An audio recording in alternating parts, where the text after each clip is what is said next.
Hello, I'm Greg Hrutkay of Hrutkay Mods, and I'll probably be yelling a lot in the next two episodes because of this thing. This is my early 2009 Xserve 3:1 base model, which we have a lot of plans coming up on, and I want to turn this into the ultimate Windows server, which will be a problem, but we'll get back to that. And it all will start with this after I figure out how to do it with the one that's already in it. So let's go.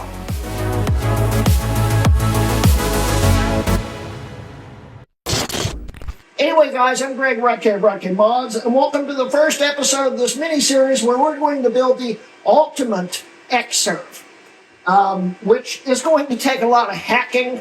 And in today's video, instead of installing this board, which I got for $54, complete with CPUs, we're not going to be installing this board today.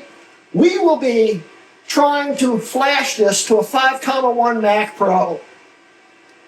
Now you may be asking, why would I want to convert an Xserve to a 5.1 Mac Pro? Because it's not exactly what I'd call expandable or anything like that. It's mainly because it will allow me to run 6-core CPUs in this and allow me to use Boot Camp, which you can't from the factory with an Xserve. The hardware in this is quite similar. We'll be making some sacrifices flashing this to a 5.1. But in today's video, we're going to flash the system with the board that's already in it. This is a base model board with one CPU in it. And of course, it's not expandable. On this board, this CPU right here is missing. There's no socket, there's no nothing. And I got this board off of eBay for I think $54. This will allow me to run dual 6 cores in this once it's flashed. Right now it's got the original CPUs in it. It will be awesome for the next video. But in today's video, we're going to be experimenting with this thing and trying to figure out how it flashes and see if it will run Windows before I spend all this time trying to make this go in here. So stick around and let's go. So first things first, let's go over the system specs right now. This is a bone stock, all original base model Xserve from 2009.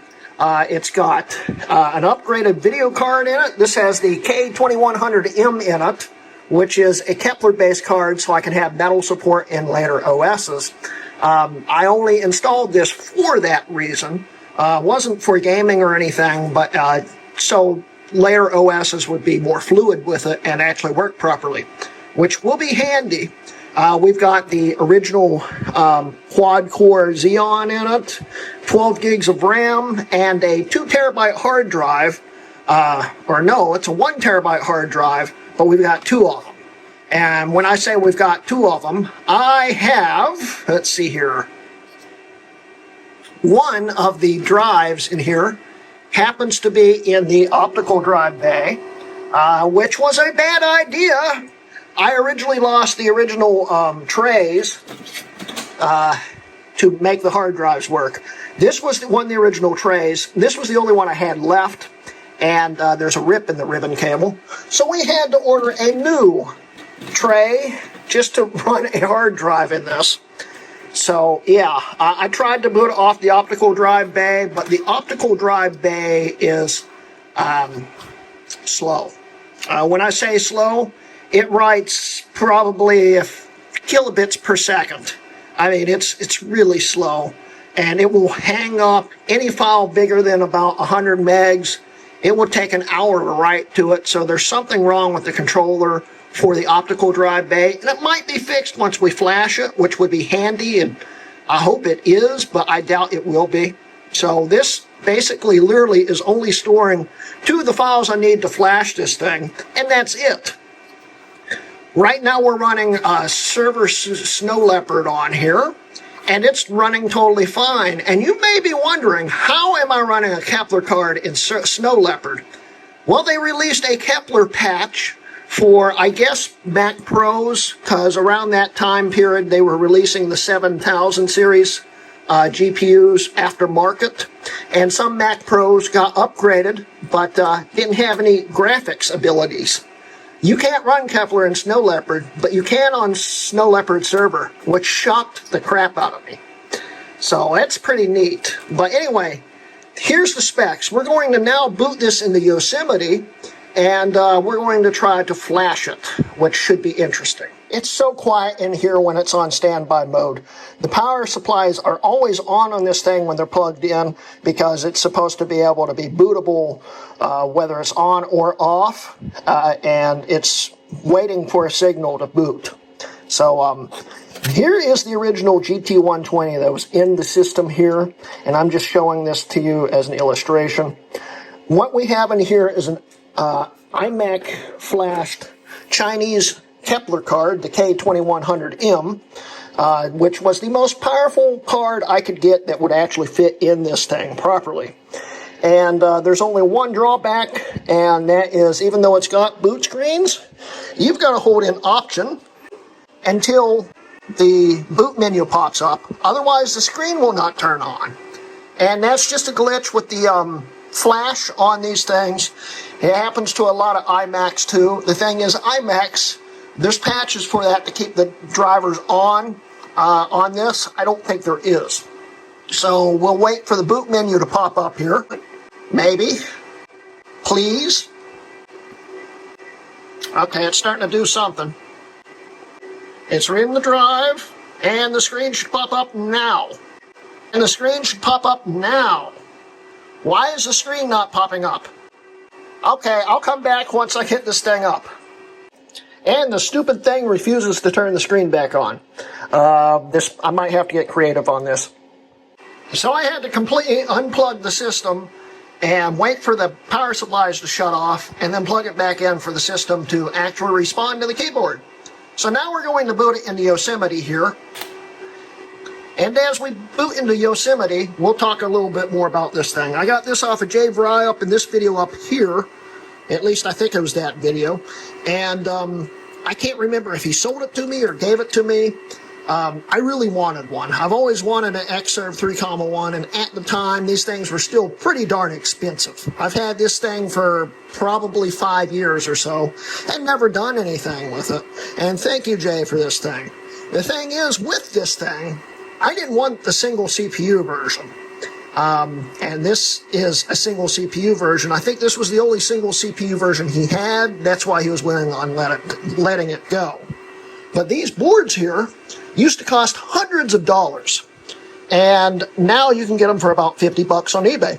Which, when I saw that, I instantly bought one and thought, it's time to finally try to make this thing work. And as we see now, we are finally booted into Yosemite here. And here we go. We are running Yosemite. And now we're going to try to attempt to flash this, which I have a feeling may not work well. It's currently still identifying as an Xserve. And if we go to the information here, it says Xserve 3,1. So we have this connected wirelessly into my network through my Airport Extreme here.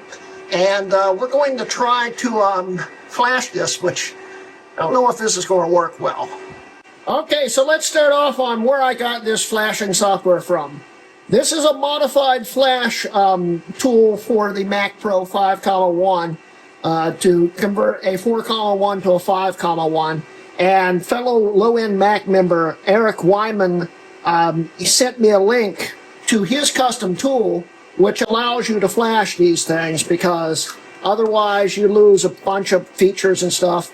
When you open it up, you get over to the Xserve 2020 post here on Mac Rumors, and he's got a link to all his downloads and stuff on here if you want to check them out. But basically what you have to do once you run it, well, to run it, is you need to have all the tools open and stuff. You also need the Mojave installer on here, right here, because the Mojave installer, this tool actually will flash you to 144, supposedly, which will allow you to have all the everything that makes the 5,1 modern. So we'll be able to boot into NVMe and all that stuff with this flash in theory. although I don't currently have an NVMe card to test on this, it should in theory work. So if we have all that, the only other thing we need is an OS that doesn't have SIP, because SIP can be a pain. And I could do this on El Capitan, but I just don't feel like disabling SIP. Yosemite should in theory work fine. So to do this, and this was just a brief reading, you'll have to have the EFI update opened up. And while it's opening that, you need to open up the tool, maybe. There we go. We need to open up the tool. There's a README here, which we'll quickly go over. It shows you that it will be flashing it from the latest Xserve firmware, which I don't know if this is the latest, come to think of it. Oh, wow, it went haywire. There we go. We are running B06. Yep, that's the most recent. So as long as you're running that, you need a copy of the installer, the EFI tool, and this should in theory just work. I don't know if it will, but we'll try it. Make sure this is open, and we double click on this. This will allow you to flash blah blah blah. This is still the Mac Pro flashing tool, but it's designed for this. So I don't know if I need to do anything else. Let's see here. I guess let's just hit upgrade and see what happens. 5330 error. Now there's a fix for this, and I don't remember how you fix it. So this isn't going to flash probably. No. I know there's a way to fix this. I'll have to look into it. Another thing that you might want to keep an eye on is you might want to download and back up everything. I think we're going to do that, so I'm kind of glad this failed. We need to download the ROM tool and back everything up just in case we have to reflash it. Okay, so we have Colin's ROM tool on here. Let's open it. Open. Dump system ROM. Save. Huh. So I'm starting to think this has to go into flash mode. Yeah. I'm glad we're testing this first. Okay, I restarted it and waited until it rapid flashed and then held in the Option key and got back into the ROM tool. So it should in theory work now. I hope. Why? Well, I'm really not sure what to do now. Screw it, let's try to flash it again. If I brick this board, I brick this board. The other one should in theory still work, I hope. Don't do as I do, just do as I say. Yeah. I'm quite aware of that. Okay, so that's open. Let's flash it again. Now I'm getting mad. Like I'm about to break something mad. So I've got to update to El Capitan because even though I was trying to bypass SIP, apparently Yosemite just does not work with the tool. Awesome! So I'll see you guys in multiple hours because only the good Lord above knows how long this will take. So, yay! Well, I might as well make a Facebook post while I'm on here. Well, while we're waiting on this to make the installer drive, you know, I was wondering, do you guys by any chance want to understand exactly how loud this thing can get? I don't know if it's going to come across on YouTube very well, but let's go to full blast. It's so quiet, you can barely hear it. It's the quietest computer I think Apple ever made. Man, is it quiet. And then if we go back to automatic, it's more tolerable when it's on automatic.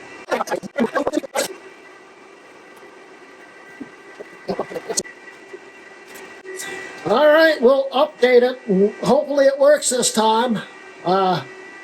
This has already been multiple hours in the making, and it's getting old really fast. I'm about to break something.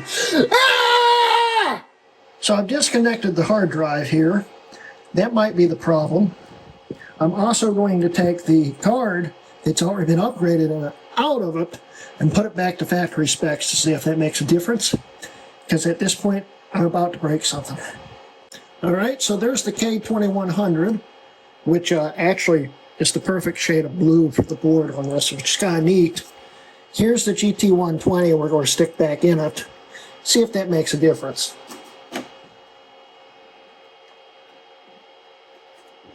Now I just need to screw it in. Alright, I'm going to boot it back into Yosemite here, and I'm going to try to flash it one more time, just to see if this is all for naught and it was just a drive problem. Well, that's not promising. The whole system locked up. Yeah, this system's really pissed off at me, and I'm losing my mind because I have no clue how to make it work. This isn't Yosemite, as you can see. I did the flash, and as we can see, it flashed perfectly. It went immediately back into Snow Leopard. It didn't flash at all. It gave me the same errors. I'm about to lose my mind. This is a totally different install I downloaded eons ago. I know this version works because I've used this version on this system before. Why is it not working? Okay, if this doesn't work, I don't know what else to do. Here is the formerly world's fastest 13-inch MacBook Pro 2012 model. And it's in target disk mode right now. We'll go over to install El Capitan, and we'll see what happens this time. Well, it's gotten further this time. I actually think this might work. I think it's kind of stupid to have to do it this way. In fact, it kind of ticks me off, but I mean, if it works and this fixes everything, this short little video is going to finally be done, even though it's really not short anymore. Yeah, we've been sitting here at about 1 second remaining for like 20 minutes. I don't know if this is going to work or not. Well, I don't know if it updated or not because it booted back into Mojave. I don't know what to do here. Something tells me it didn't work. It's booting right now. We'll see if this is Yosemite in a second. And as we can see, the MacBook Pro did a great job upgrading it to El Capitan. I'm going to throw something now. Alright, we booted into the Xserve's drive, and this time I'm going to try to update El Capitan through Yosemite, through target disk mode. This should be interesting.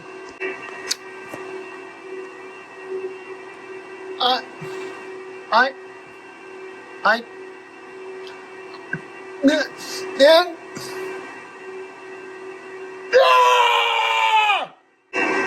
it is running on a supported system, and it's running Yosemite right now. You should install. Why can't you download it? Screw the App Store. I just found a direct link, and we'll see if that works. Alright, let's try this again. Well, after trying to get this to install multiple times, and finally downloading it directly from Apple servers, this actually might work. I don't know, but we'll see.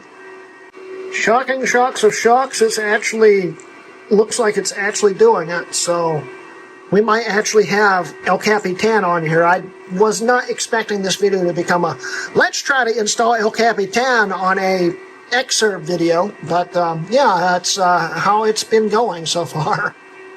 It could have just been in the installer. I'm really not sure why it took so long, but I probably could have finished this on the Xserve. But hey, we're updating, so yay! Okay, so people sometimes wonder why it sometimes takes me a long time to upload a video. It's because this stuff always happens. We are booting into El Capitan straight off the Xserve right now, and well, it's not seeming to want to boot up. Which is thrilling the hell out of me right now. So we'll see what happens.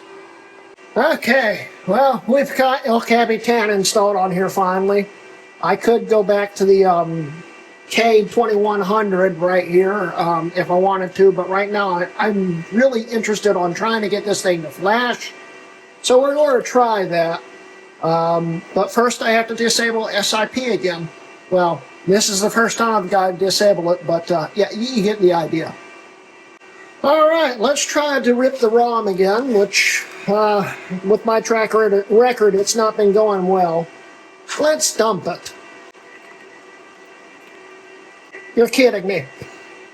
I'm starting to think I shouldn't have ever ran Yosemite on this thing. Really? Okay then. Well, it's backed up now.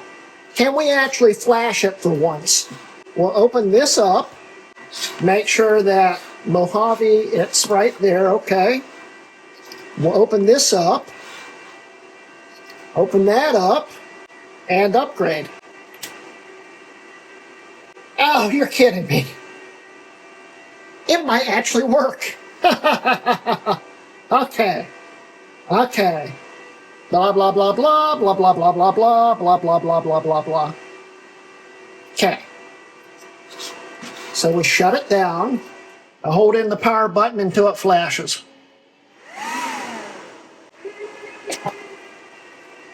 It's booting into Snow Leopard, which means it didn't work. Yeah, it worked great. As we can see here, it's a Mac Pro 5,1. Yeah, it worked perfectly. I've been working on this for over 5 hours now. I just want it to flash. So now that we're booting back into El Capitan, I've been thinking about it, and when you flash this, some of the RAM module lanes no longer supposedly work. Maybe I should remove the RAM first, just in case. I don't know. Alright, I've cut the RAM down to 6 gigs. I don't even know if this is the right RAM for this system, come to think of it. But, yeah, we've taken 3 modules out. We'll try to flash this again and see what happens.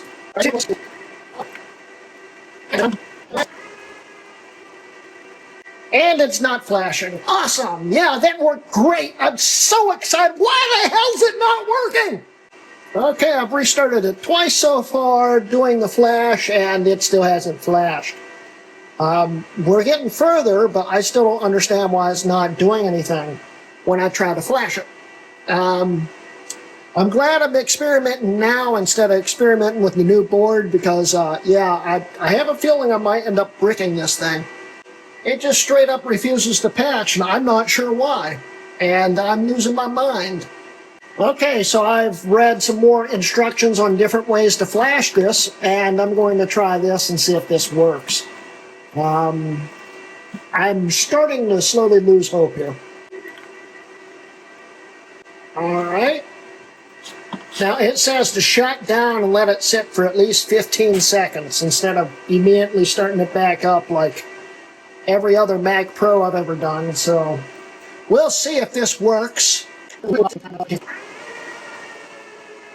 Hey, it still didn't do anything. What the? Okay, we're now down to 2 gigabytes of RAM here. I'm running out of ideas. I'm thinking it's a RAM thing, but I really don't know at this point. It should have flashed by now. Yeah, it didn't work. I know this is possible, and I don't understand why it's not working. I've been working on this since, I think, 8 p.m. It is now 2:18 a.m. And a video that I thought would take a few minutes, maybe a few hours if that, has taken multiple hours, and it doesn't seem to be getting any better. I don't know what to do, and I don't know how to get this to work. So now I'm going to slap everything back into it that I've taken out of it and try again with everything back in it, including the card. So we'll see if this makes any difference, but I'm losing all faith at this point. Alright, we're back to everything that was supposed to be in here. I don't know if this is going to make any difference. I doubt it will, but we'll try it. Well, the optical drive bay hard drive is once again corrupting itself. Yeah, that was a bad idea putting that drive in there. Okay, yeah, I don't know what I'm doing wrong. I've flashed this thing about 80 times, and it still refuses to flash. It won't start, it won't do anything. And I still have another board I've got to do this to. So I just want to cry at this point. It's almost 3 a.m. Well, we have officially done it. We have officially made me go crazy. I have flashed this thing 1,000 times, and it still refuses to do anything, including flashing. I have no clue what's going on with it. It's 3 a.m. I've been working on this way too long, and I need some sleep. So it's 2 days later, and as of filming this, today marks the 15th anniversary of Hrutkay Mods on YouTube. Anyway, let's celebrate and thank you guys. Let's get back to this thing and try to make it finally work. Okay, I've been talking with Eric, and I've also been talking with Colin. And, of course, Colin's done a lot of flashing in the past, and Eric created this modified patch tool. And Eric said it'd been 5 years since he's done it, but he remembers that it did the same thing to him. And the way he fixed it was to mount the EFI folder, which I don't think that's what he meant. I think he meant the RAM folder. I have no clue. We're about to find out. And it should make a RAM disk. In this RAM disk, I think's what he's talking about, but I'm not 100%, unless he means on the EFI update. I have no clue. He said there's an Apple folder. I don't see it here. Let me do some quick troubleshooting just to make sure I'm not going crazy. There is literally nothing in the EFI folder. I've never seen this before. There's always something there. Then again, I'm always using OpenCore, which is where that sits, so I don't know what to do right now. I guess we'll just shut it down and see if that works this time. Something tells me it's not going to. I'm missing something that I don't know why I'm missing. I don't know if it patched, but now it's not doing anything, so I'm getting kind of concerned here. There's a pointer. I think it's booted. There's nothing here. And I still see activity on the hard drive. I don't know what to do. I think it's purposely leaving me in suspense. I just restarted it again. The menu's gone. It's loaded up, I think. There it goes. Let's see if it flashed it. I doubt it did. It didn't. That's lovely. I doubt OCLP will help me, but I just installed it to see what happens, so we'll see what happens. Okay, so I see nothing in here that is an Apple holder, like he says to do. I don't know, maybe it being in OpenCore will make it work. I mean, there's only one way to find out. Alright, it should be flashing. We'll see what happens. So, let's see if it worked this time. Still says Xserve System Report. It's still an Xserve. Yay! Why? Alright, so I'm going to try something unconventional. I'm going to be removing the GPU I have in it and putting this 3,1 Mac Pro 2600 HD in it, just to see if maybe it's something to do with video output. At this point, I'm just throwing darts at a wall and hoping something sticks.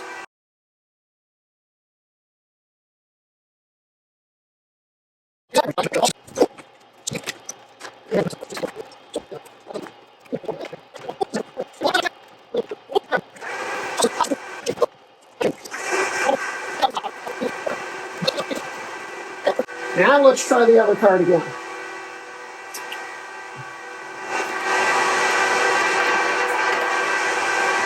The other card's working. Yeah. Okay. Let's see what device information says. Okay, it's seen the 2600 HD system report. All right. I am going to attempt to flash this for the 33rd time.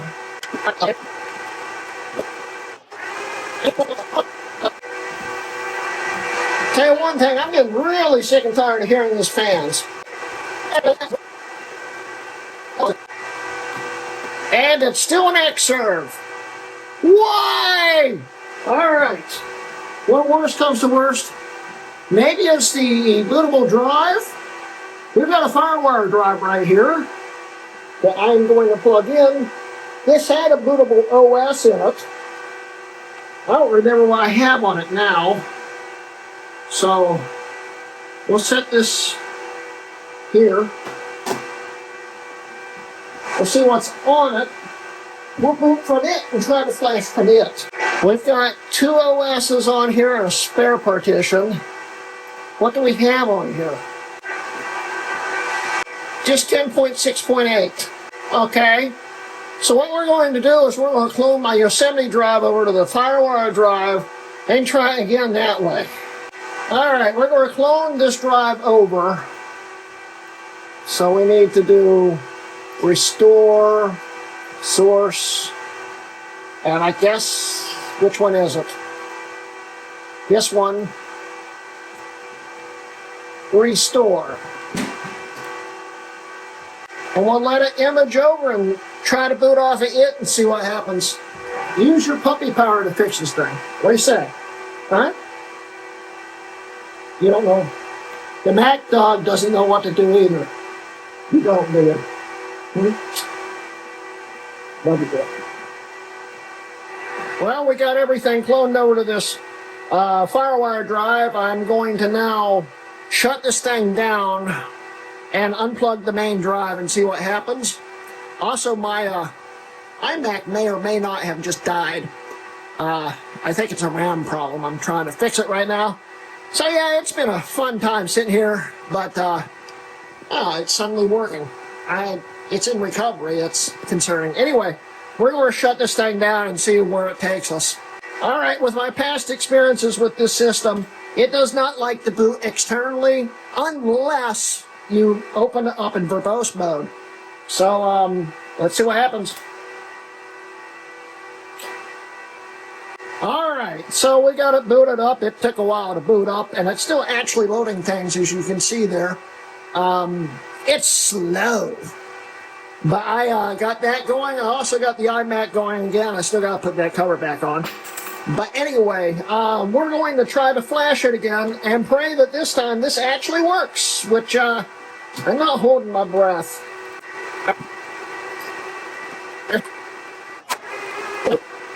It is not doing it. I wasted over an hour transferring these files over for nothing. Yippee!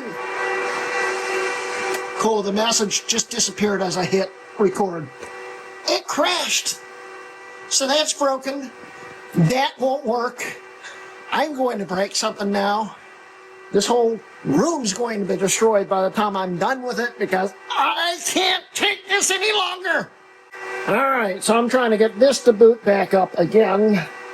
And that booted back up, and it's saying it's got RAM errors. I'm having a great night. Great way to celebrate my 15th anniversary. This is working extremely well. Well, it's almost midnight. I've been working on this for another like 4 hours. Still have no clue what to do. And I'm out of ideas.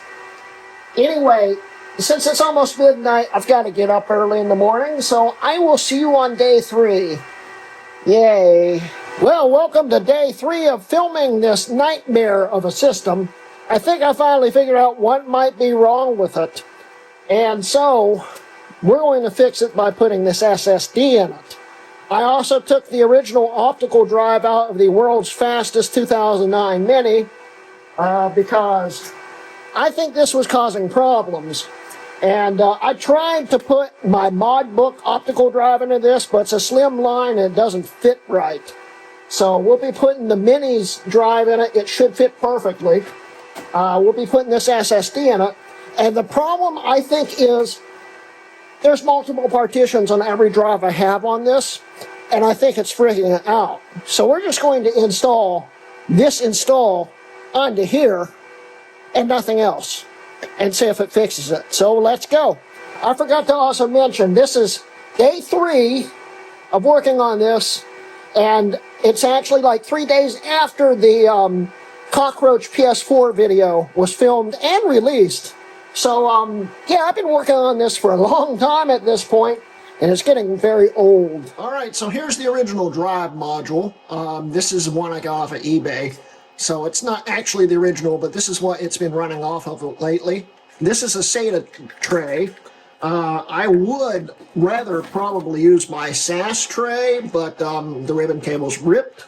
So we'll try the SATA tray and see if that will actually fix it.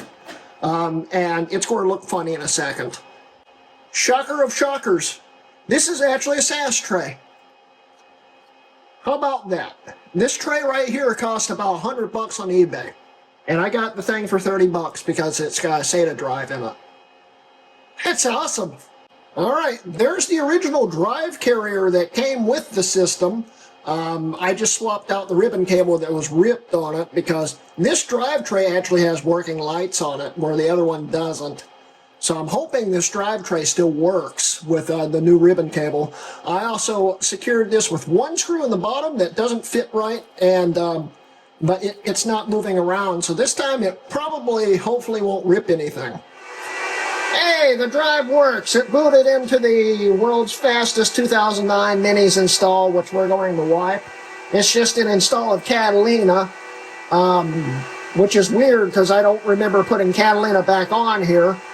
But hey, the drive works, so awesome. We have a functional SSD in this thing now. Now we can try to get creative and try to fix this thing finally. All right, we are booted off the FireWire drive. It sees the SSD from Catalina. Of course, it can't read it because it's APFS.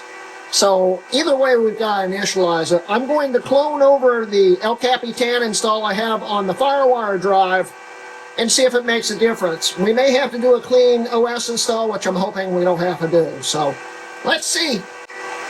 And we are cloning the drive over. Let's hope it all works out properly. All right, I'll tell you one thing. Running off an SSD, this thing flies booting. I found out one problem. Transferring this install between multiple drives re-enabled SIP, which might have been the problem the whole time. But I'm glad I thought about checking it this time. Let's try to patch it again. We have to open this.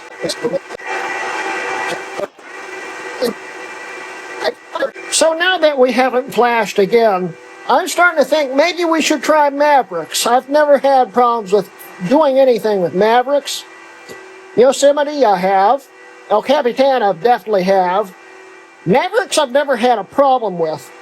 So maybe it will work with Mavericks. I'll tell you one thing, I really wish I still had a backup of Mavericks somewhere. Then again, I could copy it over from my 2007 iMac. Alright, so let's wipe the drive on the Xserve here. This is literally taking like 3 minutes. It's incredible how fast this thing's going. It's all re-verifying the drive. Well, that's something you don't see every day. It thinks it's an iMac, but it still identifies it as an Xserve. Yeah, that's good job, Mavericks. Anyway, I'm going to copy the files over from the FireWire drive over to Mavericks, and we're going to try this again. This is going quite quickly. I hope this actually works this time. Okay, should we restart it or just pray it works? I'm going with the just pray it works, I think. Hey, it's given the same error that... Whoa, that's the error that Yosemite gave. I don't know how to flash the thing. I'm at my wit's end. What the hell? You know, come to think of it, I've got the RAM disk files. I think. Where are they? If I drop them in, it might let me do it. I do have a copy of it. I don't think this will make a difference, but let's try it.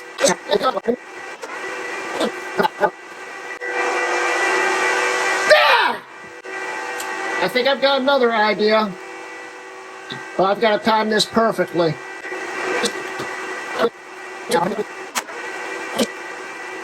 And here comes the loading circle. 3, 2, 1, now. Of course.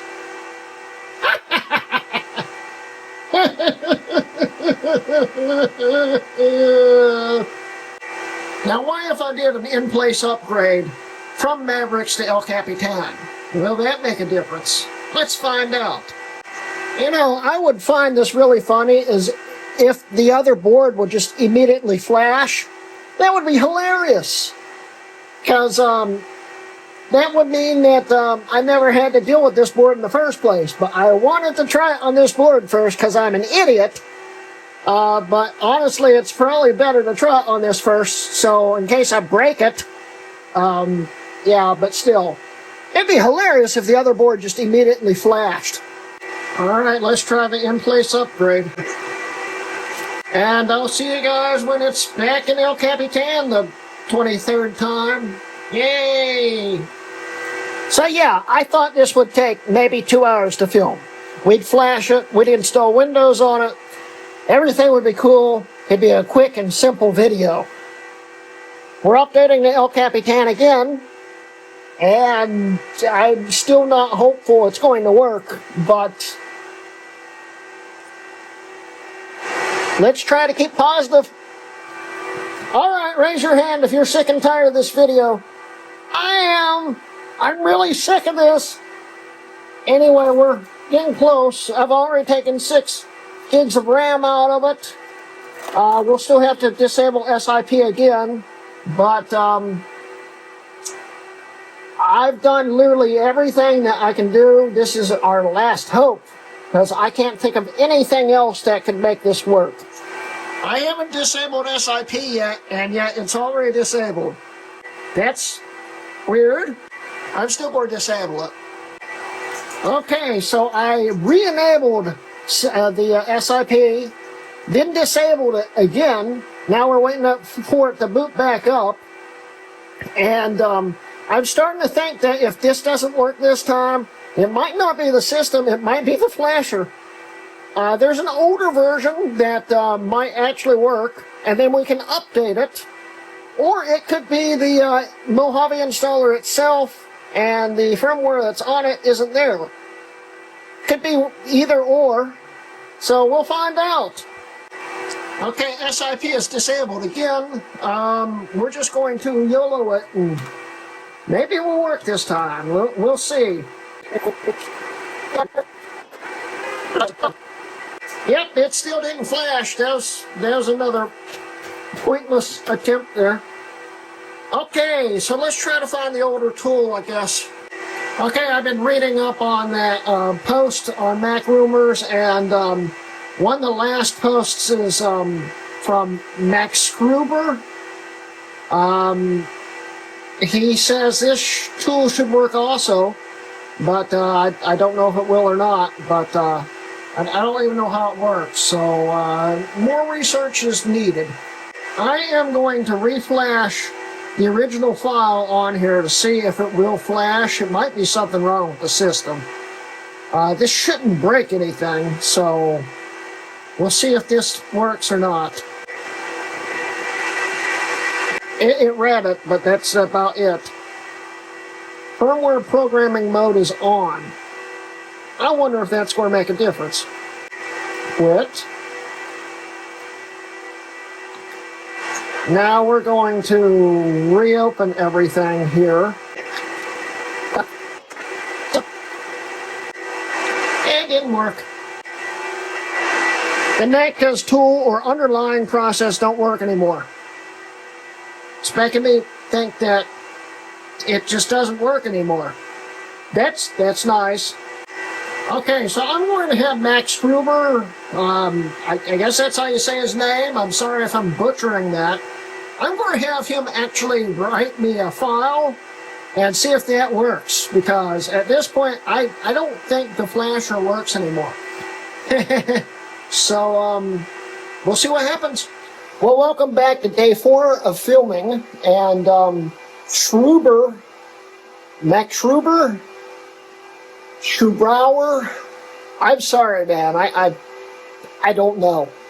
He got back to me, and he actually, I'd just say it's Schruber. I'm going to call him Schruber. I hope that's right. Schruber got back to me, and he already wrote the file. He said it'd take a few days. He did it over the night, which was nice of him. So we're going to now try that file once I download it. Here's the message from Schruber here. I'm going to download the file, and we're just going to try it. He gave a bunch of instructions on how to do it. He told me not to share anything that was personal, so yeah, we'll see what happens. He was very kind to also write a enable GOP version, which should make even this card hopefully always work. We'll see if that's the truth. But either way, this is flash, so I don't really need it, but it'd be nice if this actually helps. So we'll try that one and see how that works. Yeah, that's what I figured. We got to put it in the flashing mode first. Well, let's do that. All right, let's try this again. Well, the enable GOP one doesn't work. Oh boy. Let's try testing the file. CR30, okay, well, let's try the non-GOP one. That one looks good. So let's do the non-GOP one. Well, no, it just gave me the same error. Well, let's try it. It's got a bad CRC32's checksum. I'm really getting really sick of this video. I've got another idea that I don't want to do, because I might end up bricking this thing, but at this point, I really don't care. Let's try Collins ROM Flasher and see if it will let me flash it on. I mean, the worst thing it's going to do is brick the system, and we'll have to switch to the other board anyway. So, flash. It says it's flashed. I'm afraid to shut it off now because there's a good chance it won't come back on. But oh boy, shut down. Let's see what happens. Well, that's a good start.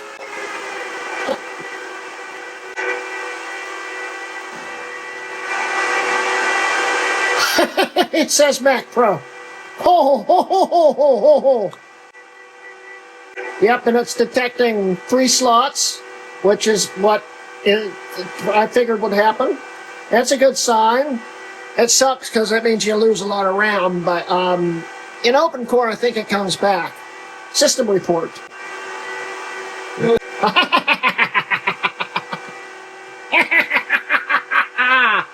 It actually worked.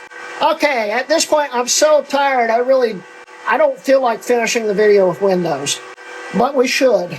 So, I think this has Windows. Does this have Windows on it? Yeah, this has El Capitan on it. Well, it might have it. It does have a copy. This has got Windows 10 on it. We'll copy that over. Needless to say, if you get an error like a CRC32 error, don't flash your system. At this point, I just really didn't care anymore. So I flashed it anyway, because I've got a backup board. You, in your circumstance, probably won't, and then you have to pull your chip off and have it reflashed, which is not good. But we got it to work, and I wonder what it says in memory. Okay. So we can still put another RAM back in and have 8 gigs of RAM. Yippee. But yeah, seems to be working. So, cool. Now my end goal is to run server 2025 on this thing and use this as my backup server. We'll save that for the next board because I'll have to activate it on that board. But I want to see if this will run Windows on it because there's a good chance it won't.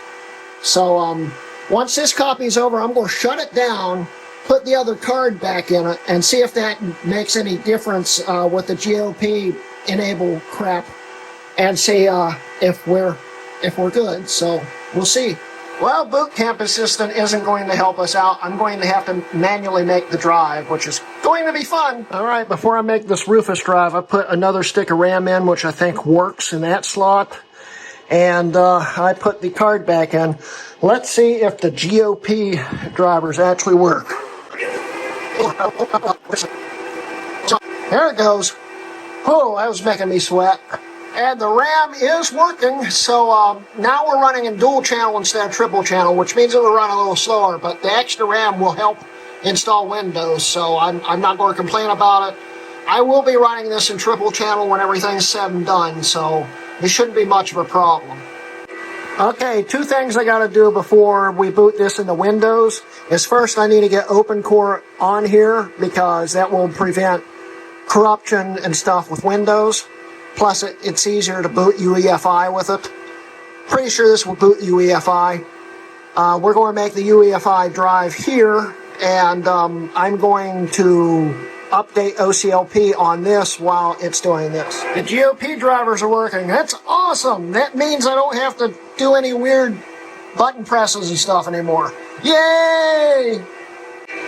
Okay, while Rufus is making the drive, I have formatted the drive with a 250 gig partition. And this is how you set it up on a 5.1 Pro. I still need to film that video. But anyway, you want to make sure it's booting in EFI mode and format it as exFAT so the installer can see it. And this should, in theory, just work. I don't know if it will or not. We'll find out. Okay, here's where it all matters. We have the USB drive in the back because the front port no longer works to boot. It does work as a USB port in the OS, but no longer to boot. So this should, in theory, just work.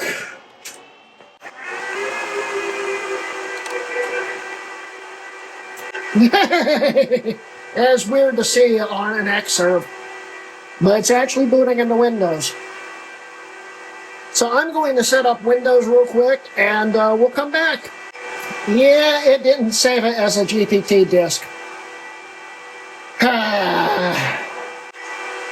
Well, time to reformat the drive again. Just for simplicity, I'm trying the Lion disk partitioner, disk utility, and I don't know if that's going to be more simple or not. Actually, it looks like it's working. We're going to try FreeSpace this time and see if it will let me just make it in the installer. It's 50-50 shot there. It looks like the FreeSpace option worked. Hit next and see what happens. I'll hopefully see you in Windows 11 in a few minutes. Now, would you take a look at that? It is installed. Let's see if it boots up. That's a good sign. We'll see you in the setup screens.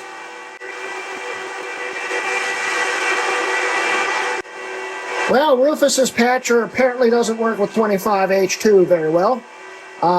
You still have to log in. Thank you, Microsoft.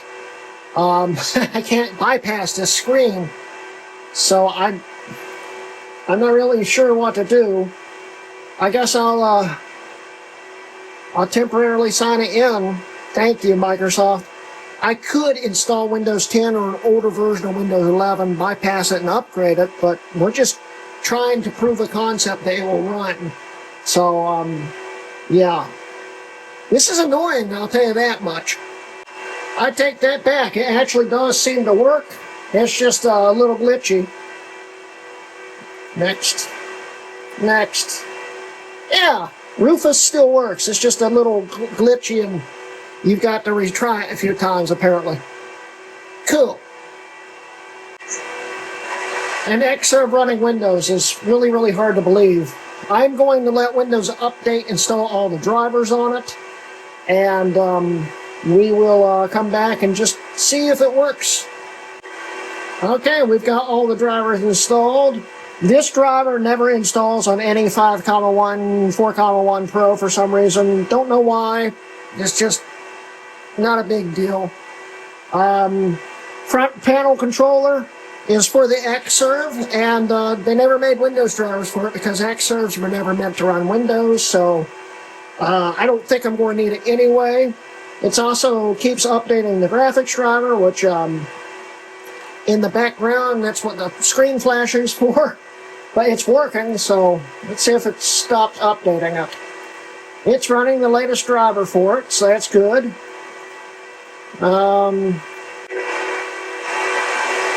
In-view desktop manager. It's interesting. We're going to finish setting this up real quick and we'll play around with it a little bit. By the way, it's just amazing that this just freaking works. It's, wow, that's cool. But yeah, let me finish setting it up and we'll be right back. Okay, so we've got Windows 11 on here and it's actually activated currently. Don't ask me how I did it.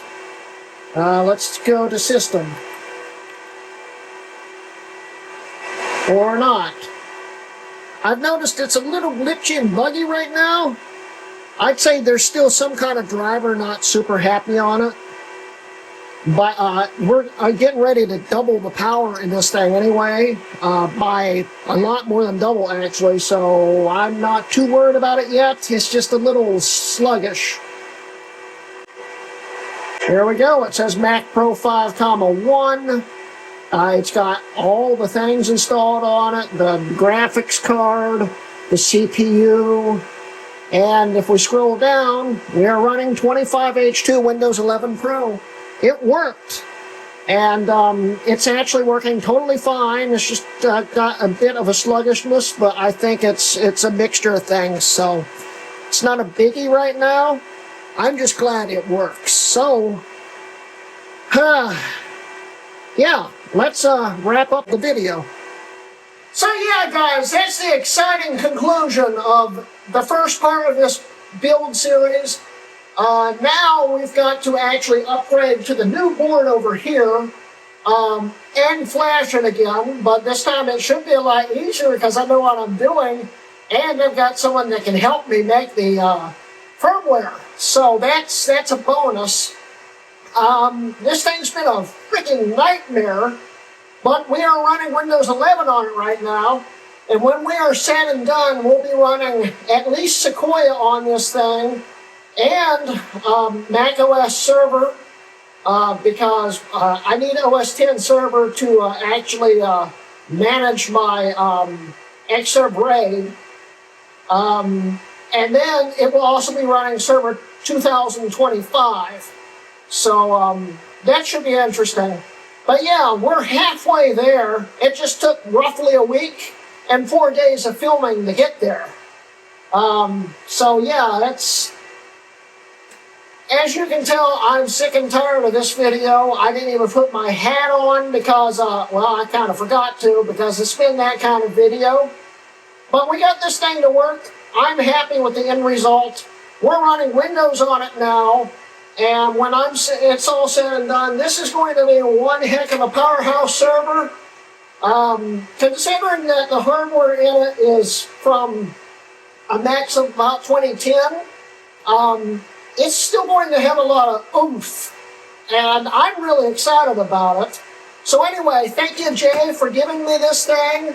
Thank you, Eric, for making the tool that unfortunately doesn't work anymore, but thank you for turning me on to it and showing me that it would probably work. And if this was 5 years ago, it probably would still work. Thank you, Schruber. We'll go with Schruber.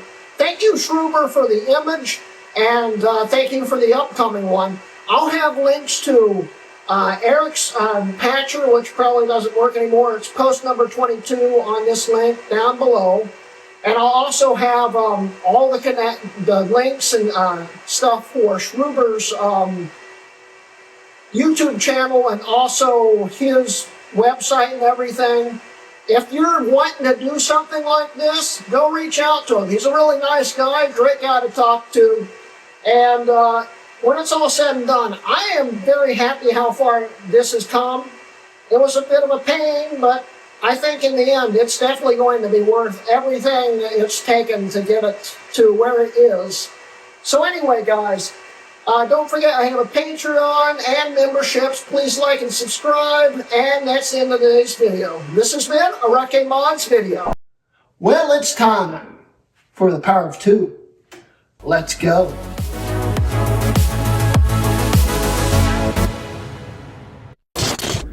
Hello, I'm Greg Hrutkay of Hrutkay Mods, and in today's video, we're going to continue on the mini-series on this Xserve, making the ultimate Xserve.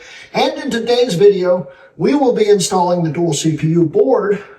Plus, I've got 48 gigs of RAM in triple channel here from my Mac Pro. And I've got the two CPUs that we'll be upgrading this thing with from GT's old Mac Pro that he gave me for free. These are 3.06 6 cores. So two of those, 12 cores. Awesome. I do have a 3.33 set, but I don't feel like deleting them. I might do that in the future though. But yeah, we're going to be upgrading the board today. And then in the next episode, we'll probably be putting these CPUs in because I still have to do the flash. And we'll have to take the thing back apart after we do the flash, which I'm not looking forward to. So today, we're just going to install it and see just how different the performance is and see if it actually works. So let's go. Okay, now looking at it, this process doesn't look too bad. In fact, all the steps on the tutorial, you only have to follow half of them to get the board out. So this shouldn't be too bad, but it probably will be. So first off, I need to pull the power supplies out.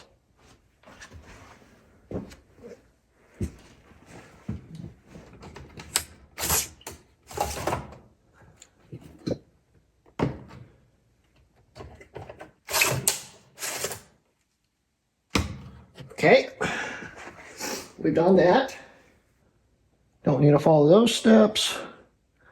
Pull out the, okay. Oh, I forgot the screwdriver. There we go.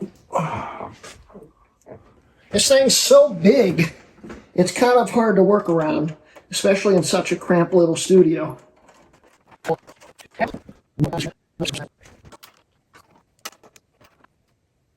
It actually looks like the CPU swap's going to be really easy. I won't have to take anything apart other than the Mac Pro board. Okay, I guess this just pops up. Yep. Oh, that's where the battery is. Cool. All right, after I do that, what do I need to do? I should have probably put the laptop over here. But yeah, I'm dumb.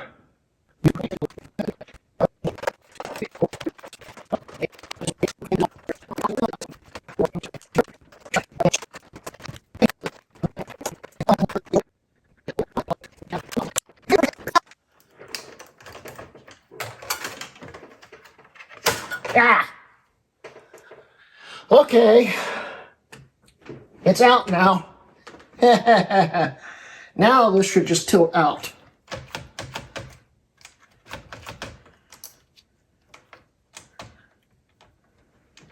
Now this should just tilt out.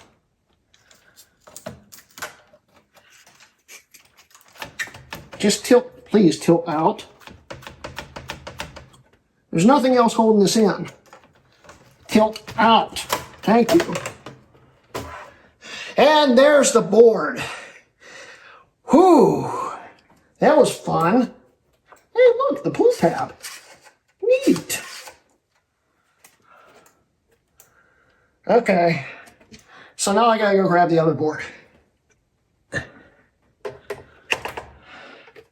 I noticed it was missing some pieces on the back. We'll pull a few off of this one. I think that's the only piece missing.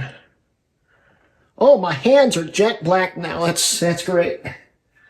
Okay. Oh, I'm not nervous at all putting this back in. I'm not sweating like a hog. Nope, not one bit. I feel like there's something missing now. Where's the button? The button's missing. Put the button on first. The button's bent. This wasn't shipped very well. Oh, yeah, it just pushed the button right back. The button's broken. Oh well, I know where this thing is. I'm not going to need to know where to service it at. All right, let's try to slide it in again. It's really hard to line this thing up because you can't see the alignment holes because the screws are captive.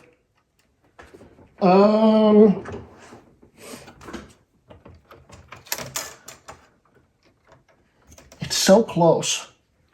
Why is it not going in? More things falling off the table. It just will not. Ah, well, there's half of it. Come on, the other half. You can go in. Please go in. Yep, then the other side just popped back out. Ooh! Throw that out. Try it again. Ow! There's an iMac there. Why does this not line up? Oh, and that button just totally broke. It's lovely. I'll have to take it off the other board if I ever want to fix it.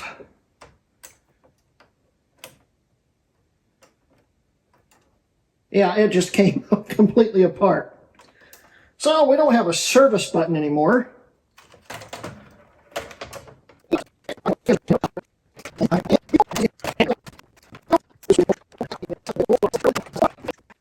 It can't be that hard.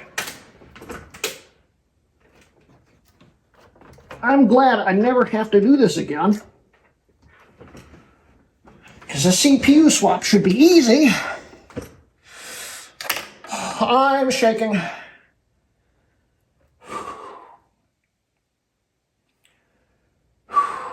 Breathe.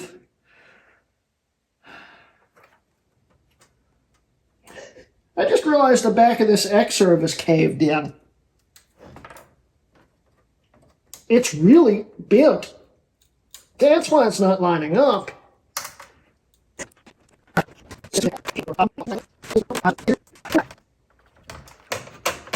Aha! It's going in. It went in.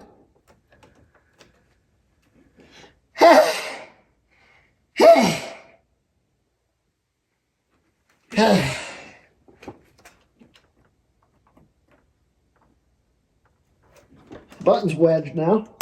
There it goes. It's in. Oh, I am sweating. Okay. Now we just need to piece it back together. The board's in. I'm going to pause this video, put it back together, and we'll come back when it's back together. I'll be right back. Would you look at that? I just found a random optical drive bay screw laying under the fan array. It's probably not good for it.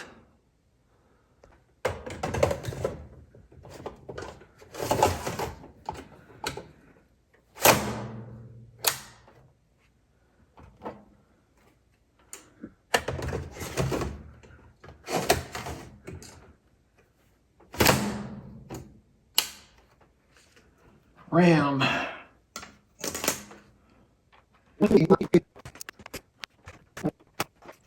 Okay.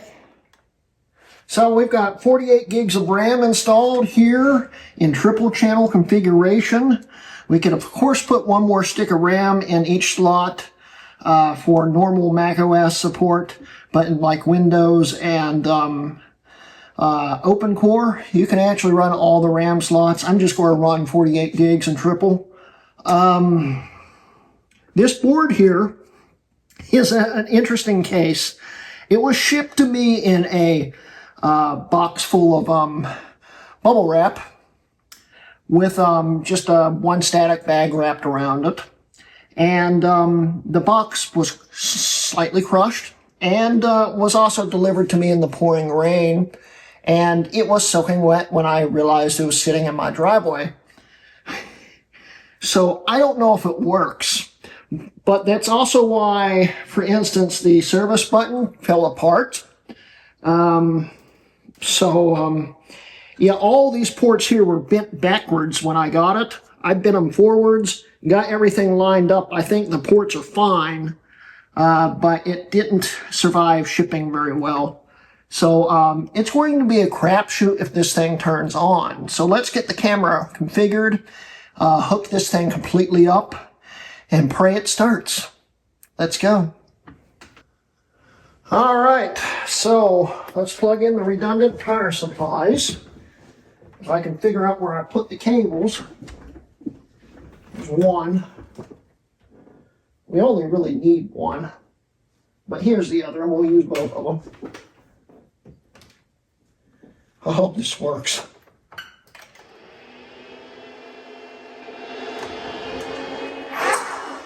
It automatically turned on.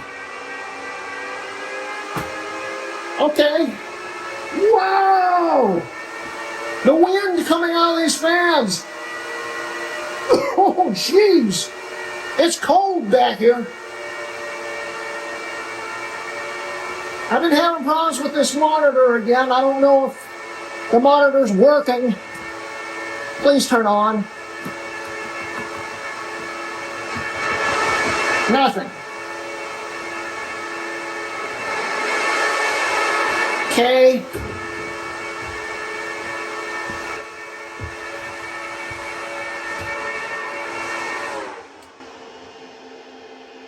Let's play around with the box. Won't have to play around with the box a lot because I didn't plug it in. Oops. Yeah, that might be why the monitor's not turning on. Let's try that again.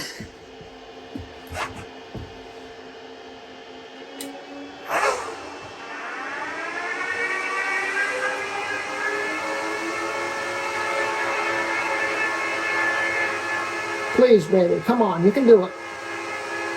Come on.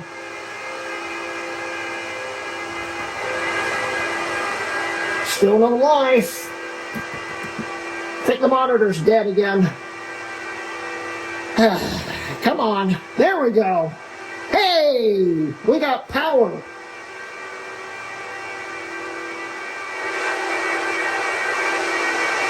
Now what?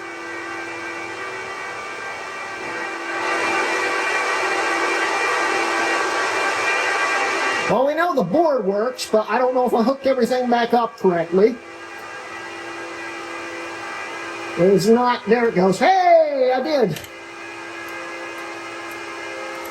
We'll just boot directly into Mavericks. We won't mess with OpenCore.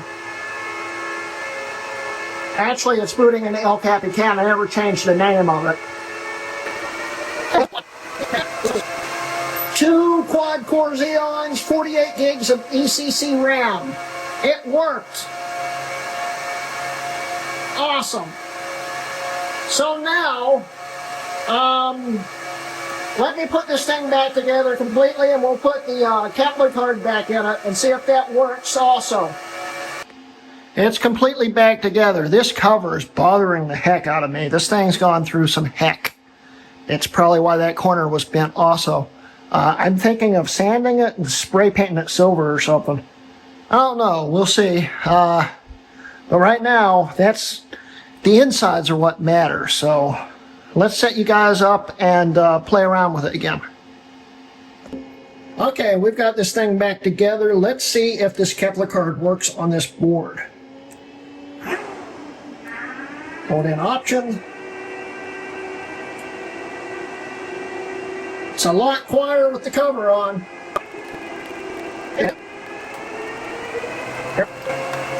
There's the Kepler card right there. Quad core times 2, 48 gigs of RAM. We're running BO6, so it's going to be easy to flash. Well, you know, easier than it was. Let's see here. Memory's distributed properly. This is actually 1333 RAM. It won't see it until we upgrade the CPUs. So we'll have to do a NVRAM reset a few times and it should work. The fans are still really loud. I think it's one of the sensors must not be working right. I heard rumors you might have to actually have extra sensors in it. But hey, it's running.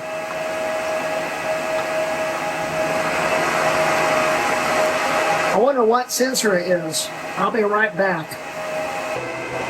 All the sensors look like they're okay, they're not all working. CPU Core 3 and CPU Core 1. Huh? But the fans have slowed down, so I guess it's okay. Go figure. Everything looks okay. The fans are now... So I guess we're all right. What I'm going to do now is shut this thing down, put it into flash mode, and we're going to do Schrober's backup so he can do this for us. Alright, we're booted back up and we're in flashing mode now. And Schrober, his tool, should help us do all this stuff here. We need to open it here. Where is it? It's mixed in with all the other stuff now. Let's get rid of these ROM dumps first and take it from there. Okay, so real quick, Schrober, he told me how to pronounce his name. Schrober is German for like repair guy. So he's Mac Schrober or Mac Repair Guy or the Repair Guy. So thank you, Schrober, for explaining that to me. We're going to dump this ROM real quick here. It re-enabled SIP, you're kidding me. Switching boards, of course it would, because that's set in the NVRAM, right, yeah. I'll be right back. So the recovery partition keeps crashing, and the last time it crashed, it forced itself into OpenCore, which was weird for the first thing. Now it just refuses to boot into recovery. It's going to be one of those videos again, I guess. Great. So now we're booting into El Capitan installer to disable SIP. Yeah, it's a lot slower doing it this way. Alright. Disable ABLE, yeah. Reboot. Ta-da! I'm just curious what OpenCore would do in the 5.1 flash, since it still sees Windows, where of course the Xserve won't. And what happens if I just hit Windows? You're kidding me.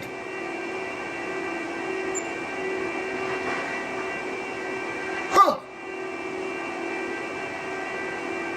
Well, let's see if it boots up. I am booted into Windows on a bone stock Xserve. OpenCore is more impressive than I remember. That is impressive. You're kidding me.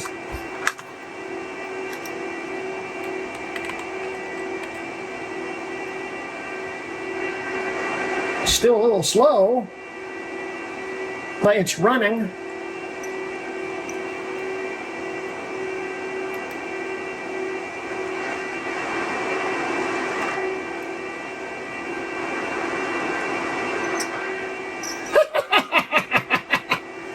Xserve 3.1.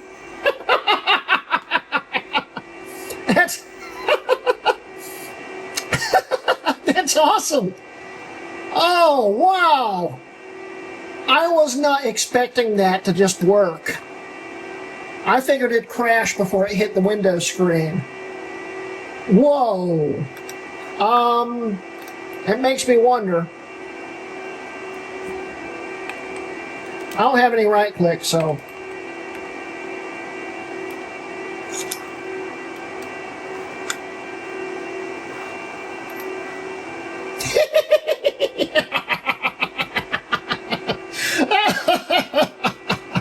That's hilarious.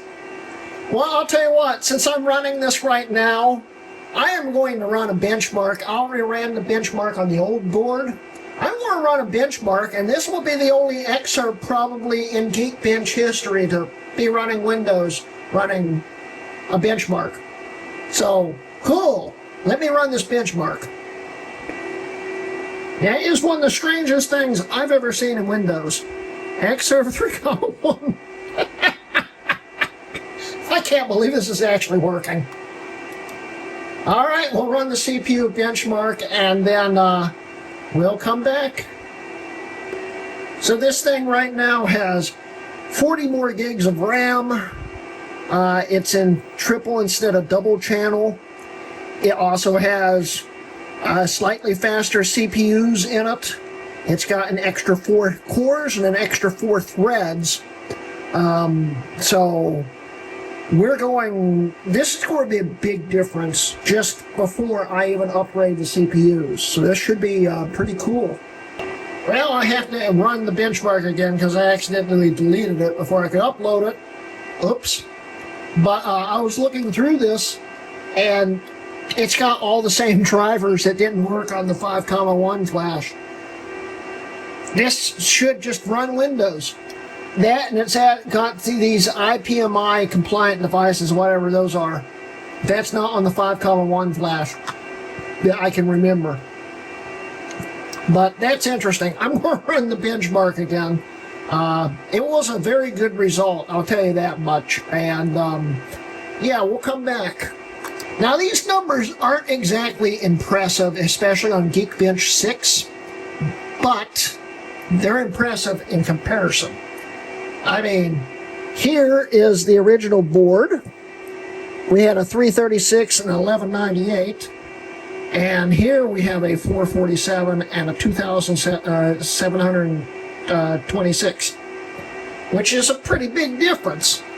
I also noticed a few other things. With the flash, it changes the Northbridge ID to X58, which is, they're basically the same chip, but I'm pretty sure they're all 5520s, even in the Mac Pro, which is a little weird, but cool. Yeah, and there's the RAM. Look at all that. It's already a huge improvement, and it's just going to get better. I'm really excited for this. Anyway, I'm going to boot this back into Mac OS, and we're going to do the quick flash read for this thing and send it over to Schroeder and wrap up the video. All right, we're in flashing mode. Let's open up his tool again, which I don't remember where it is again. Where is it? Where did this come from? I'll be right back. All right, let's try that again. All right, we've got it all backed up here. I can now email this to him. I will email this to him, and we'll wrap up the video. So first off, if you told me that this thing could run Windows with OCLP, I wouldn't believe you. But then again, it makes sense because it's an EFI operating system. And even though the Xserve can't see it, OCLP can, and EFI boots differently than MBR operating systems. This natively doesn't support MBR operating systems at all, but EFI operating systems work. It's just OCLP works better. Anyway, I got the flash sent over to Schroeder, and I'll see probably in the next day or two. He'll probably send me a new one, and we can probably finish up the part 3 and finish up the series. I don't think there's going to be much left. But I wanted to talk a little bit about this thing, and it's still really weird to see Windows running on this thing unflashed. I can't describe how weird it is. But I wanted to talk about the board. The original board. The original board I can see you through right here through the RAM slots that aren't there. How much would it have taken Apple to add a few extra components like a socket and a few little little surface mounts and RAM slots? I mean, they did it to the 2,1 Xserve base model. It had an extra socket on it. It just wasn't used. And they also did it to the 3,1 Mac Pro. It had an extra socket on it for the base model. It just wasn't used, and they had a filler in it. It couldn't have cost much more to do that. But then again, Apple sold upgrade kits for these, which was just a complete new board. And I guarantee you this, I don't know how much it was back then, but I guarantee you it had to cost over $1,000 to get a new board. So that was probably Apple's idea there to just sell you a new board. But honestly, it's kind of dumb, because then you could have just bought a new heatsink and plopped a new CPU in there and changed the jumper around so it would be a dual socket board.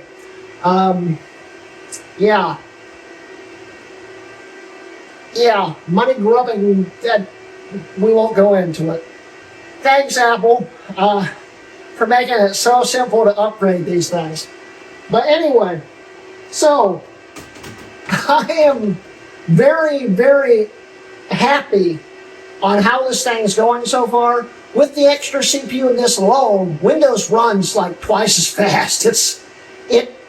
It was kind of slow and buggy, glitchy. It just bogged down with this board for some reason.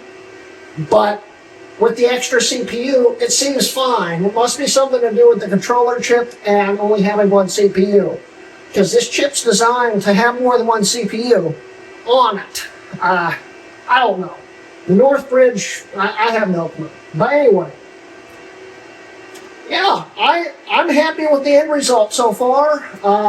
Next video, we will be upgrading the CPU and flashing this thing, so we'll flash it first and then upgrade it.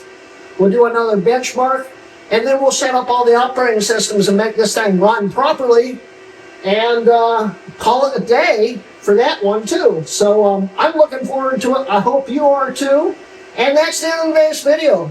Don't forget, I have a Patreon and memberships and buy me a coffee and all that stuff. Please like and subscribe, and that's everything. Anyway, this has been a Hrutkay Mods video. Now, in today's standards, these numbers are not anything impressive, especially on Geekpix, the Geek Bitch.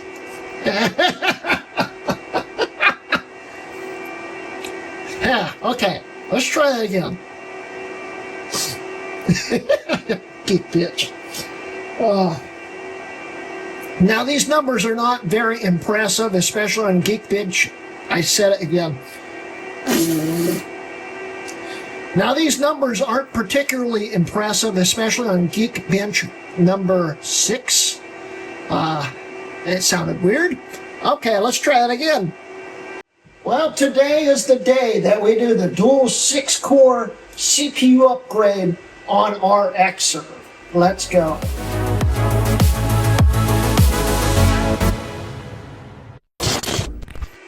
Anyway, I'm Greg Hrutkay of Hrutkay Mods, and welcome to part 3 of the Ultimate Xserve Upgrade video. In today's video, we will be upgrading the Xserve once again to a 5,1 Mac Pro, so we can install 6-core CPUs into it. And in today's video, we are going to do just that. Right now, I have one of my X5680 CPUs in my hand. We're not going to be using this because I can't find the other one. I don't know where it is. So we will still be using the CPUs. They're on GT's old board right here. These are X5675s, which are, I think, 3.06 gigahertz. And they are both 6 cores. So we'll be doing that, but before we do that, we need to flash this thing. And I've decided, why not just flash it right now? Schrauber, Vimsy from one of my supporters, told me I've been saying Schrauber wrong. Again, sorry Schrauber.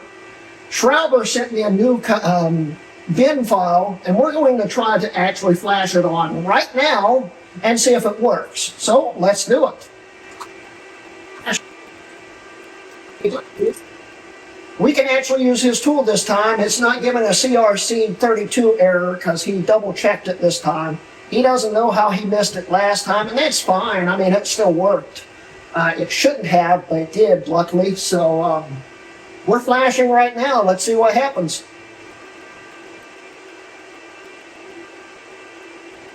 Doesn't make you nervous at all, just waiting. Flashing was done successfully and the ROM was verified. Okay. It has been flashed. Hit OK. Quit that. Close that. Close that. Shut down. Enter. Let this thing shut off and we'll start it back up and see what happens.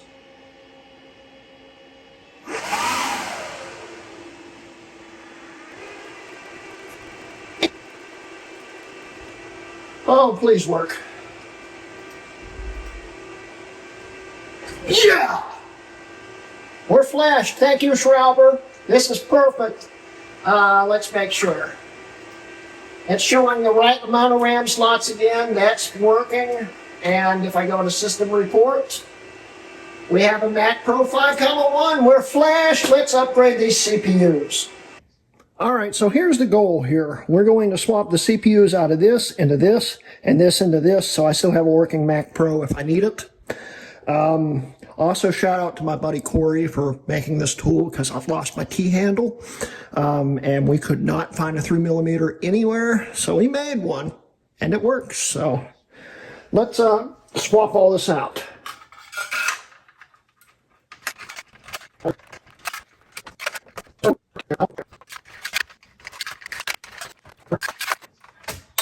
Oh, that one fell right out and into the socket. That's not good. Yeah.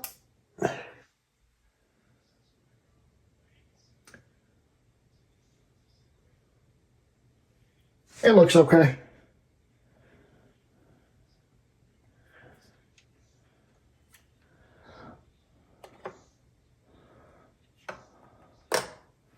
All right. There's the old CPU for that one. And there's the other CPU. Now what I'm going to do is clean these up and we'll set them back in. I'm going to put this back together because this isn't part of the video. And we'll be good. All right, so here's the original CPU versus the new hotness. They look similar, but I think this die is wider, which is the extra 2 cores. Oh no, pretty cool. I forgot to mention, GT also deleted these himself in this live stream up here. If you want to check it out, I think it's still up. If not, there won't be a link there, but I think there is still one. So if you want to check it out, you can. All right, we got the board back together in GT's old Mac Pro, and now we're going to upgrade the 6-core CPUs.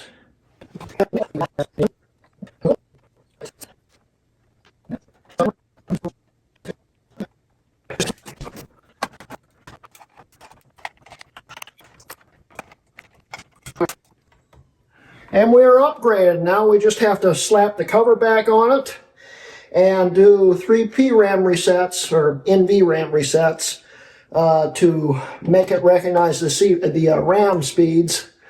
And in theory, that should be all we need to do. So let's get it back together.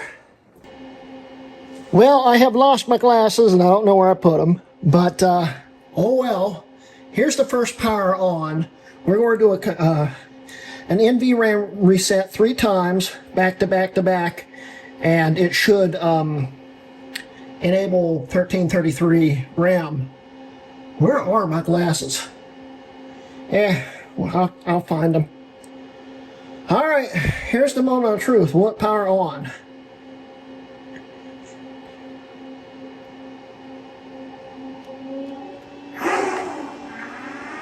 It powers on.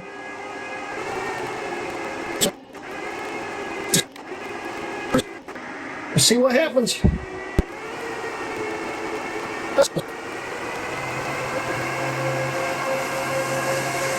2 times 6 core, 1333 megahertz. We did it! It's a little loud though. Let's see here. It's probably recalibrating. Yeah, seems to be working.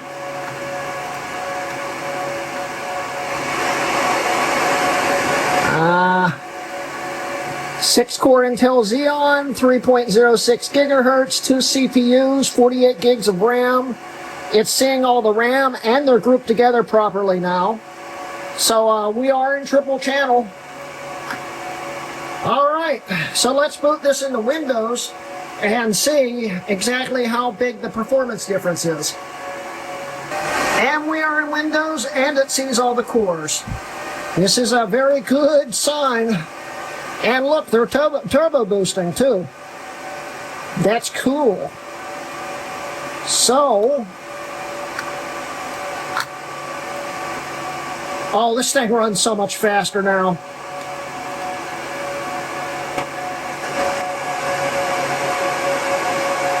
Okay, I take that back. Please open Geekbench.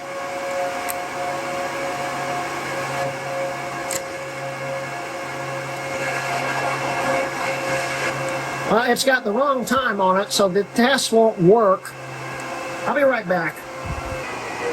Okay, let's run the CPU benchmark. We'll be back when it's done. Look who just popped into my lap.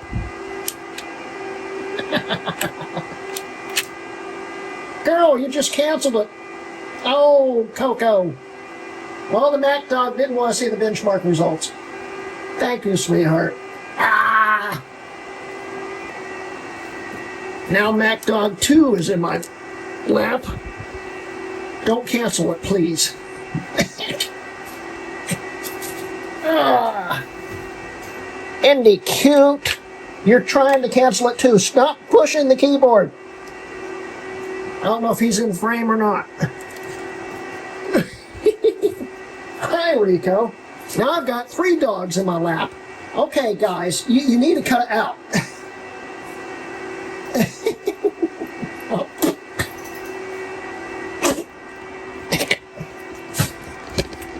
Hey, okay, cut it out. Stop it. Yep, I love you too.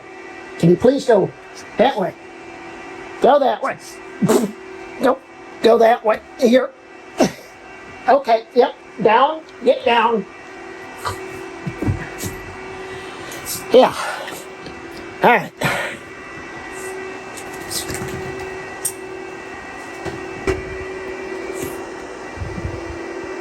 Really? Hi, Rico. Here's Mac Dog 3.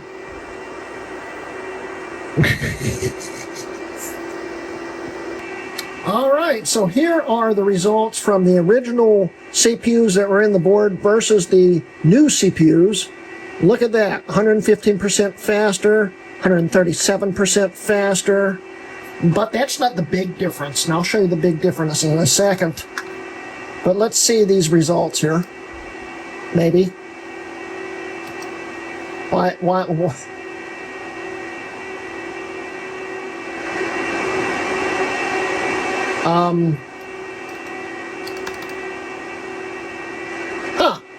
I think it froze.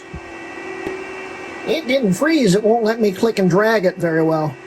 I don't know why, but I can do this. Okay, I just still not. What is it doing? Well, that's weird. Anyway, you get a general idea that everything is faster on here, which is cool. It's a big difference. And if we look at, oops, it's really hard to do this when it, please just scroll down a little bit, go down a little bit. I hate Microsoft Edge with a passion. Anyway, you get the general idea. I'll be right back. Okay, I actually had to pull the mouse out with the scroll wheel so I could actually scroll it. So you could see this and the differences. Now it's actually identifying it as a 5520 on both of them. Go figure. That might be the reason why the other board didn't work right. That might be the CRC 32 error, actually, where it was identifying it as X58, but we'll get back to that. But as we can see, here's the big difference so far. Big, huge difference. So it's neat. We went 2 processors, 8 cores, 12 cores, 24 threads, 16 threads. Big difference. But here's the huge difference. The original board versus the new board and new CPUs. Original board, new board. 336, 516, 153.6% more. 1198 versus 3743, 312.4% more. Huge difference. If we scroll down, okay, even this mouse isn't working now. I hate Microsoft Edge. There we go. Go back up. Go back up. Please go up. Go up. Go up. Go down. Go down. No, go up.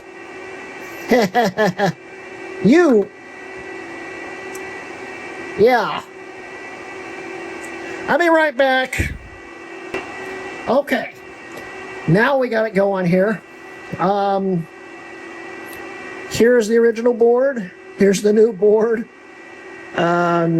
Here's the cache, all that stuff. It's got more L3 cache. And like I said, it's identifying as an X58, which is weird. But yeah, that's a huge difference. I mean, this result proves that this was worth the upgrade alone. Because look at that. This is going to have proper server processing power. And I'm excited about that. So let's wrap up the video. Before we wrap up the video, I wanted to go into Device Manager one more time just to make sure. And yes, the IPMI stuff from the last episode isn't here, so I don't know what that is. I think it's some kind of power management thing. I didn't look it up. I don't really care. But this is basically a 5.1 Pro. It's awesome. Now let's wrap up the video. So yeah, 12 threads, 24 cores. This thing's upgraded now. This is the ultimate server you could have built around 2010.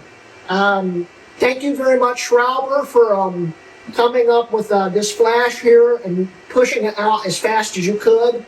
I greatly appreciate it. Thank you, VMC, for actually teaching me how to pronounce Schrauber. But yeah, I'm looking forward to what's coming up next. What's coming up next is we'll be playing around with the operating systems. I've got a few ideas for this thing for part 4. I need to put a fiber card in it for my Xserve RAID.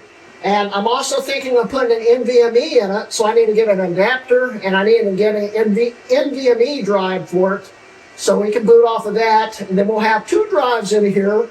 I don't know how well that will work, but we'll see.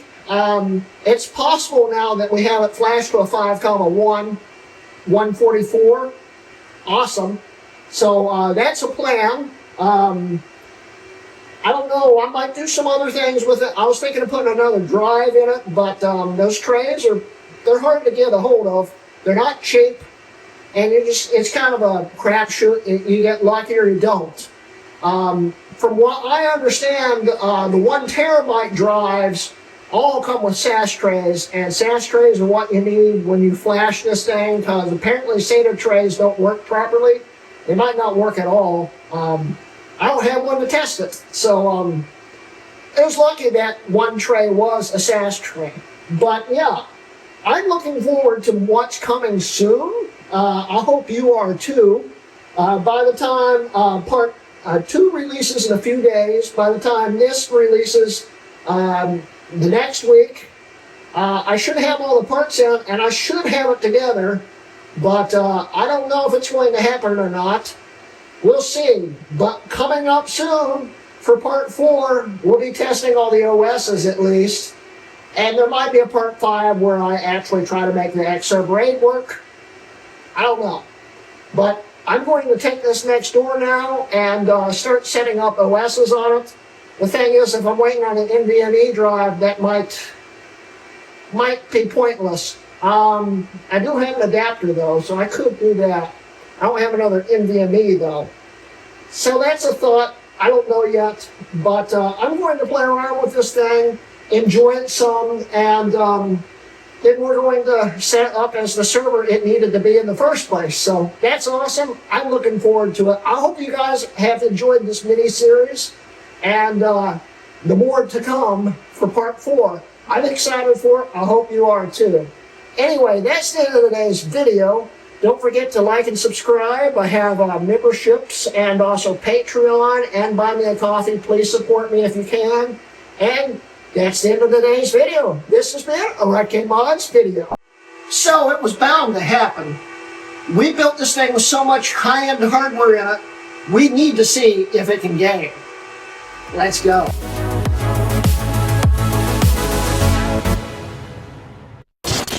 Anyway, guys, I'm Greg Hrutkay of Hrutkay Mods, and welcome to part 4 of the Xserve series, where in today's video we're going to go off the beaten path a little bit and try to game with my Xserve, which surprisingly will work quite well, but it was not easy to do. And of course, this is going to be a full-on server, so it's already set up as a server, which has made it really hard to figure out how to game on it.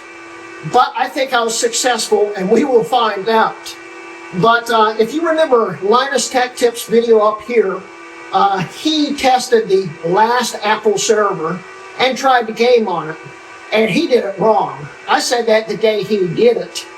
But at the time, this thing was so broken, and I was missing so many parts in it, that I couldn't do a response video to it. He, I believe, used El Capitan and Steam with a janky GPU setup, which you'll see I had to do the same thing. But El Capitan, by then, you really couldn't game on it. Steam was about to drop support for it. And then, well, they dropped it for High Sierra, and they've dropped it for a lot of Mac OS versions now since then. He did a good job at what he had, but he didn't do it right. And today we're going to show you how you were supposed to do it. We could game on this in Mac OS, but I don't want to because games just aren't very available for Mac OS, at least for Intel anymore. It's mostly Apple Silicon, which you can't run on this thing. So today we're going to be running it in Windows Server 2025 Data Center Edition. This is where the problem starts. This thing has been a nightmare to set up the game on, because even though Server 2025 is basically Windows 11 24H2 underneath, for instance, the Vega 56, which you'll see right before we start gaming on this thing, AMD doesn't make drivers for server, and their installer checks to see if you're running server or not. Needless to say, I couldn't install the drivers, which was a problem, and I tried multiple different hacks from GitHub and all this stuff. None of them worked. I could not get it to work. So I finally gave up and went to the Microsoft driver catalog and looked up a driver for Windows 11, and force installed it on. Driver works fine. The problem is it's from 2023 and I can't update it, which shouldn't be a problem because most of the games we're playing are from 2020 or older, and so it shouldn't be an issue. But I also installed GTA 5 Enhanced, the first time I've ever tried it, and it runs it incredibly well, but every time we start it, it says that we need to update the graphics driver because it's too old. It still runs fine. It's actually quite impressive that AMD is still supporting the Vega 56 because it was introduced in 2017, and they're still making drivers for it. And we're talking about equivalent to about a GTX 1070. It's a pretty good performer, but it's still getting updates unlike the 1070. So, you know, I'm pretty happy with it. I was going to try my 3080 Ti on here, but I don't have any power supplies that have 8 pins times 3. So I had to settle for my Vega 56. Plus, if we had done the 3080 Ti, we would have had to remove the built-in GPU because the drivers aren't compatible. So it's been kind of a hit or miss thing. But anyway, what we're going to do now is transition to you over to where where I'm going to show you how it's hooked up. It's pretty janky, but it works. So, yeah, here's that. All right, let's show you what the current setup is and how we have it hooked up to the system here. We have my Vega 56 right here. Yeah, this is pretty janky, but it works, so we'll just live with it here. We've got the Vega 56 plugged directly into the board with a PCIe extension, and then we have it powered off of my Razer Core X here, which I had to have jumpered to power on. We've got my wireless internet here. We've got the JC Hi-Fi here for speakers, and that is connected to this, a USB adapter for sound, and it's plugged into this USB 3 hub because that's the only way I can make this adapter work in Sequoia for some odd reason. So it's been kind of a janky mess here, but it works. As we can see, it is showing a display, and it just does what it needs to do here. Yes, it was quite janky, but it worked. We also ran some 3D benchmarks on here. I just ran Firestrike because I wanted to compare the original GPU, well, the upgraded GPU, to the Vega 56 to see just how big of a difference it was. And it was a huge one. So let's show you those. Here's the regular vanilla Firestrike test for the K2100M. And as we can see, it's not exactly what you'd call a powerhouse. It's a pretty bad GPU. Perfect for Mac OS, awful to game on. The K2100M did a 1000 and something. This has done a 12490, and it is a huge difference. This is a lot better. I think this thing might be able to game. And yeah, so, big difference, wasn't it? Anyway, we are now going to try to game on this thing. And we'll set you guys up to the monitor here. I wanted to use my ultra-wide from Ken, but for some reason I can't find the power supply to it. So we'll be using my half-dead cinema display, and hopefully it works through all this. So, yeah. Let's start gaming. Alright, so before we start gaming here, if anyone knows why this is pegging one core in Windows and only Windows, please enlighten me. It did it in Windows 11. It's doing it in Server 2025. I have no clue why. I've gone through all of the programs. It's just always pegging one core. Go figure. But anyway, other than that, let's start gaming. Now, I just found another problem. This is not an original Xbox controller.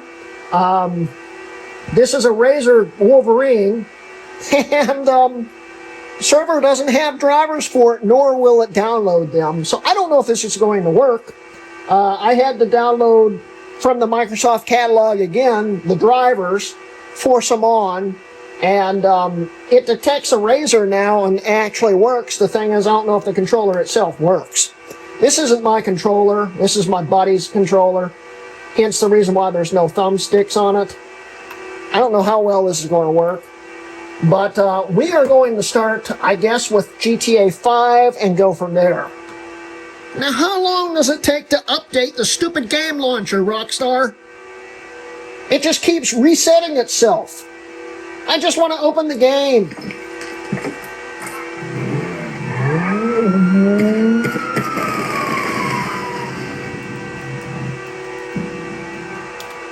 Now, I can't remember if I actually said, but this didn't save any of my game saves. So I had to start from the beginning again, just to get this to run. Which is fun. So far, the controller is not working. Oh yeah, this is going to be great doing it with a DAT. Seriously!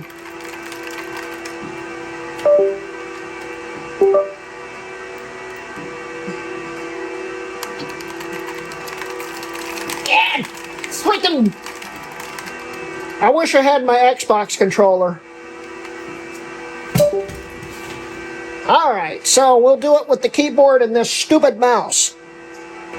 Okay, we're going to actually use a real gaming mouse. This might help a little bit. By the way, PC controls for this game suck, and I've always played it with a controller.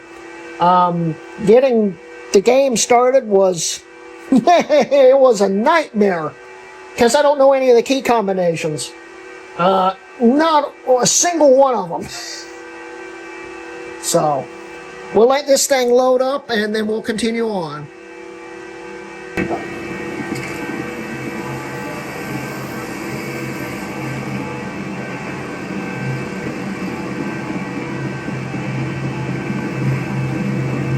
Don't be calling no murder case now.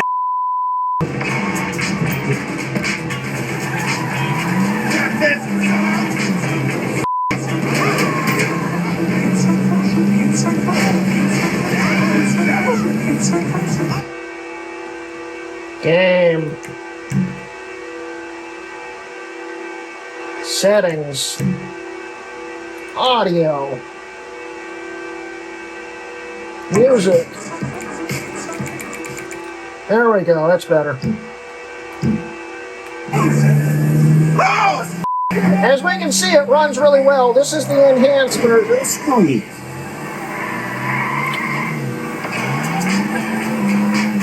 Screw you, Simeon.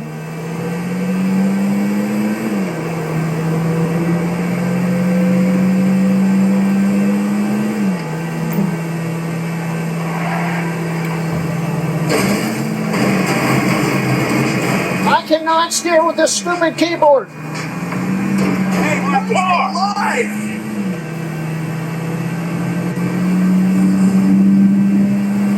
It runs really smooth. It's working totally fine.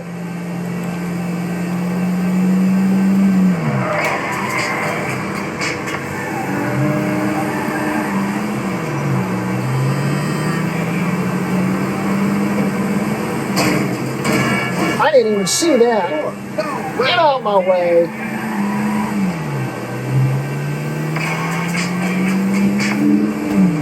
Simeon's getting on my last nerve.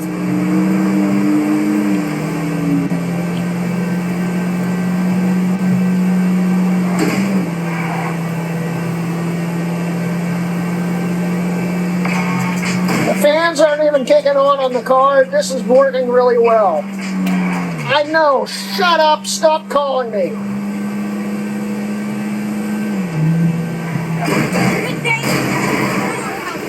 As we can see, it runs GTA really fairly decently. I have not changed in the settings on this. It's weird because it's showing me the Xbox controls. It's not even plugged in anymore. That's nice. Graphics. These are the current graphics set up here. Okay. What the? These are the current presets. And these are the current presets.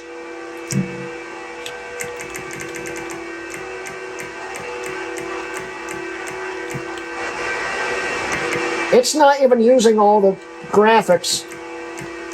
This is a really good high setting here. So what we're going to do is run the benchmark. What? Oh, you... Ooh.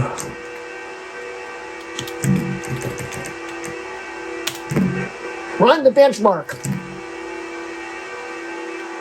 What? Run the benchmark.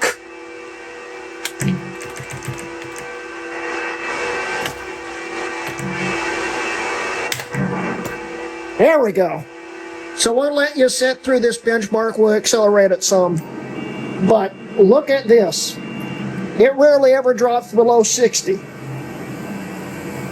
The lowest I ever saw this benchmark run was in the mid-40s.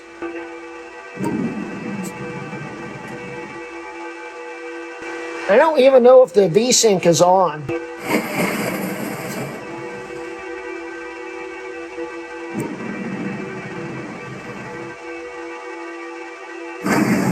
Here's where we might lose a little frame per second here.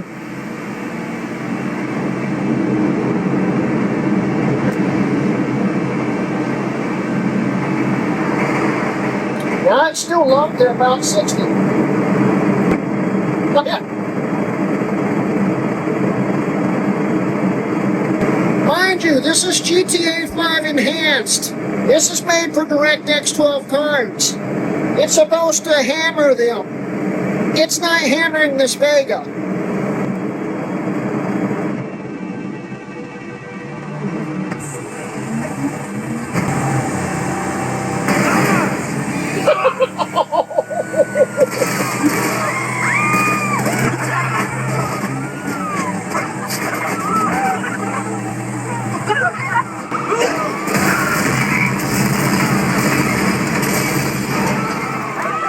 The lowest I saw was 47 FPS. That's pretty impressive. So now we're going to skip into another game and continue on. Okay, the next two games I have never personally played. I've been wanting to for years. We've got RDR2, which I've been wanting to since it came out in 18. I just never had time. But I have it, and I've had it for quite some time. I've just never played it. So we'll be playing RDR2's Benchmark, and we'll also be playing Cyberpunk 2077. So let's start with RDR2, because it takes a while to boot up. Here we go with all this BS again. You can't update. You keep refusing to update. Just go away and open the game. Ooh! See? Graphics. Benchmark tests.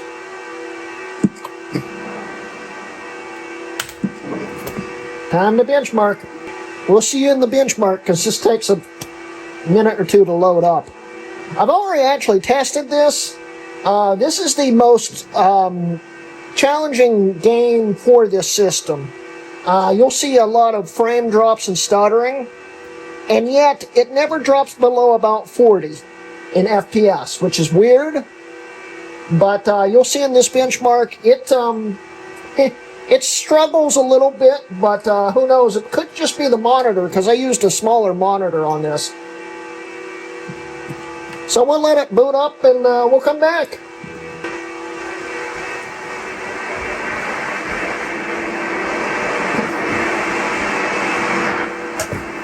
We're starting pretty strongly at 58, 59 frames per second. Not too bad. Yeah, we're dropping down to 41 there. The card's fan just started spinning up. Yeah, we dropped down to 37 for a second there. We can see the glitches and stuttering. I don't know if this would really be a game that you could play and have fun with on this system because the stutters. I don't know, you might get used to them. It might be totally different when it's not in the benchmark. I haven't tried the game yet.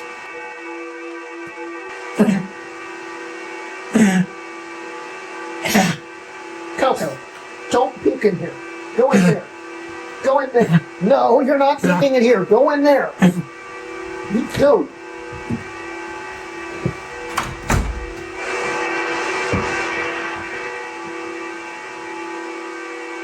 That's a boring benchmark there. Looks like nighttime in a field somewhere. That's a great benchmark.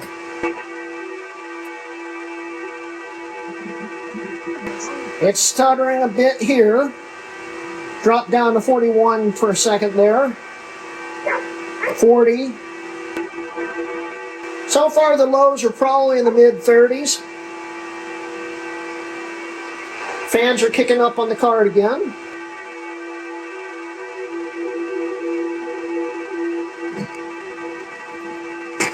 That hit 38 there.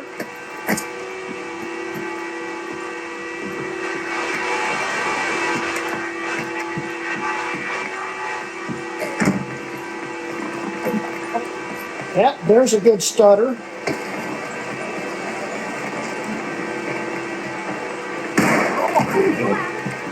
I think the biggest problem with this game is I don't think it likes working with two CPUs. One CPU with multiple cores, yes, but two, I think something gets lost in the translation. It's like one CPU is trying to catch up with the other one.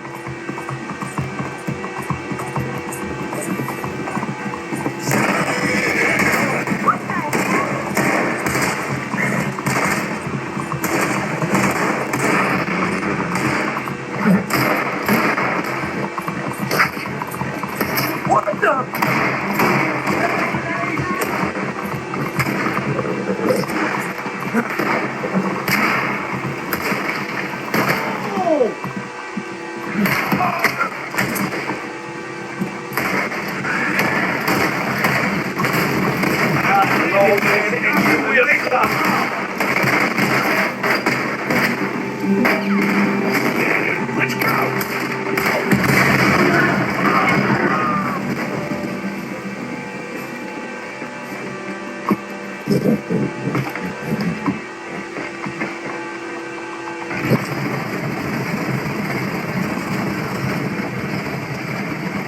Lots of stuttering. It just does not like this game. But I mean, it's still playable frame rates if you can get past the stuttering. There we go. Minimum FPS 2. Maximum 80. Average 45. The last time I tested this, it got 47. 45 is a playable. It's not bad.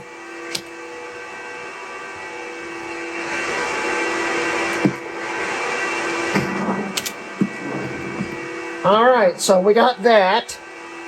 Now let's open up Cyberpunk and see how it goes. It is windowed. Why is it windowed? It wasn't windowed when I tested it last time. Okay, now we can benchmark it.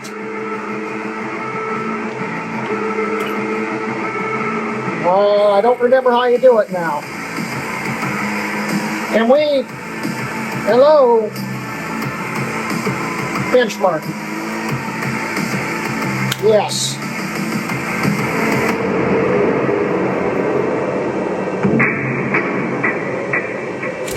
This one is the game that surprised me the most. It runs amazing on this. And the benchmark even loads fast.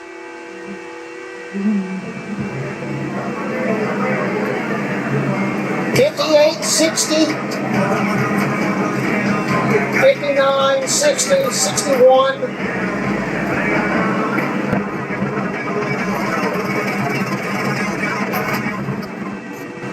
$76, $70.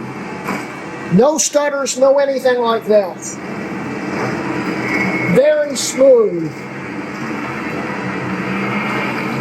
I wish this had ray tracing on it.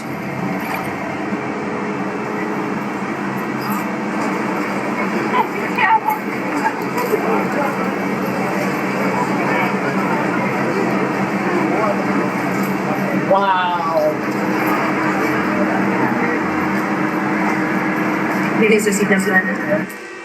There we go. Average FPS 66. I got like 70 something the last time I tested it. Minimum 55. It never dropped below 50. Max 80. That is pretty impressive. And as we can see, Windows Server 2025 data center. Yeah. This is actually not a bad gaming system if you're not afraid of making something a little janky. But yeah. So let's wrap up the video. So yeah, gaming on an Xserve is doable. But as you can see, it's not practical. And it's very loud. If you want a game on a Mac of this era, I'd recommend the 5.1 Pro. Especially since it's got actual built-in audio and Wi-Fi and Bluetooth. This is not what you want a game on, but you can, and I've proven that. It's functional, it just this is silly. This is kind of stupid. But yeah, I thought it'd be a nice change if we tried something like this on here. We're going back to business as usual on this thing, finishing setting this thing up as a server. In the next video, all the games and stuff will be off this drive because, well, it's a server. It needs to stay a server. So it's not going to be a gaming machine. It's going to be my server. So I have to get rid of all the games, all the drivers I forced onto it. It's going to take a while to get it back to the way it was. But once it's back to the way it was, in the next video we will be going over all the operating systems and my plans with the operating systems. And then after that, for the probably final part of it, so that's part 5. Part 6 will be setting up the Xserve RAID, which I'm not looking forward to because I've been having problems setting this thing up as a server. But I think in the end it's going to be worth it. So yeah, next episode we'll be going over all the operating systems, playing around with them, testing them out, and showing you that this thing's still a viable system as both a Mac and a server. And Apple never considered this a Mac. They never really called it a Mac. It just happens to run Mac OS on it. And it happens to be a Mac, but Apple always called it a server and not a Mac. So, it's not a Mac, but it's a Mac.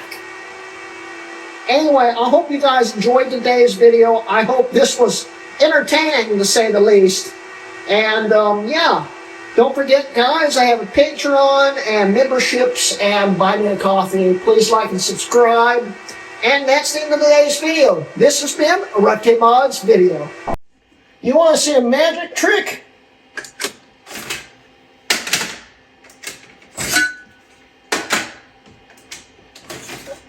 SSD.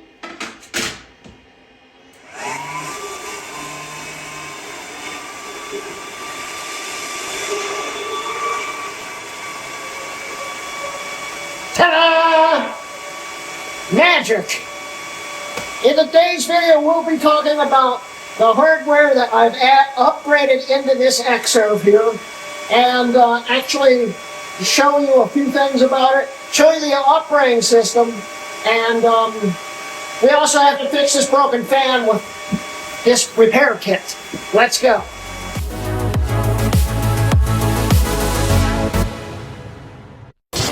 Anyway, I'm Hrutkay. Wait a minute. Woo! This is a wobbly chair.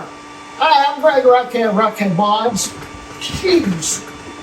And welcome to part 5 of the Ultimate Xserve Series build. Today's video is going to be a kind of 2-part, but in the same video. First, we're going to open up the Xserve and take a look at the insides. If you've seen the short that I have up here, Rest in Peace Xserve fan or something like that, you may notice that if you're listening right now, it sounds like I have a hairdryer in front of me. It's because the bearings have gone out in the fan module. In fact, multiple fans are going out in it. So, I've got a brand new repair kit from Apple that has never been used that I got for 40 bucks on eBay. It even comes with a free power supply. Huh? Neat, huh? But anyway, I don't know where to put this now. After we open this thing, we go over the hardware that's in it and replace the fan module. We're going to go over all the operating systems, and I'm going to explain how they work and what it took to get it to go. So let's get going. Okay, so first off, let's look at the service kit that we're going to be using here. This is a real Apple official box that they shipped it to me in. Of course they did that way. It's just a plain white box. If we open it up, we've got the replacement fan module, never used, still in the package, and a spare power supply that I have nothing it can go into right now. But it is brand new. Looks really nice, actually. So we'll put the power supply off to the side, and we'll pull this module out here, and we'll start working on the Xserve. Well, while we're in here, let's quickly show you exactly how bad this fan really is. Hear the nice, lovely hairdryer sound? Sounds great!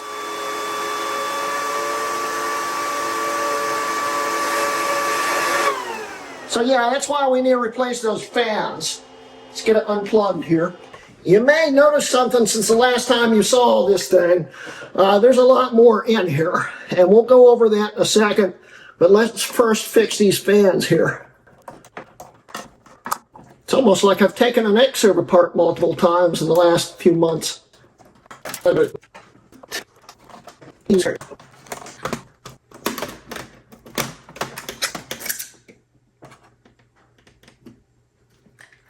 There's the old dead fans. I know this one, I think it was this one, was the really bad one, but all these are going out, so we don't need that now. Might end up buying new fans for it one day. I'll keep it, but yeah. This is still sealed. Not anymore.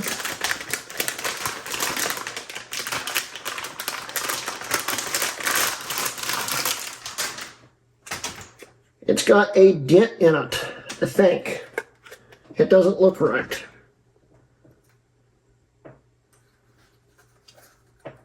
Yeah, it's got a dent in it. That's not a good sign, but it's not rusty, so hopefully it still works.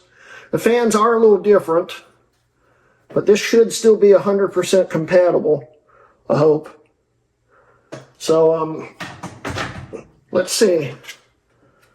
In that some.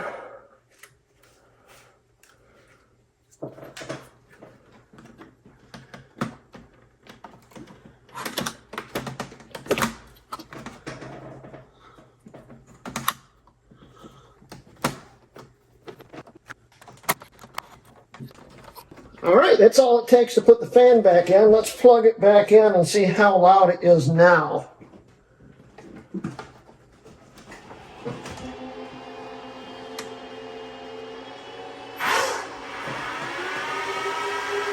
Perfect. In fact, I think these are the quieter fans. They're actually pretty darn quiet, and they're moving a lot of air too. That's awesome. And they all spin freely. That's awesome. So let's quickly talk about what else I've done to this. We already know we've got the dual 6 cores here and the 48 gigs of RAM, but I've added 2 extra things. You may have noticed this in here when we were gaming on this thing. If not, well, I guess you just didn't pay attention. But anyway, this right here is a 2 terabyte NVMe drive, which allows this thing to boot both Windows and Sequoia on it. So that's awesome. It doesn't work in Snow Leopard. That's why we still have the SSD in the front. But it's still a lot better option, and it runs pretty darn quick too. We'll go over a little information on that when we get to that. We also have this right here. This is an LSI 4-port fiber card, rated for 4 gigs a second.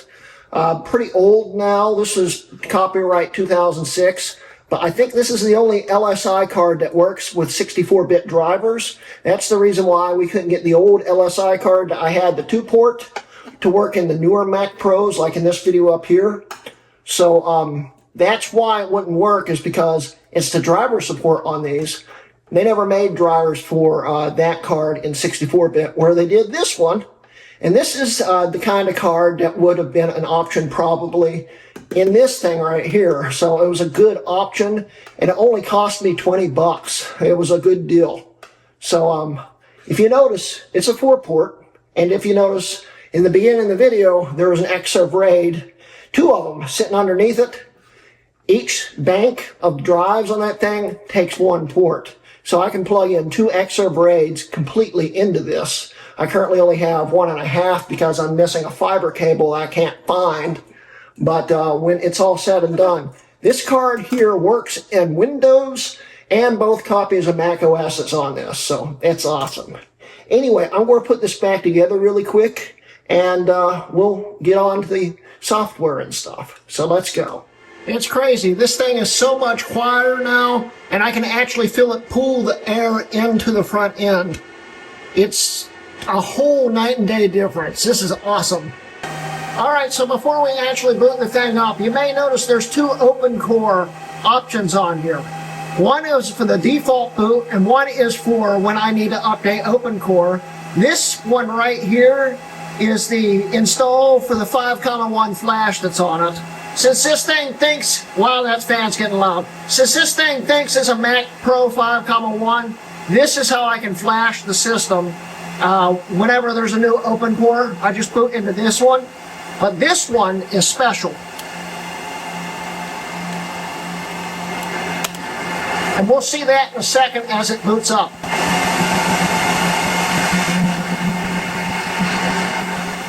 And we are fully booted up here. The fans will calm down in a second. I'm sure it's recalibrating everything. Wow, they're loud. They're all showing. But let's show you what's special about this flash. Let's just call this an Xserve 4.1 because this is what Apple should have built before they retired them. I have spoofed this thing into thinking it's what it is, a 3.1 Xserve, and it literally thinks it's a 3.1 Xserve, which is awesome. And it's the reason why I did that wasn't because, well, it's an Xserve and it should be identified as one, but because since it thinks it's a Mac Pro, because it technically is now, there's a few little problems here. Like, for instance, if you go into Mac's fan control, when you have it flashed as a 5.1, it identifies another like 10 fans that aren't there and are dead, and it panics. It's like, there's no fans here, you gotta do something. Well, if you have it running as an Xserve, you don't have to worry about that. So we've got it running as an Xserve, plus the serial number is an Xserve serial number. So when it's connected to Apple's iCloud account, there's no weird red flags or anything. I was running this as a 5.1 on the iCloud account, and I had to reload it into this thing. So, like, every time I boot into the 5.1 bootloader, I have to make sure it's disconnected from the internet or Apple throws a fit. Because it's identifying it as a totally different system with the same serial number. Little drawback, but not a big deal. So yeah, we have this thing thinking it is an Xserve because it technically is, but this is a 4.1 more than a 3.1. This is the non-existent 4.1 now, which is awesome, and it works perfectly. The only problem I have with Sequoia is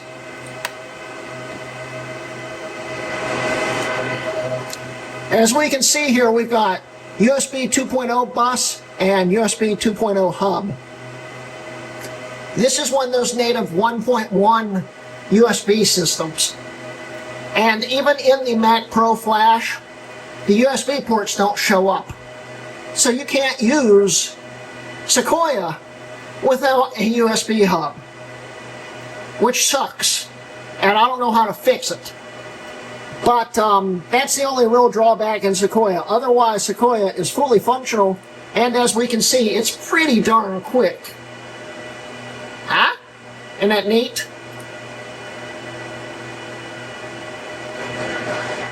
Well, it was neat. Come on, load. Please load. Did you not? Come on. Well, the about screen always takes forever. There we go. So yeah, it sees it as an Xserve, which is awesome. And the about screen on this thing always seems to want to freeze up. I don't know why. A little annoying, but that's the only problem in settings that I've found. Everything else seems to work fine, and is pretty darn snappy. If we go back to general, as you can see, it pops right back up. So, before we go over talking about Sequoia and stuff, and as we can see, it's got full metal support, fully accelerated, works perfectly. What we need to do is run a benchmark on it. And start. We're getting PCIe 2 speeds, of course, on this, I think it's a PCIe 3 NVMe. These are wicked fast. And compared to the original, which I think is this screenshot here, the original SSD is running at SATA 1 speeds. It should be running at SATA 2 speeds, but for some reason, when you have an unsupported SSD in the tray for some reason, it bumps it down to SATA 1 speeds for some reason. I have no clue why. But as we can see now, this is a big difference. It's night and day. It performs way differently. Look at those speeds. And it just keeps on writing to them. So yeah, that's the main part of Sequoia here. What I'm going to do now is pause this for a brief second, and then we'll come back.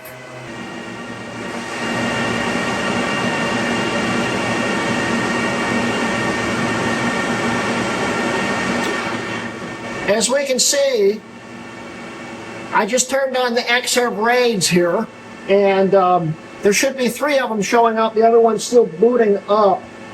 Uh-oh. The one that's actually plugged in is not powering on. Why? Well, there should be 3, but there's only 2 right now. The left side on this one's on the bottom is working, and the right side has no power. That's weird. The right side's the one that's plugged in. So, let me troubleshoot this real quick and we'll come back. Hey, you try turning it on and off again? Yeah, we got it going. The RAID card just didn't turn on in the system for some reason. I power cycled it and it's working now. So here is the other drive. As we can see here, this is all test right now. So what's my plans with these drives real quick? We've got my original 14 terabyte RAID here, which is split up into 2 here. These are my Time Machine backups, and this is my other Time Machine backup with all my videos on it. This is going to be the main new system backup drive, which is going to be formatted in exFAT. So I've got to figure out how to back all these things up to a different drive, reformat the whole thing, and then dump everything back onto it. But I'm going to have to actually split it up with the other RAID. And this is currently a 7 terabyte RAID, so it's got 3.5 terabytes per side. It's okay. I actually have a third Xserve RAID, and I can't find it, but it was a part system that I actually bought, the one that this one is here to repair, because it came to me crumbled. But all the drives still worked in it, and one of the RAID cards was dead, so I could only use one side, but I verified that all worked. The faceplate was smashed in and all this stuff. And this one right here came to me also dead, but the only thing I had to do is rebuild the RAID cards by pulling them out. They're 2 pieces, and if you clip them together, they start working again. It just got jostled around, plus it wouldn't power on. And that's because the power button got disconnected during shipping. The thing works totally fine. It's just got a bent front end on it. The rest of it's in very square shape, and this will probably be the secondary RAID. And I'll be using the other drives in the other system to rebuild this. Right now this is a 7 terabyte. And the other system was a 10.5, which was the biggest Xserve RAID you could get from Apple, which is what makes me so sick that it got crushed the way it did. But all Xserve RAIDs after the Well, the second generation and later are all basically the same. The first generation's got a different, slower connection and has less RAM in it. There's actually like 3 different generations. Second and third are basically the same. They just had different drive options. But it's crazy to think that these Xserve RAIDs actually work on Sequoia. You know, this is technology from 2002, and it works like it's brand new. And it's fairly quick. I mean, it's got a little slow here and there, but I mean, you can't do a whole lot about it. But as we can see, it's still loading pretty fast. Very responsive. And I wish I could show you right now. You can actually watch it load in as I scroll down. All the lights light up. It's really neat to watch. But, you know, if you want to see more things about Xserve RAIDs, I've got links up here too. We'll link my most popular out of them, which is, I think, when I built it. Plus, this is the same RAID I plugged into the Apple TV, which is neat. But anyway, I got Sequoia on here for just to have it on here. It might be nice because if I have a problem with Windows, I can use this to sync backups to also. And in hindsight, I probably should have just done that, but I'm not very bright, and we'll talk about that in a minute. But yeah, it works totally fine. We've got this plugged into my Ethernet.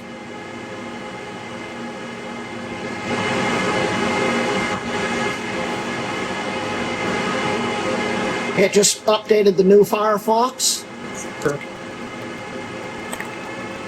Here's my latest video that released today as of filming, and yeah, as I figured, no one's watching it. I missed that boat when it got taken down. This is the refilm of it. As we can see, it runs fine, and we can even run this at like 1440. It should run it. Very good, very strong, very fast connection. I don't know if this would do 4K. The CPUs probably won't handle it very well. Let's see. It's a little slow on 4K, but 1440 runs perfect on it. You know, I'm not going to be using this for watching videos and stuff. This is my backup server, but it's nice to have Sequoia on here, and as we can see, it works totally fine. No complaints about it. I'll probably be using this as a secondary render if I ever need it. It's also got my development tools and stuff on it. And yeah, that's Sequoia. It works totally fine. Works really well. So let's restart it. And let's boot in the Snow Leopard server. And now we are in Snow Leopard server here. If we pull up server admin here. Now, I don't think server admin's exactly happy working on a 4,1 Xserve. It throws a lot of things its way, and it just freezes for like a solid 3 or 4 minutes. But once it loads up, it seems to work fine. So it's awesome. We got all of this going here. I just turned on the other 2 Xserves underneath this one, and we can pull up a little networking.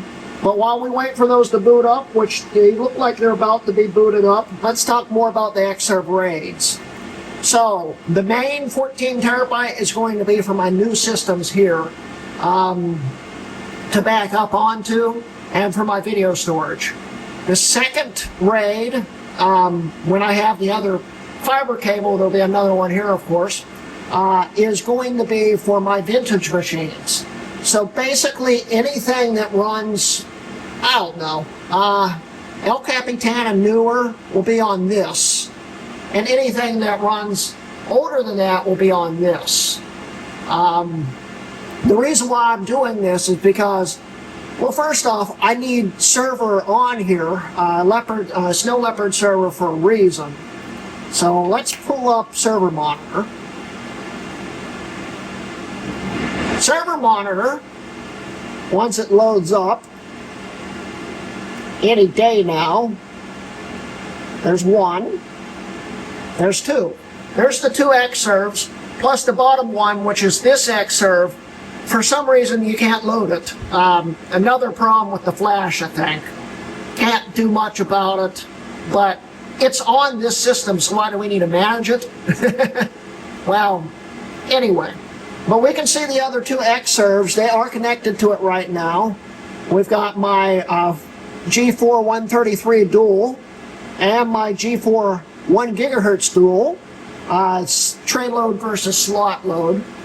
They are connected. They work. We go up into the network here. We can see both of the Xserves here. That's cool. With Snow Leopard server, I needed this just mainly to configure my RAIDs, as we can see here. Now, the bottom one always resets itself every time you cut power off to it. I don't know why. So I've got to set that back up. Give me 1 second, I'll be right back. Alright, it's connecting back up. It always resets the default settings, but the drive itself is still fine. All the RAID setups fine. It just never remembers the settings for some odd reason. Don't know why. Not a huge deal. It is missing one backup battery in it, so that might be part of it. But it works totally fine. As we can see here, we've got one set up in RAID 0+1 because it's got a broken drive in it. And the other one's set up in RAID 5, which gives us a little less than 3 terabytes. Not a lot of storage, but it works. We look at my other Xserve RAID. We've got 5.46 because RAID 5 has to have parity and stuff. But this is the 14 terabytes right here. And they're both working perfectly. So that's the reason why we have OS server on here. Plus, for the vintage systems, this will be running on AFP. For the newer systems, this thing will have to sync through SMB. SMB was introduced, I think, in Leopard server. I'm not 100 on that. But it doesn't work very well. It works like crap. But that's what new Macs actually sync to, is SMB. So we can't sync the new Macs to this, and that's why we had to install Windows. But AFP will be perfect on this. It should sync fine. So when I need to back up my old systems, I'll boot this in the server Leopard, Snow Leopard server, and turn on the system for the old backups. And when I need to back this up to a new system, I just have to boot it into Windows and turn on the other RAID for that. And that's the other thing. The other RAID. This is right now formatted as macOS Journal, where this one is being tested here. It is in exFAT. exFAT is basically the universal file format that all operating systems talk to. And it was introduced in 10.6.4. This is 10.6.8. There's one problem. exFAT support sucks in this operating system. That's another reason why we're not backing up to it, because it won't let you make a share with it properly, and it just doesn't work right. You can't just back up to it. It doesn't work right. Don't know why. exFAT just does not work well in Snow Leopard, but in later OSs it works fine. So I could probably sync everything running line and later to the newer drive, but I mean the older drive, but well, yeah, to the newer drive. So I mean, it could be an option, but the way I have this set up, I'll sync the old systems to this OS and the new systems to Windows. So let's put this thing into Windows, because I've basically showed you everything. I am going to shut down one of the RAIDs because it's not formatted for Windows. It might throw an error. But the test one right now is formatted for Windows, and this is actually a Windows backup right here. And what we're going to do is turn those RAIDs off and remotely shut down my two Xserves. In fact, let's show you that right now.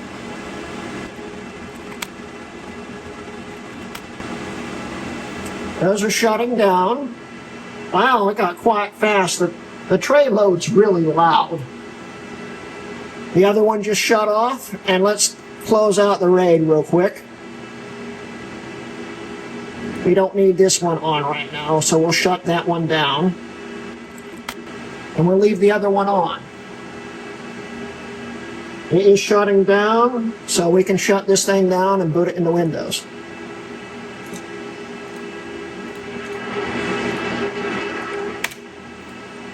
Okay, so let's boot into Windows here.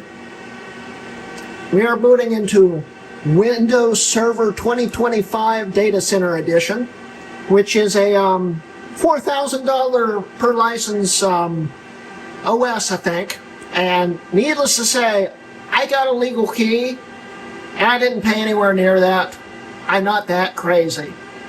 But I wanted the best of the best, and I got the best of the best, and it's all 100% legal, so we'll leave it at that.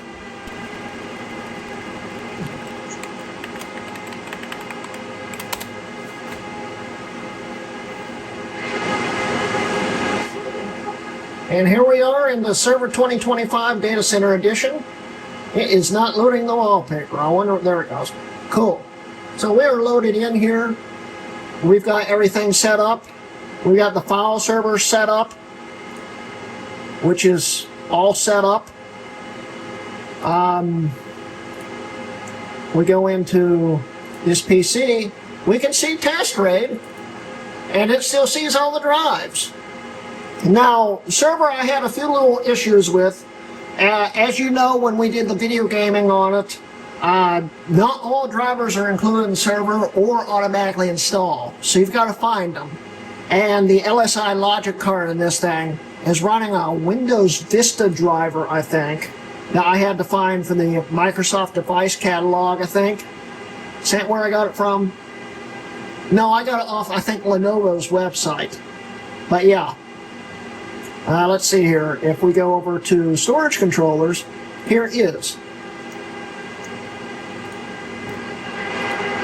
And that is a Windows Vista driver. It works perfectly. So that was the only big problem with that card. As we can see here, we still have all the stuff that didn't work. This one right here, I figured out, is a LOM, or it's a wireless wired management GPU that is built into the management chip that you can't see until you flash the system. It doesn't work. You can't use it unless it's remotely. So there's no point in installing the driver, and actually when you install the driver it crashes Windows, so I just disabled it. It's not a big deal, it doesn't work. We've got my Quadro still in here, works perfectly. In fact, we can pull up Control Panel. As we can see, the drivers are fully functional here. And I even got Control Panel for Boot Camp to work, so we can choose what to boot into. I can log into this with Windows Remote Desktop on a PC or a Mac, and manage it wirelessly, which is really nice. And this has the most recent version of Boot Camp on it. And I had to set this up like a 5,1. I need to film the video on that. You can't install Boot Camp normally on a 5,1 or this thing booted into UEFI Windows, otherwise it will crash. But if you only install the Apple drivers, which includes Boot Camp, it works fine. But yeah, you can't install any other drivers. You just let Windows do its thing and install the drivers itself. And if it can't, like for the Ethernet ports that were in this thing, which I'll show you that too. Let's see here. The Ethernet ports on this thing were old Ethernet ports. Windows didn't have the drivers for it. And the thing is, Windows is supposed to have the drivers for it. So if we go over to network adapters, we go to properties, and go to driver provider surface. This is from the Microsoft catalog, and I believe these are Microsoft drivers for a Surface tablet, which I guess use the same drivers. You can't find these drivers on anywhere but the Microsoft catalog. But that's a small little drawback. And as we can see, it still has internet. It still works. I had to use Brigadier the other day to set up everything. As we can see, this is actually a very useful video. I thank this guy because Brigadier I needed, because I didn't feel like trying to use a Mac to try and get it downloaded. The only drawback I've found with this thing is I can't control the fans in Windows, but it seems to meter itself totally fine and keep itself cool. I stress tested this in Windows folding for about a week straight. That's when the fans died. And as we can see, works perfectly. The only thing is I still can't figure out why one core is always fully loaded. It's not sluggish or anything. It just always keeps one core fully loaded. It idles at like 5%, sometimes a little higher. I don't know why it doesn't. I've tried to figure it out. I've disabled stuff. It just will not stop doing that. If someone has an idea, please tell me. But yeah, let's talk a little bit more about server here. So we'll open up Server Manager again. Here's the local server page. Coincidentally, this is the OS Server Manager that I used when I was learning how to use Windows Server in school. I looked at this, I took one look, I said, that's a Windows 8 design. This has got to be from Server 2012. It's from Server 2012. They haven't changed this since Server 2012. The same Windows Server Manager. Not one bit different. But this is, of course, based off of Windows 11 24H2. See here. This is going to be the main OS that it will be running. And as we can see, Server Data Center 2025 24H2. It's fully activated. Everything is working. See? Active. So yeah, this is the Server Manager. It's actually kind of useless. I still use Group Policy Editor and the other editors. I can't think of the names right offhand to set everything up. Local servers, the Server Manager is just good to have it online and make sure everything is shared correctly. And this also turns on all the server profiles that you need for it. But yeah, like having the RAID here, this is shared right now, as we can see with this little green arrow here. And I also have the SSD in the main tray. Oops, sorry. The main tray has formatted 60 gigs for server, Snow Leopard server, and the rest of it is free space for spare data stuff. This is, when I was testing it, this is the MacBook video. Oops, there's the thumbnail.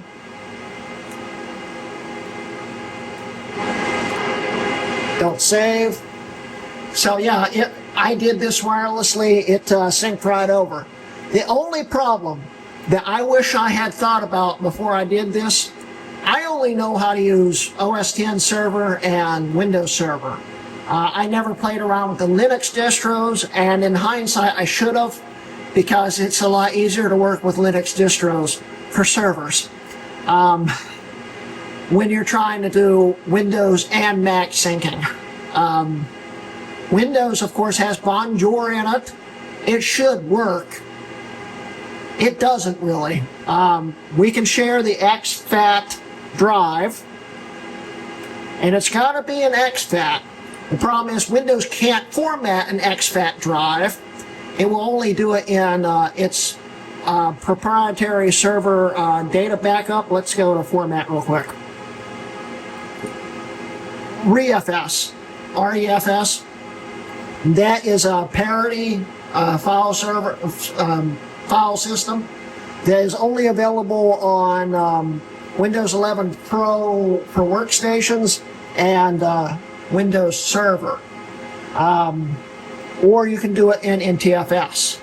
You can't format an exFAT without a secondary program, and I just didn't feel like doing that. So when I format for exFAT, I format it in Sequoia.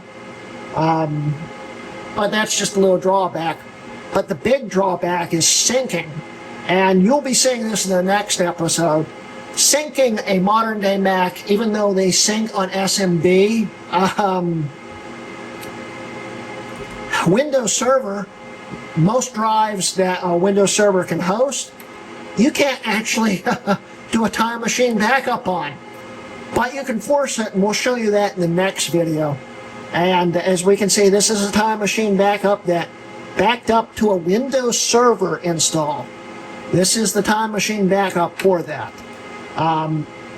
It's a little complicated. In hindsight, I should have used Linux because I believe there's just shortcuts and stuff that automatically set up a time machine backup. You can't do that with Windows, which sucks. So it makes it 10 times harder to hook up a modern day Mac, which is why hindsight is 2020 and why I should have probably went with Linux. But hey, I've got Windows on here now. I've got a very expensive key. I've got it activated. I'm going to keep using Windows on it. So we're going to keep using Windows on it. So yeah, that's about all there is about these operating systems here. What I'm going to do now is move you guys back to where you were in the beginning of the video, and we'll wrap up the video. So yeah, guys, that's the end of part 5 here. We went over the hardware that's in this thing, and all the OSs and what I'm doing with them. I hope you enjoyed today's video. If I could redo it over again, I would probably run Linux on this. Colin even told me, he asked, why are you running Windows? I said, it's because I know how to use it. And yes, I have learned a lot from Linux. I've been using Linux since about 2010, unless you count iPod Linux from around 2007, but it's kind of not Linux still. It's still Linux, but yeah. I've been using Linux since Yellow Dog Linux on the PS3 in around 2009, 2010. Still not great with Linux, as you've seen in some of my videos. But in hindsight, I should have probably went with like TrueNAS or something like that, instead of using 2025 Data Center. And this thing is getting really loud and quite warm back here. Wow. Kind of nice. But yeah,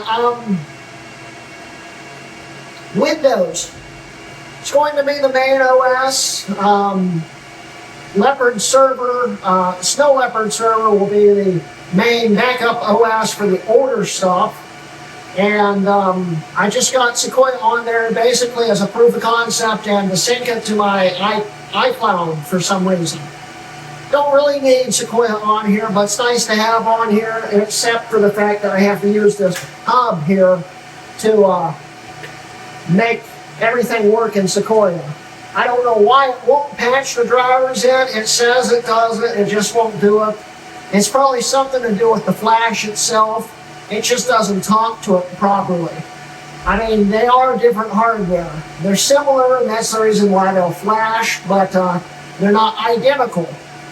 So, oh well. But I hope you guys enjoyed today's video.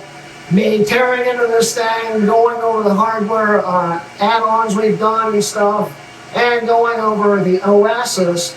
And in the next video, I am going to try to set this thing up for my server. And yes, this is going to be my server, which is stupid because I actually have servers next door which are like 3 times the size of storage, maybe even more, and a lot faster. But this is cool, and I want to use this. And this has been my main server since about 2020. Not this particular one, it's actually this one. It started out as this one, and then became this one, because I didn't feel like moving this one next door when I took this over here. Yeah, but these two have been my main servers. They're G4s. They're fine for file backup, but they're kind of slow for transfer. This thing's a lot faster, has more power, and the main reason why we're doing this and installing Windows and all this stuff is I didn't really quite explain why new Macs sync with SMB. It's the universal file protocol for syncing and stuff. Basically all OSs talk SMB now, and Apple is discontinuing AFP. So in a few OSs, it's going to be sunsetted, and you won't be able to sync like a brand new Silicon Mac, Apple Silicon Mac to like a time capsule or something. And you won't be able to sync it to this with certain file protocols in like Snow Leopard server. So I thought, just bite the bullet, use a native OS that uses SMB. Didn't think about the fact that it wouldn't sync to it until after I did it. And it took me a long time. We'll talk more about that in the next episode. But I hope you guys enjoyed today's episode. And I think I know why it's getting so hot. I think this thing's folding right now. Oops, I forgot to turn that off. But yeah, that's the end of today's episode. Don't forget I have Patreon memberships. Please like and subscribe. I've got a Buy Me a Coffee. All the links are below and at the end of the video and all that stuff. You know the deal. And that's the end of today's video. This has been a Hrutkay Mods video.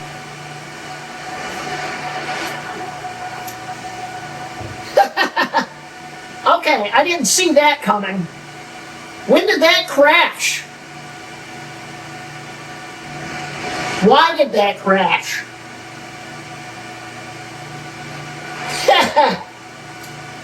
Huh. It's not the end of the video yet. Let's try to figure out what happened here.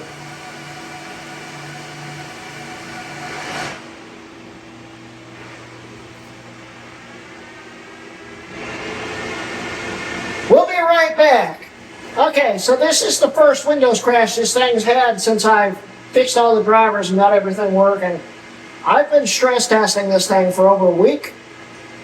I've never seen it crash. It just said shut down unexpectedly. Hardware error. Live kernel event.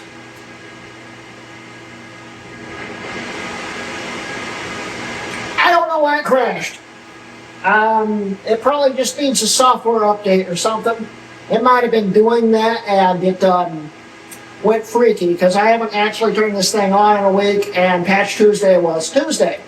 So it might be an update or something in the background. Windows, what are you going to do about it?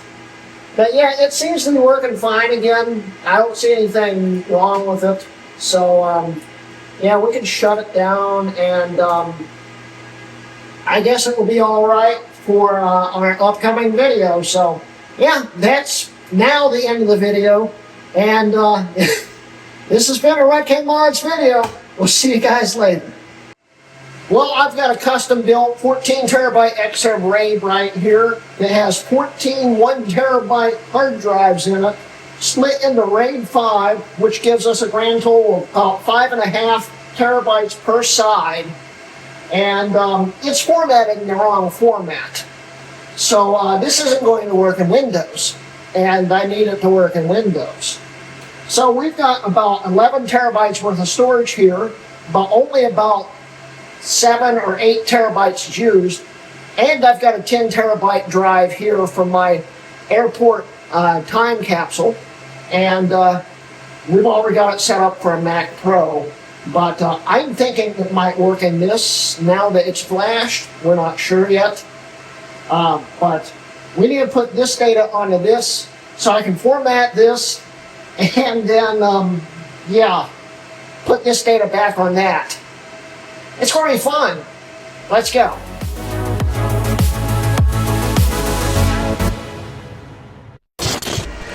Anyway, guys, I'm Greg Hrutkay of Hrutkay Mods, and welcome to part 6 of the Ultimate Xserve Series. In today's video, we will be transferring all my files on my main Xserve RAID to this drive right here, which is from my airport time capsule, which was in this video up here. This is actually the second drive for this, actually, but still. Today we'll be transferring the files over to this because I need to change the format on this so it will talk to Windows. And I still need the files, and this is the biggest drive I own. I don't know how this is going to work, and I first want to try this drive in the Xserve itself to see if the 2 terabyte limit has been removed when it got flashed. I don't know if it has. See, Xserves have this 2 terabyte limit on drives, on the front drives, which is annoying. You can run bigger drives, but you have to format them. This, on the other hand, is a fully 10 terabyte formatted drive, and the Xserve has been flashed on Mac Pro. So we're going to try this drive in here first, see if it shows up with the 10 terabytes, and see if it will write to it. If it can't, we've got to pull out Mac Pro and switch my fiber card into it temporarily so we can actually transfer the files. So hopefully we don't have to do that. But yeah, let's try this experiment and see what happens. Let's go. Okay, so first things first. Xserve's designed for you to hot swap drives in it as long as it's not a boot drive. And currently we're not booted up on this drive. So I'm going to see if it will let me hot swap it. Mac Pros are the same way with the main drive bays. You can hot swap drives as long as it's not the bootable drive. This in theory should work and not crash anything. It didn't so far. Is it still running? It is still running. So we need to remove this. Let's see here. All right, we got the SSD out here.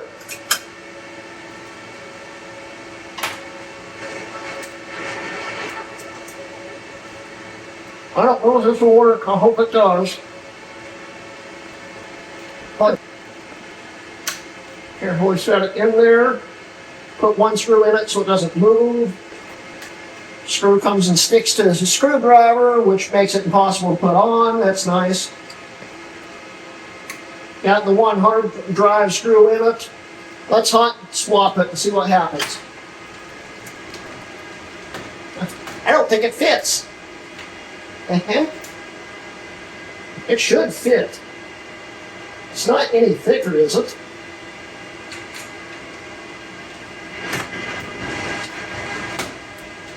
What is stopping it?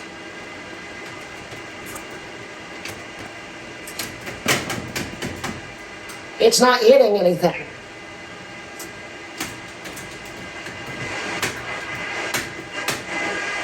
I'm trying this because I don't want to take apart the Xserve again.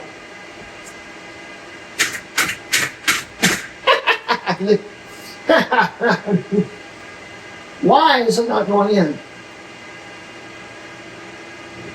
I don't see anything blocking it.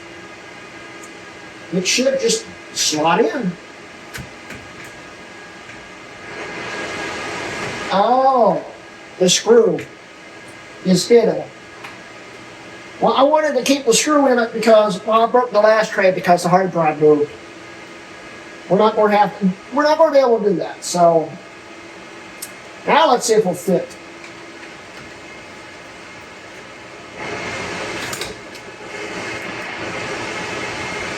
I've noticed something the last few days. The LED has gone out in this tray. Let's see what it says here. It is not saying it. It's not saying it. So it's either not hot swappable or it's not worth a 10 terabyte drive. Let's restart it and see what happens. I saw activity light.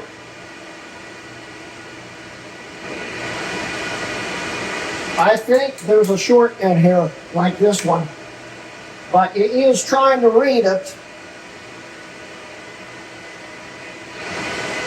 Please be easy. Please be simple. I don't want to have to pull out a Mac Pro. Well, it's not showing up in locations.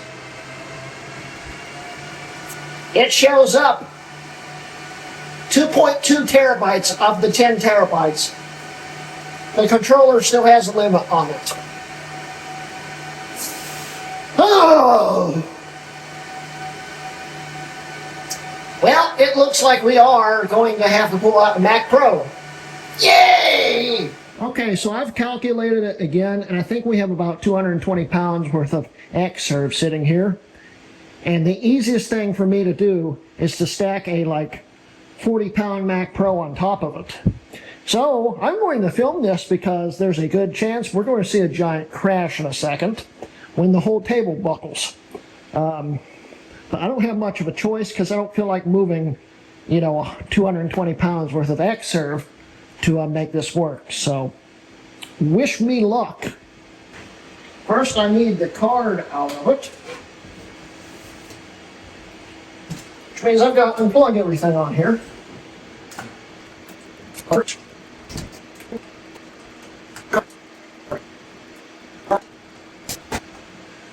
Alright, here's the moment of truth. Now first, if you've noticed, I had two hard drives in the beginning of the video.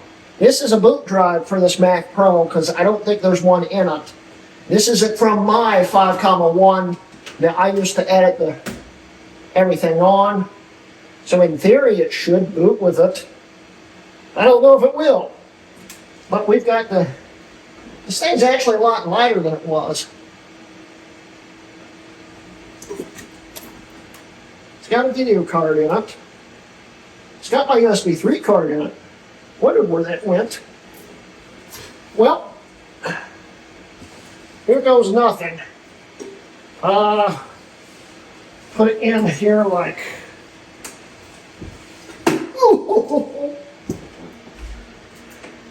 Ready for a giant crash?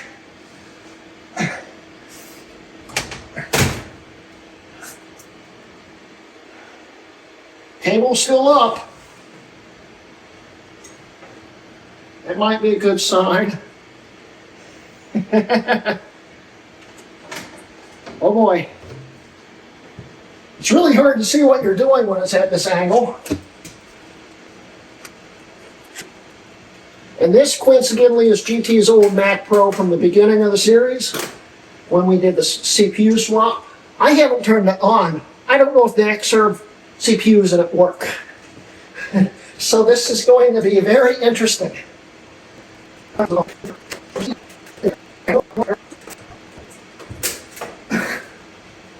It straight up refuses to go in.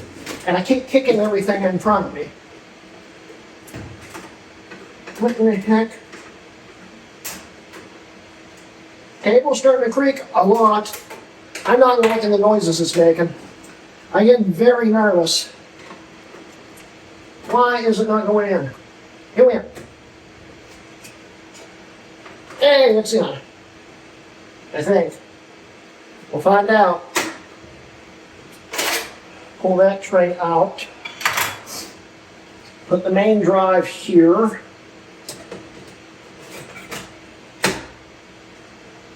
Ten terabyte drive here.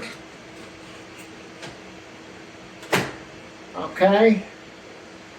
Put the bracket back in so the card doesn't move. Maybe. It keeps popping out. Oh, I'm getting angry. Go in. Go in. Go in. Go in. Okay. Fiber card's in. Let's put the side panel back on. Where did my... There it is. Need a PowerBook G4 to angle the monitor.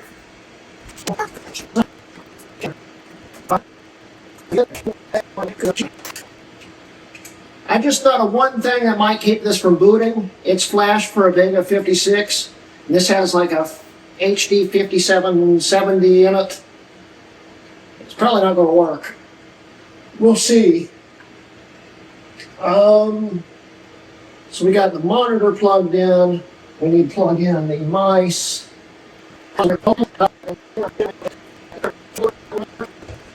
Now, if this doesn't look dangerous, I don't know what does. Let's power it on and see if it works. Power's on. Bonged. So at least when the CPUs work, it's working great. I just heard something shift. It sounds like the table is about to collapse. I need to back up a little bit. Please load. Let's put it into Mojave, that way the graphics card will work. No, it won't either. My High Sierra drive's the next door. We'll just go into Sequid and see what happens. And we'll come back when did that happen? We'll come back when it's fully booted. All right. We are booted here with no acceleration because we've got a non-metal card in here. Not a huge deal. We see the Xserve there, the RAID port. Let's see if we can see everything. Wow, that's slow. See if it sees both CPUs. Please. There it goes. Two processors, that's good. So yeah, that worked. Let's go to Finder. Backup temp. Get info. And we have 10 terabytes, and it's already used 1.5 gigs. I don't know why, it must be the formatting. But yes, it sees the drive properly. So now we can start transferring files. See, which one do I want to do first? Probably my Pro drive. This one right here has the most important stuff, including all the videos to the channel up until like a year and a half ago on it. And it's not loading it. Why is it not loading it? Please load it.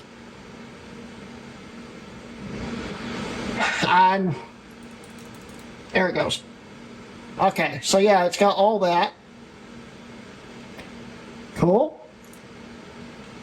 I'm just going to click and drag. I could just clone the drive over, but I doubt I'm going to lose anything. This also has my iTunes backup from like 2 years on it, 2 years ago. So this is going to take a while to transfer because I've got a lot of iTunes files on there. So what we're going to do, go back over here and make a folder. It does nothing. Why are you not doing it? There it goes. Click and drag. Oh, it's so slow. And it's going to start copying.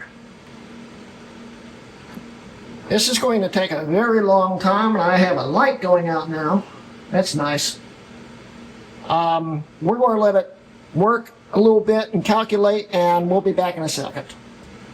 All right, so it's starting to transfer over here. It says it's 4.03 terabytes. I don't know if that's accurate or not. And there's definitely a lot more files than that, so I don't know, but it's transferring. We're going to disconnect you from the camera mount here, like so. And we can see the Xserve RAID reading right now. It's actually pretty darn neat. And as we can see, this is the left drive, like it was marked as on here. Really cool. Yes, I have verified this is actually backing up everything in total. And it says it's going to take about 7 hours. I actually don't doubt that. The thing is, I've got to be here for the 7 hours because it will probably start asking me for passwords. Maybe I can get the other one to start transferring too. The thing is, it's going to slow everything down even more.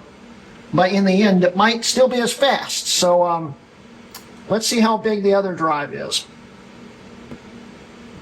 The other drive will definitely fit on this drive, so I only have to do it one time instead of transferring twice. So I'm going to try that. So I'll be right back.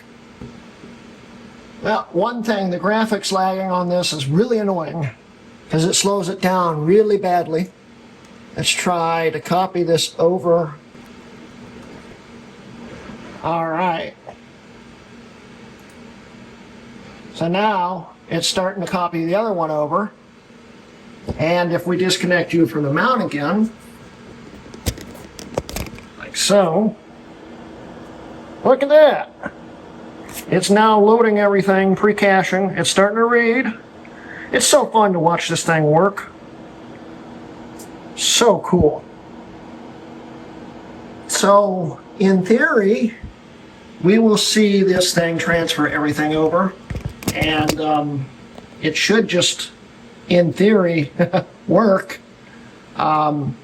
And I'll have to monitor it and keep it going and pray this table doesn't collapse while we're doing it. This is going to take multiple hours. So I guess that I'm done for the night. I hope you guys have enjoyed what I've done so far.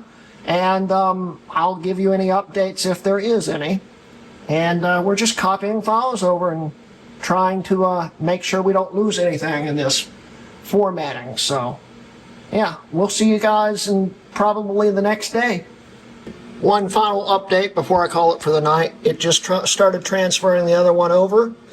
And the write speeds definitely did slow down. I mean, it is both writing into the same drive, and it's a hard drive. But as we can see here, it is just doing its little thing here, transferring everything. It's so cool to watch. This is why Apple should have kept making server hardware, because it's just really cool. It's so cool to watch all the lights blink. You can see the data being moved, and it's just the neatest thing. It's the neatest experience. But yeah, it looks like everything will work. It's not asked me for any passwords yet, so it might just do it, and it might not. We'll see. Okay, it's the next day. I just restarted the system because it was reading a little weird. But now if we pop it up here, we'll see if it actually copied everything over. That's not a good sign. The 10 terabyte drive disappeared. Uh-oh. Well, I verified that it had copied over before the restart 5 minutes ago. Where's the drive? Ah, crap.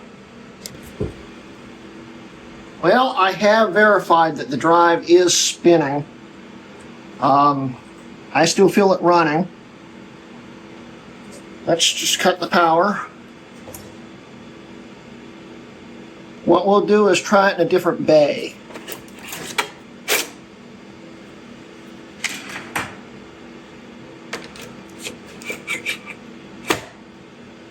We'll plug the power back in.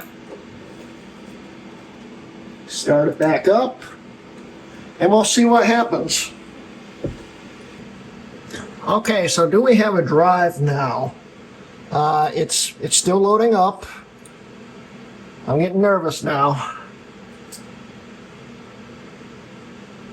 There it is right there. So I don't know if that was some kind of fluke or if something's going out in the drive. The Mac won't load anything, but it's there.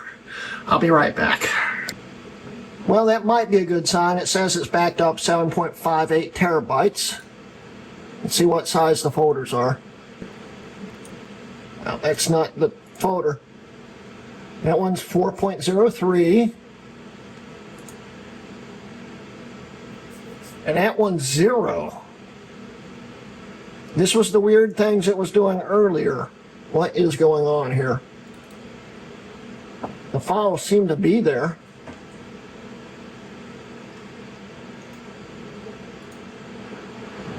It's still reading 0. Okay, well, let's see. Here is my quad core backup. It says it's there. I don't know what's going on here. It says the files are there, but it's reporting at 0 kilobytes. Well, Should we tempt fate because the most important drive's been backed up? The other backup drive isn't really important. As long as the drive itself works and it's kept all the files, we should be okay. I don't know why it's reading like that. Let's double verify here. It says it's got 7.58 terabytes on it. Ha. Tell you what, let's mount one of these and see if it mounts. This one is to my world's fastest 2009 Mac Mini before it blew up. It's not doing anything. This is sat here for 24 hours running. Well, it seems to be trying to mount it. Time machine backups. There it is. Does it have the files on it? Does it load? It's not loading. That is not a good sign. There it goes. It's got files on it. They seem to be populated. I guess the files are there. It's just not reporting it properly, which I'm confused over, but we'll go with it. The files seem to be there. If I lose this one side, I'm not too upset over it. Yep, there they are. So we might be okay. Let's continue on with the video then. Before we do this, I want to run a first aid to make sure it's okay. It says it's okay. Try one more. First aid. Okay, yeah, there might be something wrong here. Huh. I'm going to restart again and try first aid one more time with nothing mounted off of it and see what it says, and then we'll continue on with the video after we verify the drive's fine. The lack of graphics acceleration gets really old after a while on this thing. Oh no, not again. There's no drive. That's not a good sign. Oh, I don't want to have to move everything again. Okay. Okay, so I've swapped everything back over to the main bay that it was in when it transferred all the files, and we'll see if it's there now. It's there again. Side note, the most important files, the channel files, are actually still backed up next door too, and actually it's a newer backup, which I was going to transfer over when everything's copied. So if I lose those files, it's not that big of a deal, but I'd rather be able to transfer them over now because it would save time. There are some files on this drive though that I need to make sure are saved because I don't have any backups of them anymore. So let's run first aid on this again, see what it reads. Volume could not be unmounted. It's not a good sign. Okay, I've unmounted it manually. Now let's try it. Well, it says the volume is healthy. It just, I don't know, maybe because it's so full, the SATA controller is not really sure what to do with it. Because, I mean, this SATA controller was designed back when 2 terabyte drives were about as big as you could get. That could be the problem. This controller should still be able to do it because it's an EFI controller. It should support probably a few petabytes off of it, but it's also Gen 2 and all that stuff, so we might be okay. What I'm going to do, just in case though, is first let's remount this if it mounts. Okay, it's mounted. What I'm going to do is back up those important files onto this drive just in case we lose everything. So, 1 second. Alright, so yeah, I'm backing up my dad's Corvette driving videos because I don't have a backup of them anywhere else. They are backed up, so I won't lose those of his just in case. But the drive itself seems to be working. I'm hoping it's going to continue to work. So, what we need to do now... Wow, it's slow. Okay. we've got to reformat everything, which is the not fun part. So I'm going to erase this one. Erase. We need it in exFAT. Well, cool. You can't put the full name in there. We'll do, oh boy, erase. Okay. That one is erased. And this one, I'm nervous. Erase. exFAT. And erase. Okay, so we've got all that erased and copied over. So now, here's the next step. Putting the files back on it from this drive that may or may not be working right. So what I'm going to do is, we have a main and we have a pro. The pro is my main backup for my main editing rig and all the videos. Main is for all the other systems. It's also where I dump random files and stuff. So I need to make sure these are set up on that drive right. The thing is, I also still have my PowerPC systems I have to back up, and we're not going to back them up to main anymore. So we've got to figure out which files from main originally were in main go into the other Xserve, which I need to start up real quick. So 1 second here. Okay, the other RAID is fully booted up and not showing up. That's weird. The weird thing is it's reading the left side and I have the right side plugged in. But it's still not showing up either. We may have to restart. It may not hot swap, well, hot plug in Sequoia. The thing is, if we restart, the drive might not show up again. Fun times. Let's, I guess, restart again. Yep, that was the problem. The drive does not hot plug in Sequoia. So that's nice to know. We'll let this thing boot back up. I see activity now, so it knows it's connected. So we might, I hope we're good. All right. So yes, that was the problem. It doesn't hot plug for some reasons. Unlike in other OSs where it hot plugs fine. It does the same thing in Windows for some reason too. But yeah, they're all here now. The bar's gone, which is nice. There's no dock now. Great job, Sequoia. So this is 10 times harder to use. So 1 second. All right, this seems to be a common problem in OCLP Sequoia. So the only thing you gotta do is go over to desktop and dock, and go to automatically hide and show dock.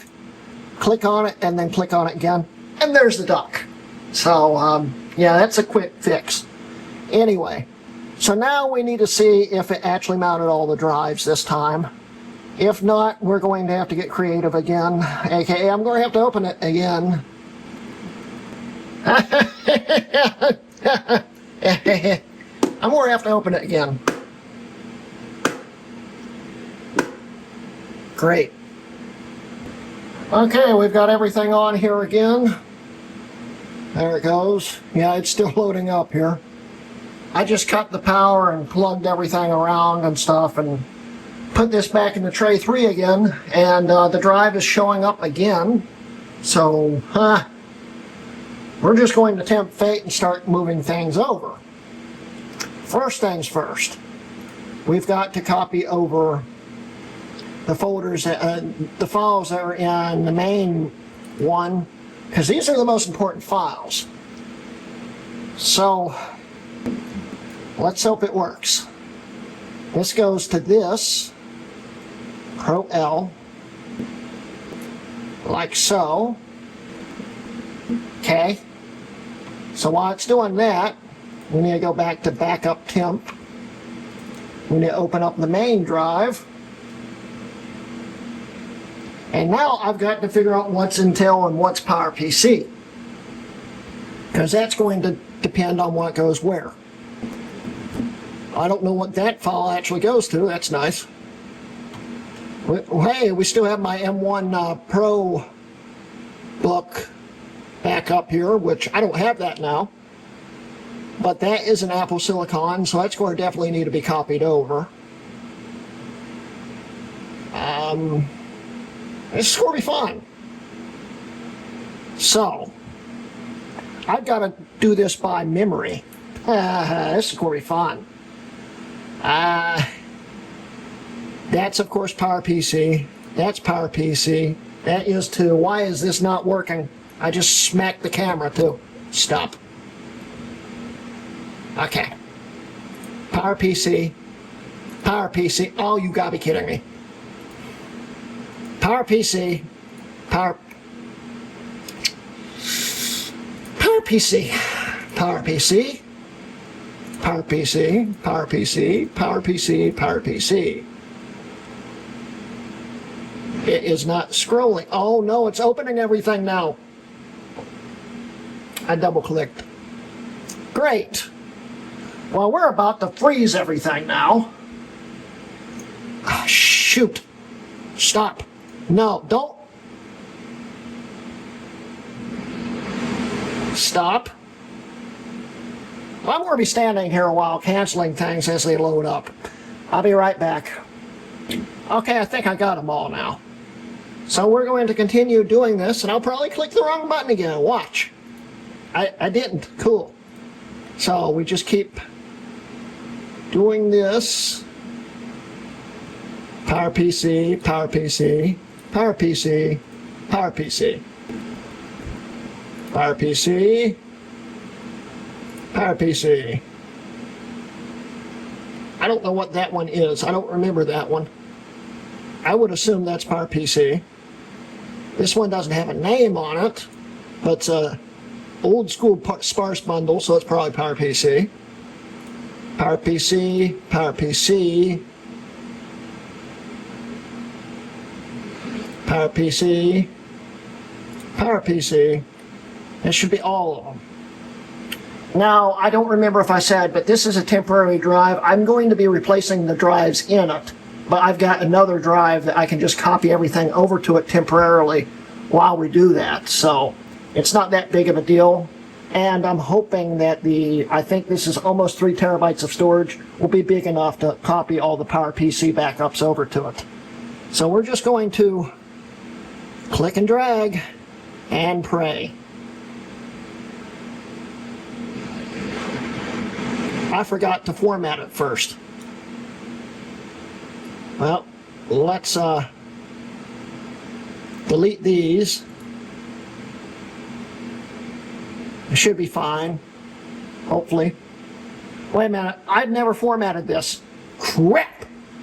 This has got to be in journaled. I'll be back. Yeah, this was the one I was testing in exFAT. That's not going to work, so we need to erase it. And we'll just do it as, and it's got to be in journaled. Erase. All right. Yeah, this is always fun. Okay, so now we can copy everything over again. The thing is, it closed the window when I did that.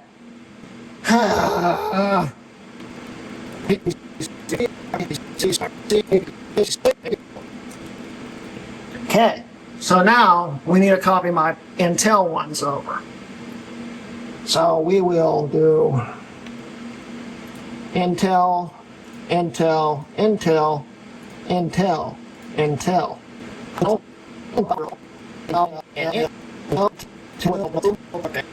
Yeah, we should see. It should tell me what it is when I click on it.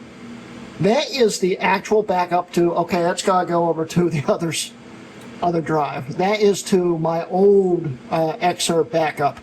So we need to copy that over to here. Okay. So let's try this again. Apple Silicon, Intel, Intel, Intel, Intel, Intel.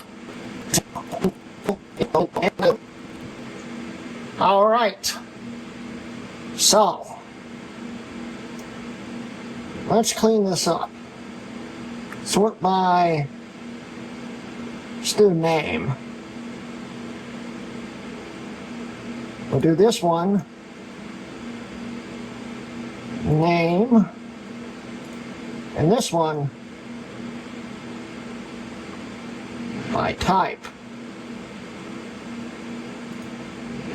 Okay. So we are copying everything over now. And in a second, I'll move the camera and show you it transferring files over. Okay, we're copying the files over. This is doing some kind of parity thing, I think. It's not connected, of course. I don't know what it's doing, but it's reading the drive for some reason. But yeah, as we can see, it's copying all the files back over. We'll do the PowerPC files here, the Intel files here, and my main backups for my editing machine and channel right here. So as we look here, it is copying over. This will probably take another day, so I will come back tomorrow, and this should be done. But let's just sit here and watch for a second, because it's really neat to watch.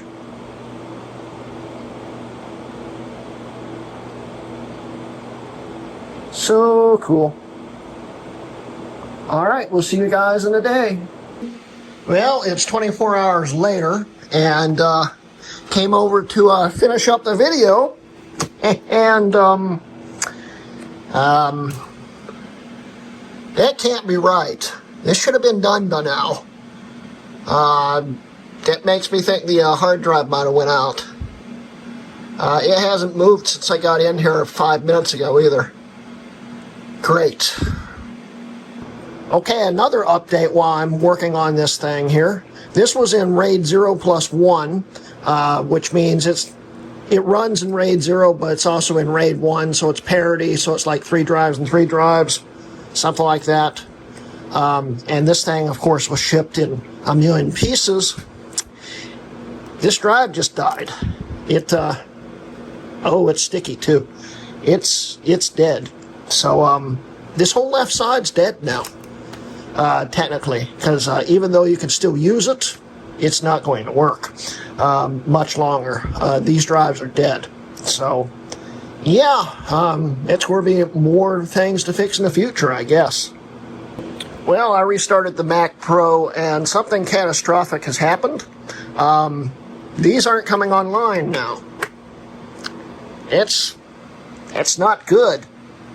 So I think I've come to the conclusion that the Mac Pro has overheated everything, including the fiber card. The hard drive was baking hot. It's baking hot in here. And the card needed completely reset. It's warm.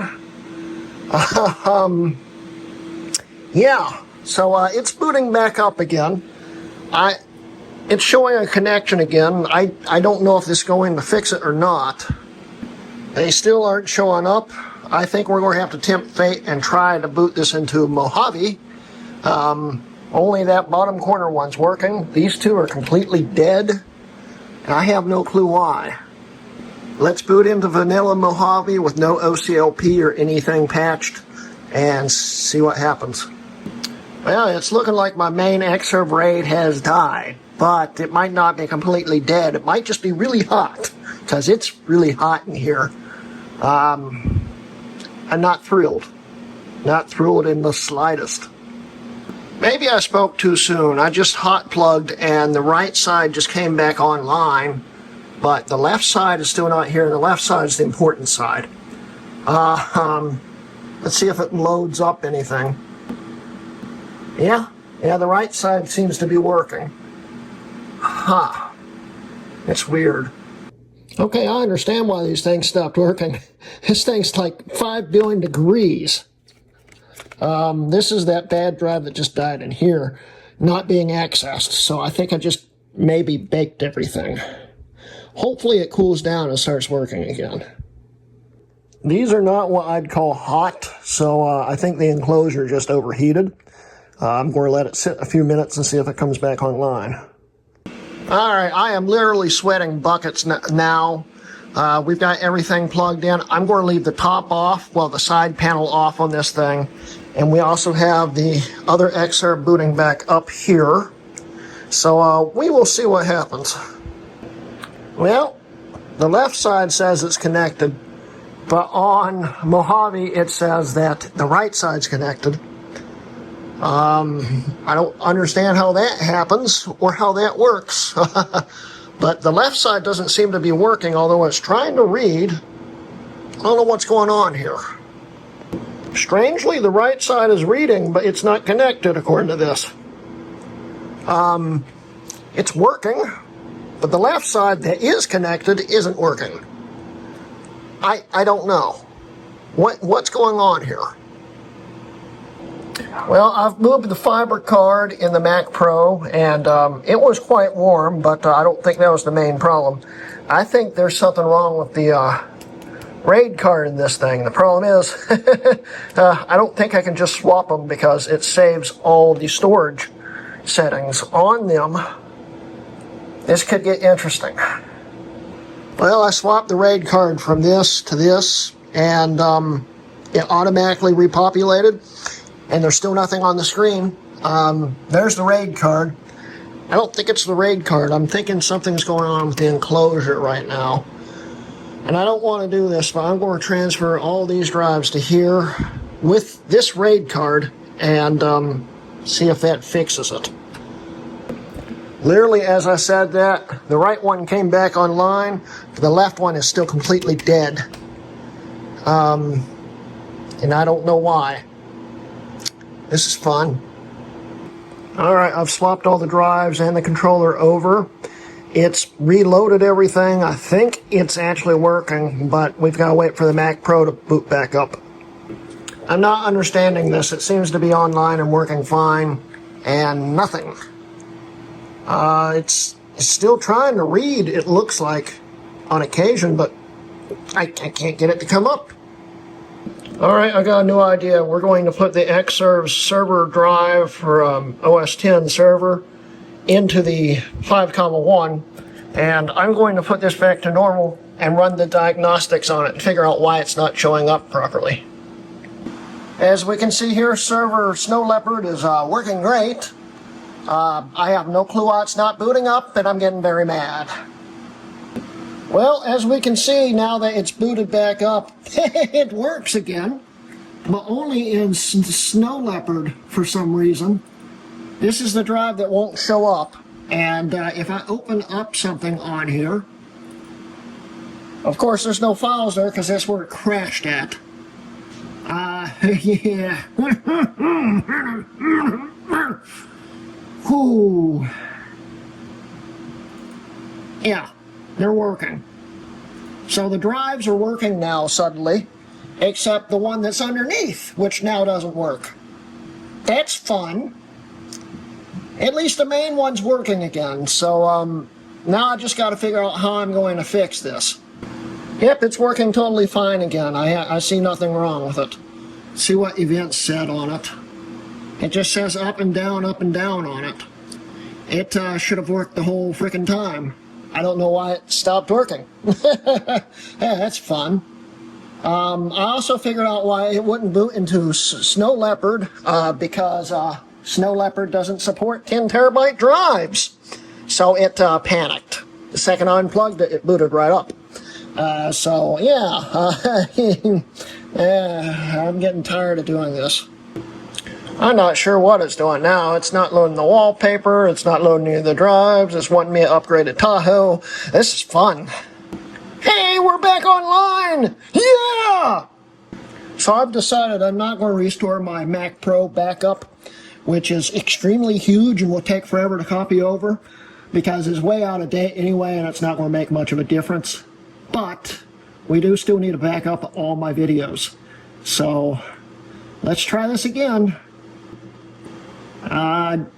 Let's try this again. There we go. Alright, so we'll let it copy everything over again. This will take a while. It says about 3 hours. I'd hope it's faster than that, but we'll see. It is 5 billion degrees in here. Everything it does seem to be copying over. So we will see you guys. It says in about 5 hours. I hope it's a lot quicker than that because I want to finish this video tonight. It's been fun tearing apart this thing completely. All the stuff in the back came out. All the stuff got put back in. Half the stuff ended up back down here. It didn't work down there, so it went back up here. It's been a fun night. That I was planning on finishing the video tonight. I figured this would take another like 10 minutes to film, and I've been here for like 3 hours almost. Yeah. About 15 minutes in, we are eighth of the way through, so hopefully I won't be sitting here for multiple hours. Here's something you don't get to see very often. This side is doing the parity sync, which is matching everything together to make sure nothing gets lost. And you can see it just going whoosh, whoosh, whoosh. It's pretty darn neat. And it's just doing it by itself. The computer's got nothing to do with it. It's all from the RAID controller. Well, it's been about an hour in, and we're almost halfway there. So it actually was a pretty good estimate. In its end, it estimated about 2 hours when it started. It actually started at 3, but now we're at, it went to 2 really quickly, and now we're about an hour into it, and we're almost halfway there. I'm getting really sick and tired of sitting here and waiting. I'm getting extremely sick and tired of sitting here and waiting. Well, we're getting close right now. Currently, I'm backing up my tray load to the slot load to that. Because, well, it's just easier to do it now. It will be faster than syncing it over to this when that's reconnected. We're getting really close. We're about 100 gigabytes away from finishing up the backup to here, and then we can get towards wrapping up the video, which will be awesome. But man, the light show is awesome here. All right, so we're transferring the last about 40 gigabytes worth of storage over to the drive right here. And then after that, I've got to take the Mac Pro back apart and actually put the Xserve back together. And then we can see if it still connects and everything, and wrap up the video for today. So wish me luck. And there we have, we finally got everything backed up here. And mind you, I have about 200 gigabytes worth of videos that I haven't put on this yet, plus another like 50 videos that I've kind of lost, that I have backed up in other areas that I've got to find. So yeah, we're talking about another 300 or 400 gigabytes worth of videos I've got to sync to it. But we've got the big bulk of them finally on this drive. So let's tear down this Mac Pro and put the Xserve back together. Okay, we got the Xserve booted into Sequoia here. And if we look, we've got all the files we needed. Everything is backed up. Everything is connected. I am now going to boot it into Windows, and we'll see if it shows up there, and if it does, that means everything was done correctly, and I didn't waste 3 days formatting everything. We'll see in a sec.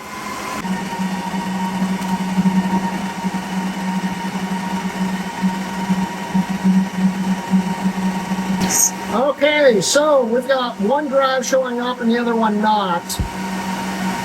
Not sure why, and it's already set up to be shared. That's weird too.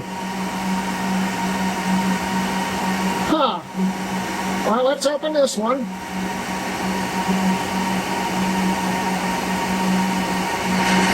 It looks like everything that's supposed to be there. Okay, cool. Well, we know that one's formatted right. Let me do a little troubleshooting real quick and see if I can get the other drive to show up. That is not a good sign. Something's not formatted right. Uh-oh. Oh. I didn't screw up. They're both exFAT formatted. I don't know why it's not showing up properly. Let's boot back into Windows and see if it pops up this time. I might have had an idea what's going on. It might be a partition mapping problem. And in that case, I'll have to format the drive again. So hopefully that's not the problem. Ooh.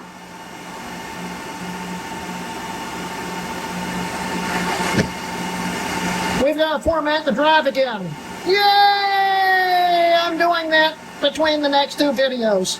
We're going to wrap up the video. I spent over a day transferring this file set over.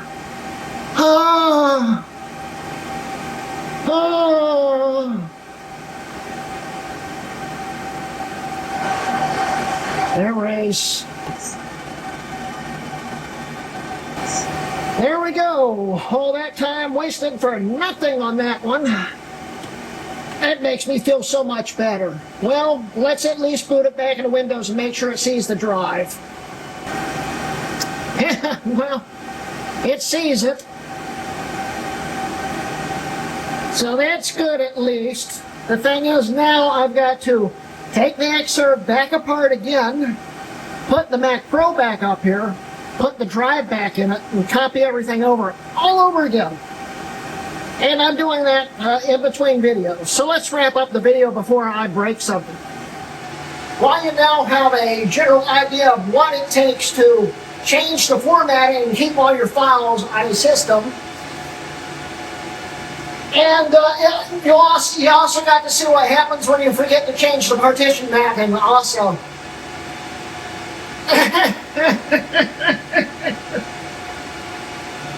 But in the end, it's all going to be worth it, I'm sure of it.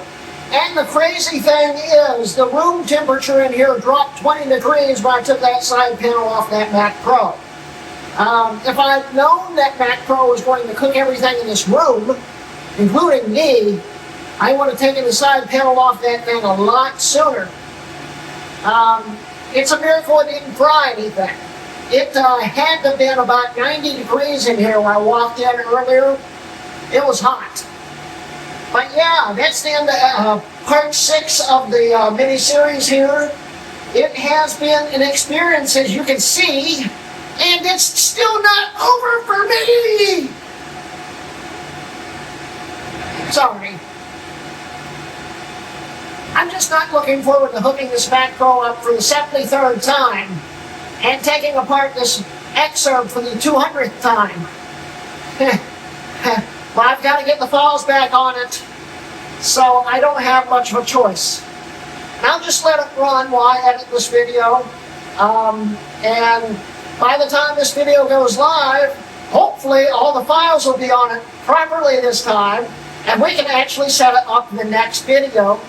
And that might be the last episode of the mini-series. I'm not 100% sure yet. We might work with a few other projects on this thing, but I'm thinking that's going to be the end, which is next episode. So it's going to be an experience, and it's been a painful one so far. Yeah. Anyway. So that's the end of today's video, guys. I hope you enjoyed today's video. It's from what I've already edited, a very long video of pain. So I hope you enjoyed watching me suffer a lot.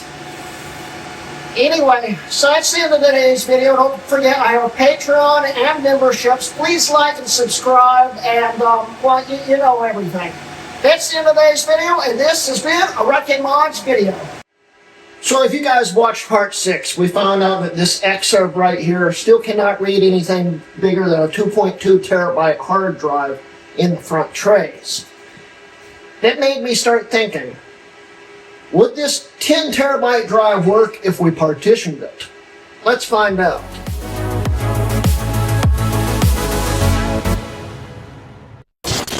Anyway, guys, I'm Greg Hrutkay of Hrutkay Mods, and welcome to a supplemental episode of the 2009 Xserve Series, where I am going to actually not really include this in the series, but I wanted to see what this would what would happen if we tried this, and here's my reasoning behind it. Back when PowerPC Macs were out, for instance, the 48-bit, I think it was, IDE bus wouldn't allow you to see more than 128 gigs worth of storage. And if you had a bigger drive, it would only show 128 gigs unless you partitioned it. And then the controller would see both partitions at whatever size they were, as long as they were below 128 gigs. Well, in today's video, I want to pull out this Mac Pro one more time, format this drive into even partitions. So let's say 5 even 2 terabyte partitions. It's not going to be quite that. And see if this thing will see it. If it will, I am going to actually add 2 large drives into this for extra storage for my server. And that's going to be useful. And how am I going to do that?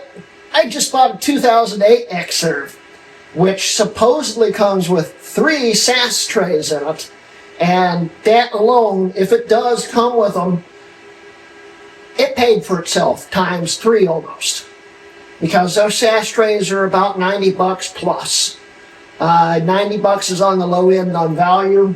And if I got 3 of them, that whole Xserve cost me $102. So, we're going to pull 2 of those trays out and put them in this thing if this idea works. So let's find out.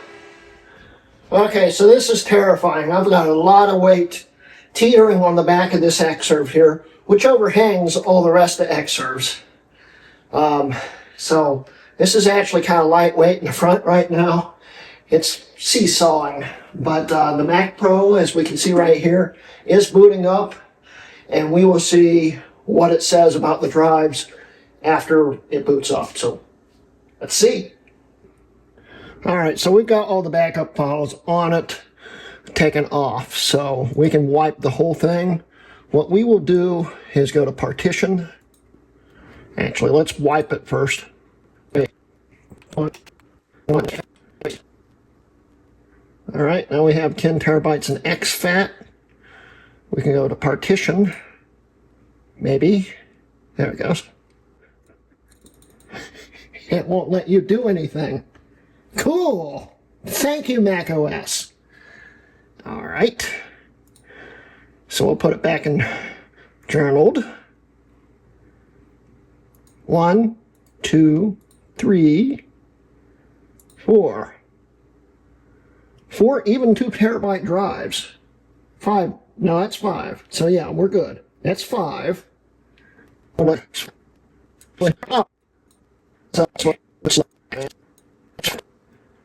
And what I am going to do, I might just leave the first one as journaled for Mac partition, just to test that too. And let's hit apply and see if it will do it.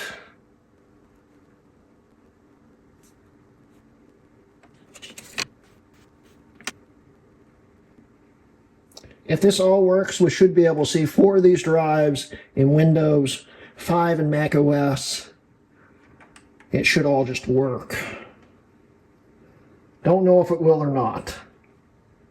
It's on step 3 of 9.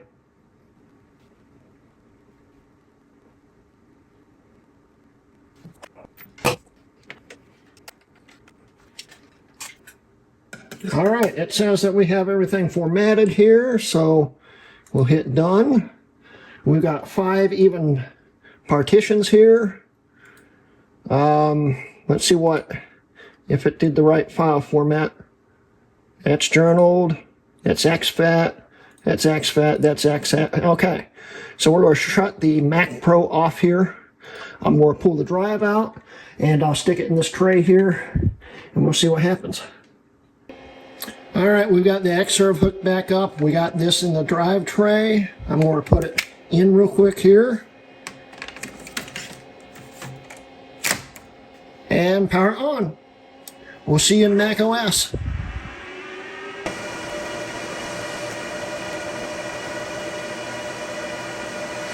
All right, we are in Mac OS here. Let it finish loading up real quick. It's mounting the Xserve RAID. Got that up. Well, let's see what we see here.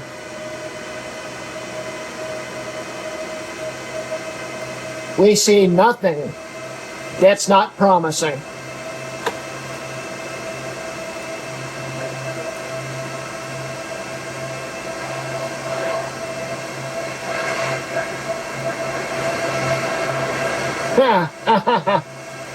Well, there you go.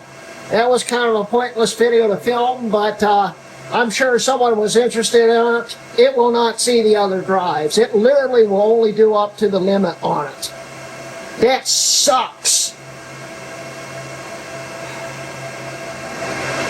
Well, I don't know where to go from here. I'm going to try a few quick things and see if it makes any difference. Yeah, it straight up will not see the other partitions. Well, it was worth a shot. You know what? Let's try to boot it into Windows real quick and see if Windows will read it. I have a feeling it won't, but it might be worth a shot.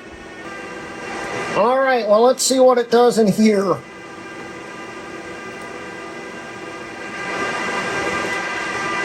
It does not see them. Let's do disk utility. Disk management.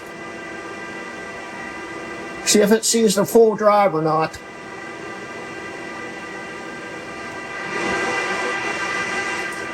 Nope. It does exactly the same thing. Well, I guess it was worth a shot.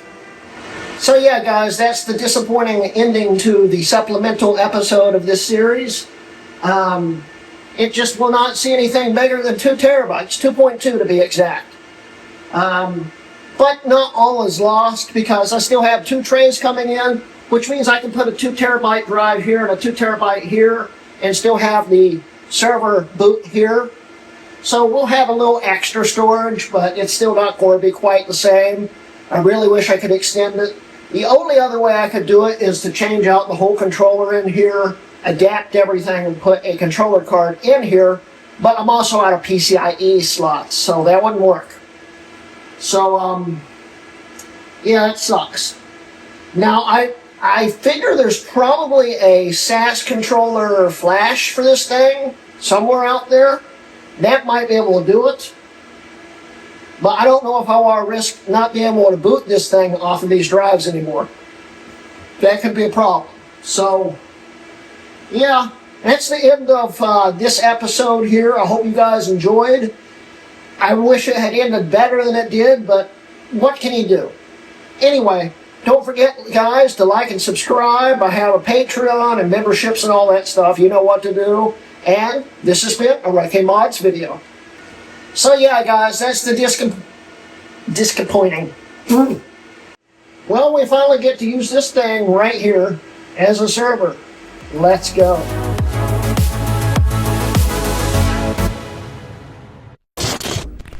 Anyway, guys, I'm Greg Hrutkay, Hrutkay Mods. Welcome to the final part, Part 7 of the Ultimate 2009 Xserve Series.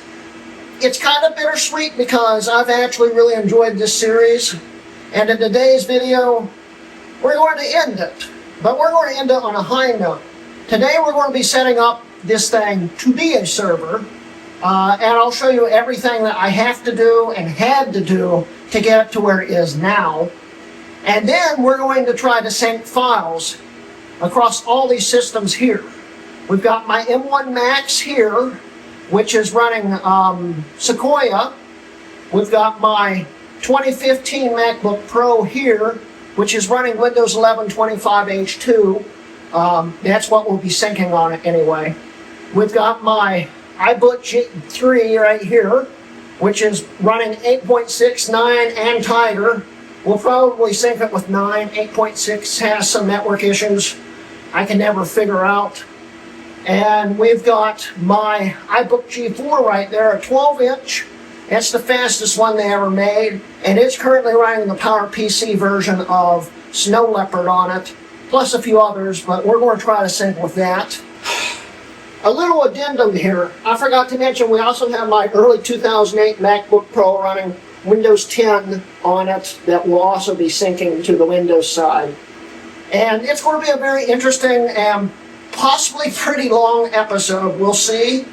But yeah, there has been a few things that have been going on with this thing since the last time you saw.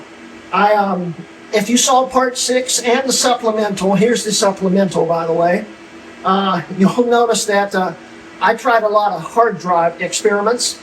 And, well, I also figured out a lot of problems about formatting on this thing. And just yesterday alone, I filmed this video right here. So you've probably seen the short where I talk about my other formatting problem with the Xserve RAID. And if you haven't, it's right here. Yeah, there's more problems that we need to talk about. So first problems, transferring from a RAID 5 to a RAID 5 between the two on the same system. You know, you still have to go through the fiber channel card and everything, and the CPU on the Xserve has to communicate with it and then transfer it back through the other fiber. But it's still on the same unit otherwise. Honestly, the speeds are going to be the same if it's going between units. But going from RAID 5 to RAID 5, we're talking about roughly USB 2.0 speeds on data transfer. But going from RAID 5 to RAID 0+1, we're getting roughly USB 1 speeds. And this has been going for about a day now. And yeah, it gets worse. It still says I have 18 hours and I'm only transferring 1.21 terabytes. It is so painfully slow that, needless to say, I am never going to do a RAID 0+1 ever again. And yeah, I could actually probably finish the video now if it wasn't for this little problem. So this might add an extra few days to my filming schedule. Yay! You know, part of me said I should probably use the actual Xserve we're setting up here for the series to transfer all this stuff, but I decided, yeah, we'll use the G4. It's what it was originally intended for, and we're making a, you know, a PowerPC set of drives anyway. Well, if you notice, it never actually fills up the whole buffer. The buffer is ran off of SD RAM. It's 133 megahertz RAM. And it's like 512 megs worth of SD RAM. If it would fill up the whole buffer and then write over to the drives, it would actually write faster. It never gets past a little bit above half, it seems, since it started writing.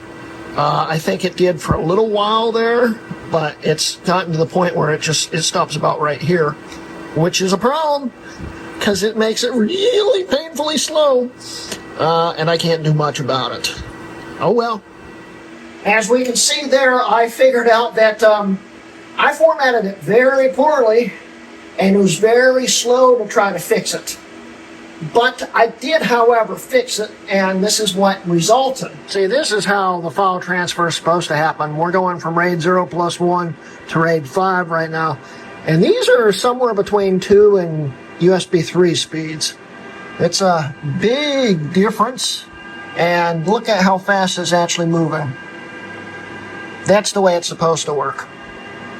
And see what happens when the buffer's actually fully loaded? This is the reason why it's going so fast. It's actually doing it. And don't mind the dog butt. She's just kind of in the way right now. But yeah, this is the way the Xserve RAID is supposed to work.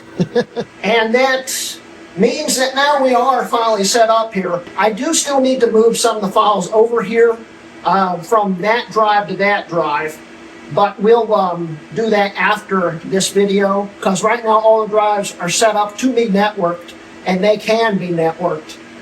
They just don't have all the files on them properly yet, but that's not going to be that big of a deal. So anyway, let's hop over to the Xserve, and we'll start talking about how everything's set up and show you how things will sync after we set all that up. So let's go. Okay, so we'll start right here in Snow Leopard Server, and we'll pull up everything here. Server admin, we'll also pull up RAID admin.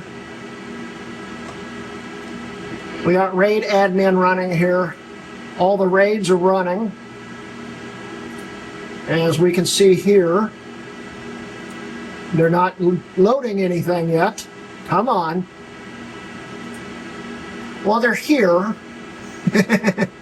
Not very important. I don't know why it's not loading right now. It usually works fine. Not a big deal. I'm not waiting on it. Anyway, you know what RAID admin is. It's to control the Xserve RAIDs, so you can turn them on and format them and set them up properly. And for some reason they're not showing up right now. Not a biggie. The big thing is we've got all the shared drives here. And for OS X server, I only shared the PowerPC ones because this is where the PowerPC systems will back up to. And they work. They work totally fine. And to get them to work, I had to go to file sharing and set up the share points. So what you do is you click on whatever one you want to share. You go to SharePoint and then you select these. And then if you want to do protocols for like SMB and AFP and stuff, you click here.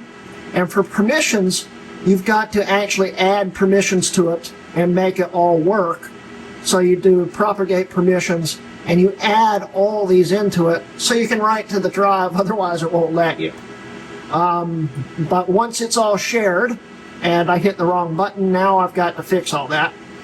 1 second. There we go. So that's fixed now. Once that's all added, it will show up on the network and you can time machine sync to it. So that's awesome. And yeah, that's basically it. So what we're going to do first is turn on my iBook G4 and try to sync with it in Snow Leopard, which should be interesting. And then we'll take it from there. All right, here's my PowerBook G4 running Snow Leopard PowerPC. As we can see right here, 10.6.8. And we are going to try to sync it over. I don't know if this is on the right network. 1 second.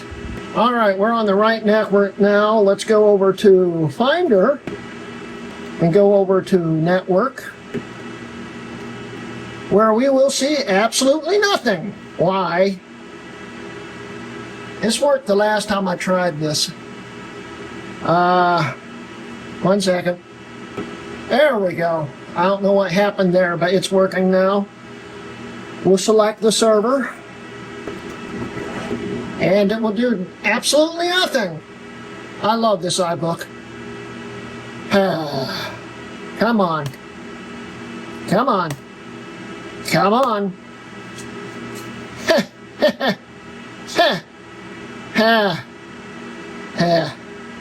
All right, let's boot it into Leopard. All right, now we're booted into Leopard. As we can see here, we're running Sorbet Leopard 10.5.9. And if we go over to Finder, again, oh look, it actually shows up automatically this time. Connect as. We'll connect to that. And it should populate. There's the drives. Now, the nice thing is, since this is running OS X server right here, we can connect directly to it. And we can control it from the iBook, which is nice. It's a little laggy, but it works. But that's not the main reason we have this set up the way we have it set up. So if we go into the Time Machine drive, which I haven't repopulated completely yet, it just has the Xserve backups on it right now. What we can do is we can go over to Time Machine itself, set up Time Machine. Yeah. And we'll start the Time Machine now, back up. And as it starts, it will make it right there. This is called basketball because it got shipped to me in a million pieces. And I had to glue it back together, change out the frame. Well, I had to glue the frame together and stuff. But I called it basketball. And as we can see, it's backing right up right now. There it is right there. And it works. So if I go over to the server itself, we can see the basketball. We can go to Get Info, and there it is. It's already starting to back up quite fast and rapidly. It went from 216, 316, 355. It's backing up. So that's the first one. That's the first use for the system. That's awesome. what we'll do is stop this for now. It's now got this saved as a time machine backup section, so we're good there. Now we're going to go over to the iBook G3. Alright, so supposedly Snow Leopard is the last Apple Talk OS, I think, available. I'm not 100% sure. I've never actually tried it. If this doesn't work with Snow Leopard, I'm not really sure. I know that it will talk with Tiger. We can back up pause with that, but it would be nice if I could talk with macOS 9 and Snow Leopard. So this thing's booting up here. And I've got to remember how you see network devices. That could be interesting. So, where do you go? File. Nope. Network browser. I think that's it. Local network. Apple Talk? I know there's a way to do it. I just don't remember how you do it. Connect to server. Here we go. What is it? See if it pops up.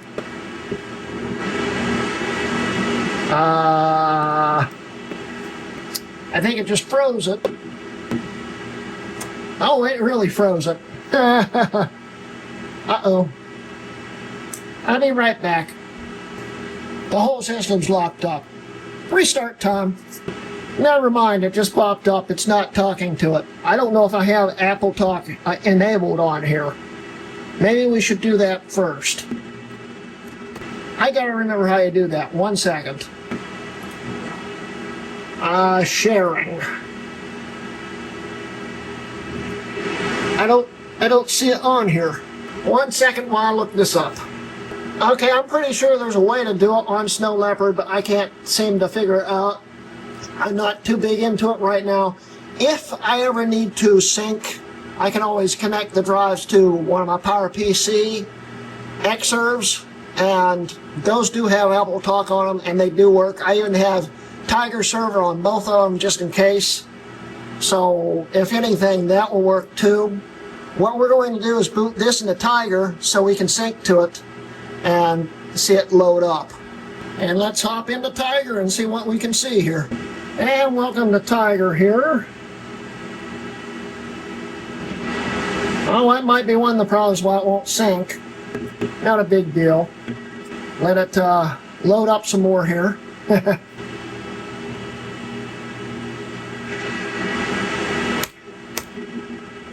Well, it's not setting the time.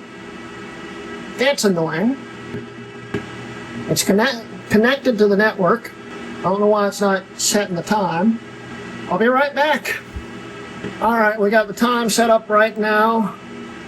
And there's something wrong with my Tiger install. Of course there is. It's not showing anything over here. What is going on here?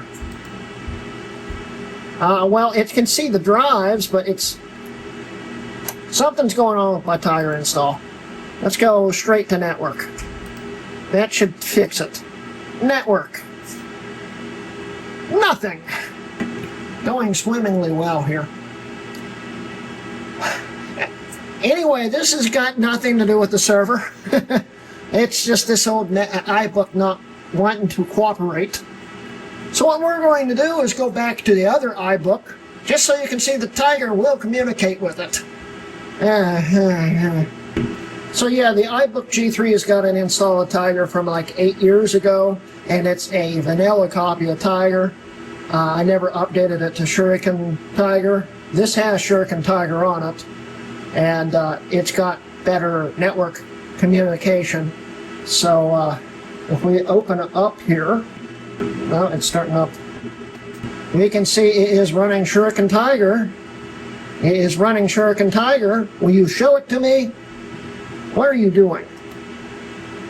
There it is. It's running Shuriken Tiger. So awesome. We'll close out Classic for now. Stop. I'll screw it. Come on. Come on. Anytime now. Okay. So we'll go back over here to Finder. We'll go over to Network. And it should just pop up. And it should just pop up. Why are you not popping up?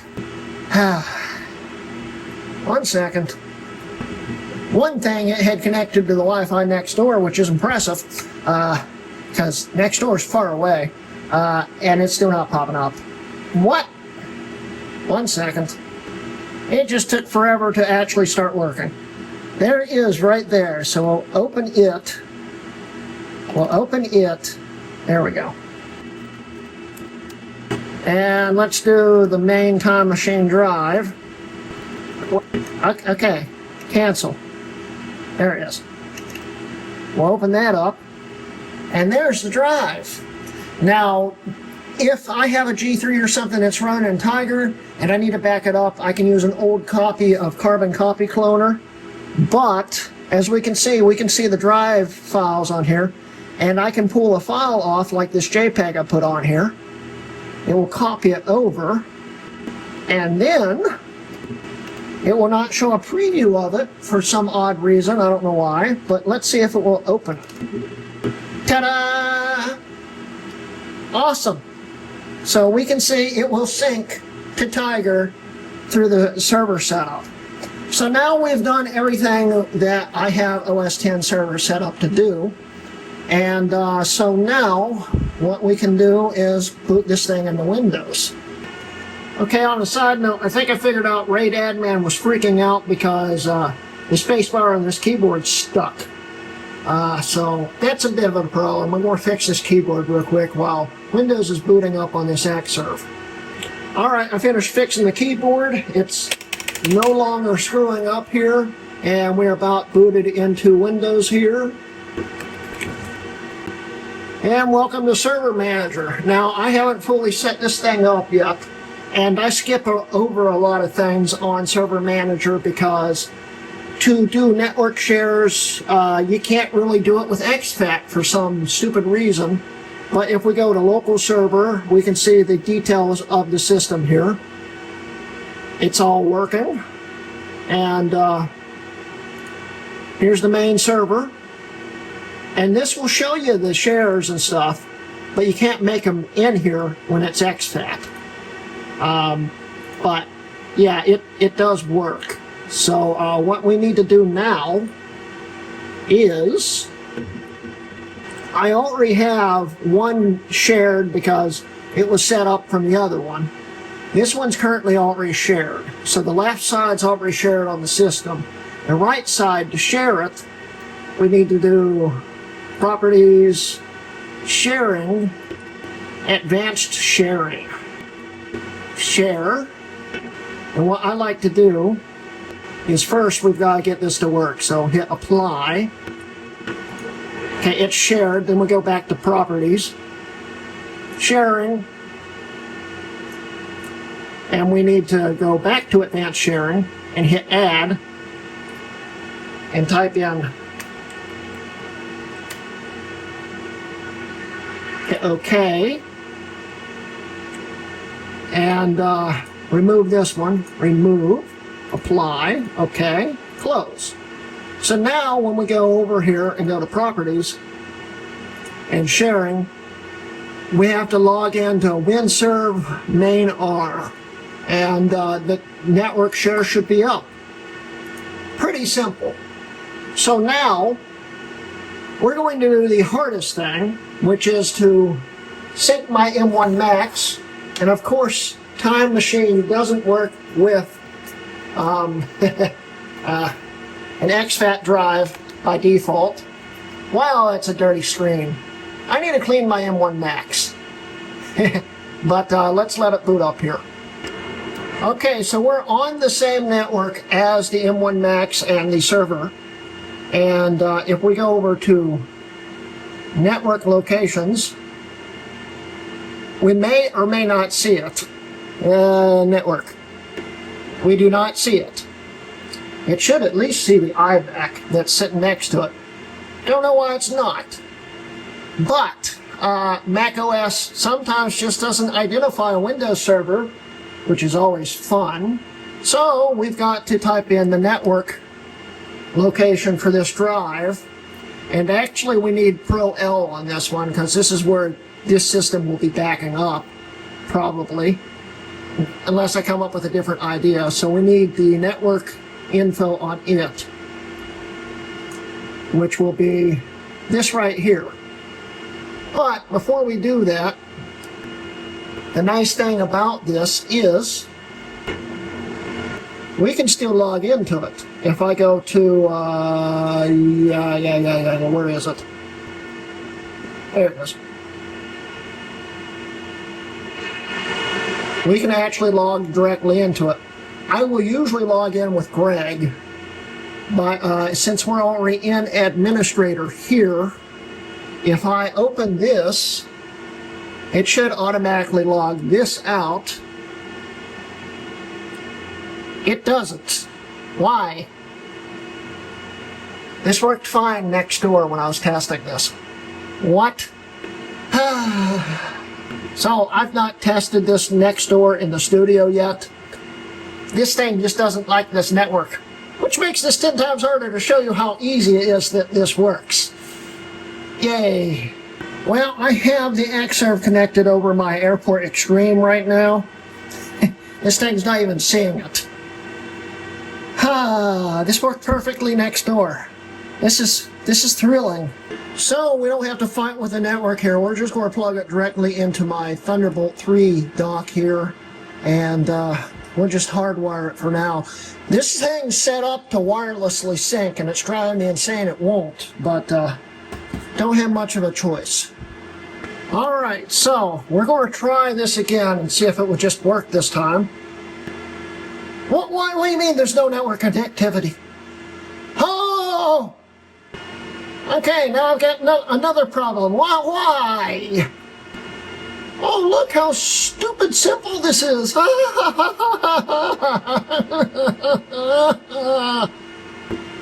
don't know why DHCP's not working. Oh, this has been a fun video. So I figured out what's wrong. It's the Ethernet on the Xserve. All this time. And this is why I love Server. All the simple stuff like diagnose network doesn't exist unless you install it. And you can't diagnose the network or install it if you have no internet.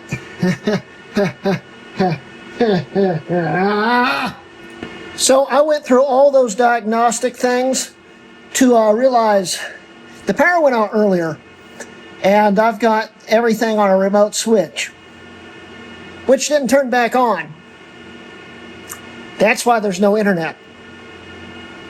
Yeah, all that pain for nothing. Okay, so now we have the network, and it actually works now. At least I hope it does. So what we're going to do is when I log in the administrator here, this should log out. Let's see what happens.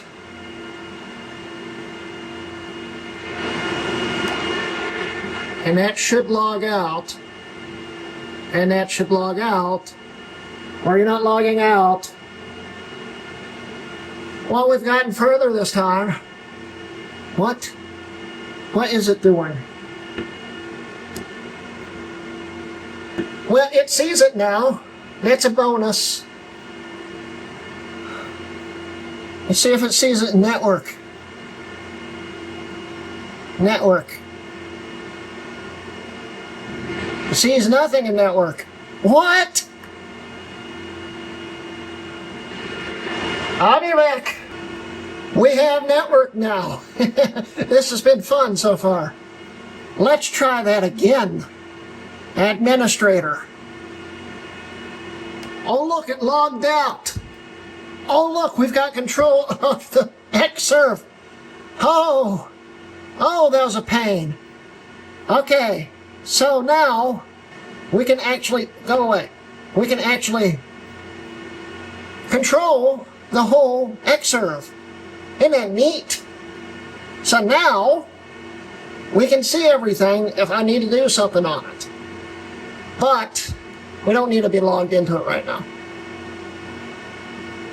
Now, even though this is logged out, it's still actually logged in. I could log straight back into administrator, but I'm not going to. This should, in theory, show the system on the network now. in theory, which it doesn't, but we can still log into it. And I still need to log back into that because I don't remember the address. Yeah. Okay. Well, actually, let's go to connect to server. There is the SMB for it. But that's not the right address for it now.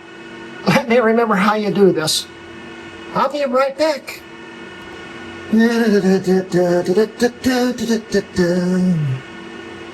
I need this, and I need this, and I need to go to properties, and we need to go to sharing, and I need to type this in, and it should show up on here.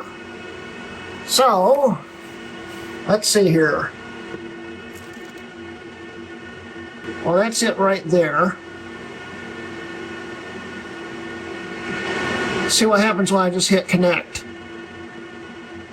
A whole lot of nothing. Okay. Fun. Okay, go. Connect to server. That's not yet, that's the Mac version. Duh. And then I need /ProL. Connect. Hey, there's the drives. So now, when I open it, it might help if I actually use the right mouse, I can actually see all the files on the system. Eventually. Any day now. It's going swimmingly well. Hello?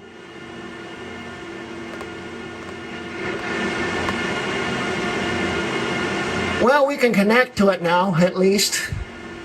While I try to figure that out, if you look in here, like the main drive, we don't see anything here. That's because I hid all the Mac files. But we can actually show them back up. If I go to hidden items, there's all the Mac files. I don't know if this is causing a problem on here or not. So, I might have to unhide them just to see it. Is there any backups on here? There are, and they're not showing up here. Great. No problem. Okay, so the second you unhide a file in Windows, it automatically shows up here. Here's multi-backs backup from eons ago, and it works. So we know it's connected, and if I go to video backup, it should show the files now. It's still not showing the file. Why? There it goes. Hey, it works now. Oh, that was fun. Yeah, let's not do that again. So, if I need... That's going to make this even more fun. So, yeah, when it's showed in Windows, it's showed as a folder. And that translates to I've got to unhide all the files so the Macs can see them. Okay, 1 second. In theory, when I hit unhide, it should pop up. And it does. Neat. So now I've got to unhide all the files. Yippee! Okay, I've fixed all the things, so this will allow me to back this thing up. This is the first time I've tested it since I hid the files, so, yeah. I don't need this now. Goodbye. So, now here's the fun part. How do you back this up if Time Machine does not work with exFAT? This is the fun part. So, I'm not looking forward to this. What you need to do is go over to Disk Utility and make sure the drive's still mounted here. It is. We can actually see all the drives. That's nice. So I can go to Main, and it should show all the backups. And it should show all the backups. Wow, this thing's... There it goes. It's a little slow, but it works. So, awesome. Here's the thing. If we want to use this thing as a backup, we've got to force it to do it. So, this is the reason why we have disk utility open. We have to go to images, or no, new image, right here. Go to blank image. We have to open up all the network views here.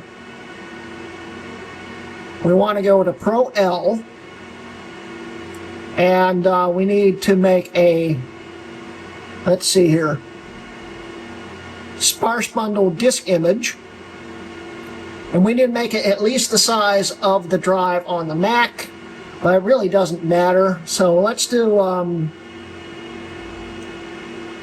3 terabytes, because this is a 2 terabyte system. We need to change this to like that, and we want it journaled. Make sure that's all right, and hit save. And it's not going to do it. Why?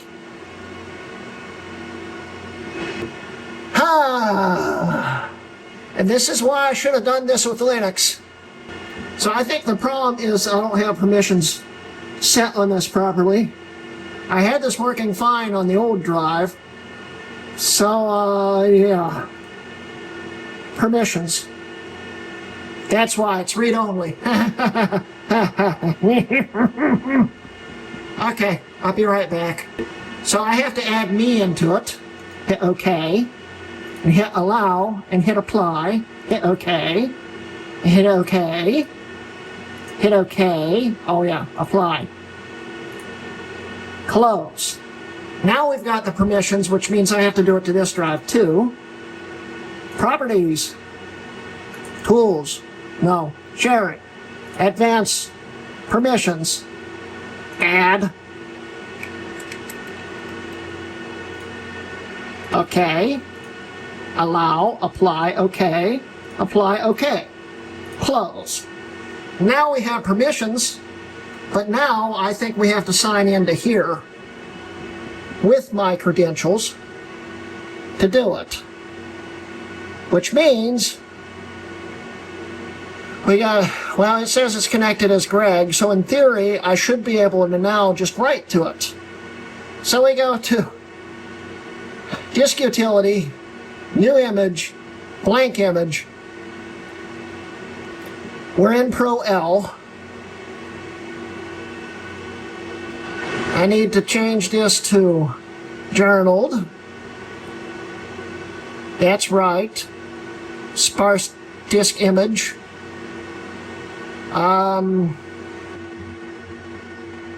M1. And then 3 TB. That's all set. That's set. That's set. Save. And it still doesn't write to it. Let's verify we can write to the drive. We'll copy over this merge picture. And it won't do it. That's why it won't write. Hit eject. Let's reconnect again. Connect to server. Connect. Okay. Let's try to write this image over. Hey! It's writing. It's over. Cool. And we can now delete that. Delete. And now we can go back to disk utility. New image. New image. Blank image. We're in the right folder. Image format. Sparse bundle disk image. 3 TB.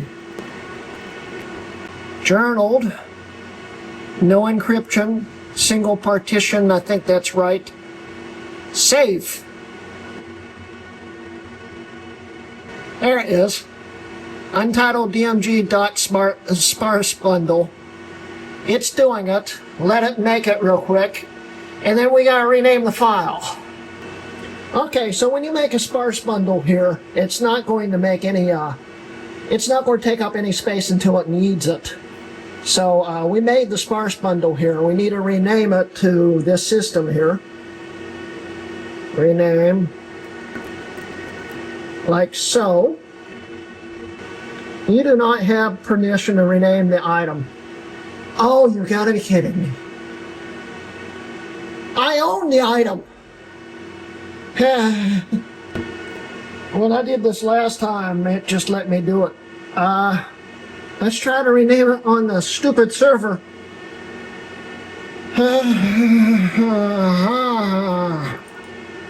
See, this is why I should have went with Linux. I should have went with Linux. Properties. Oh, it's read-only. Why is it read-only? Why, that could cause a problem. Yeah,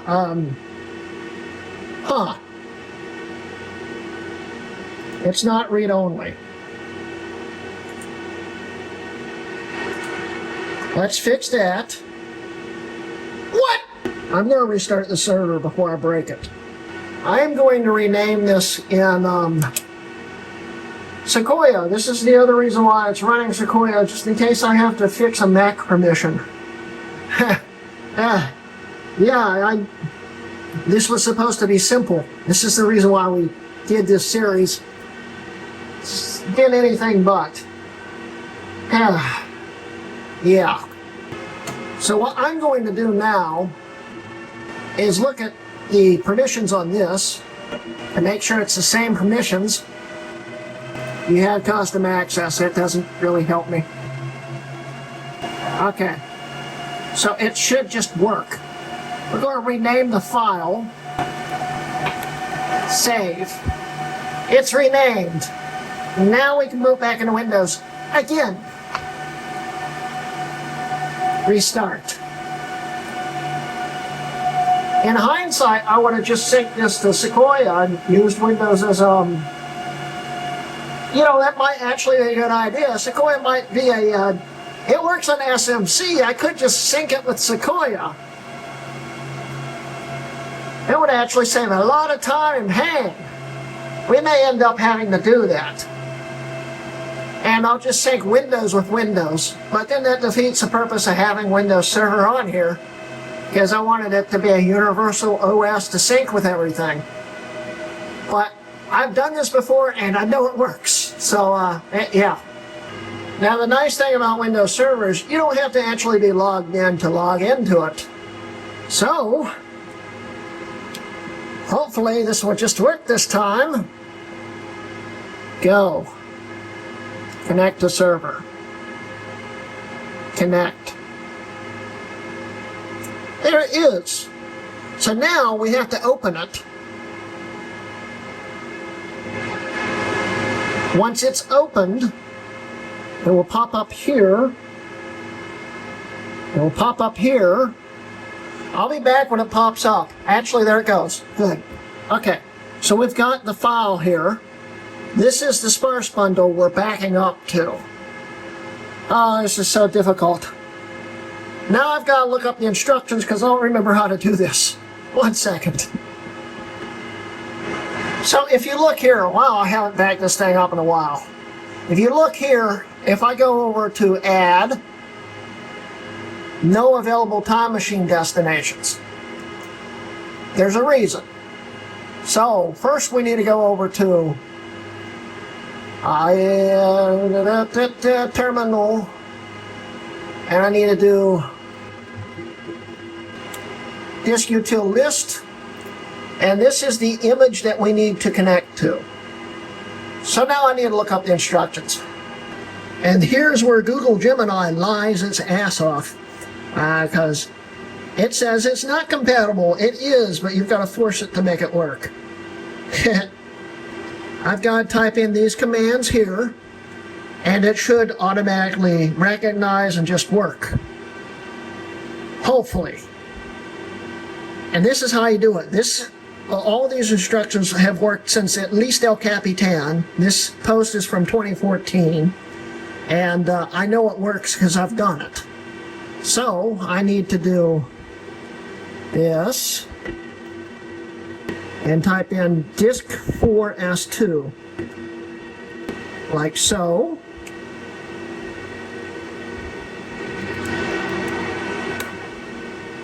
Okay, so we got ownership.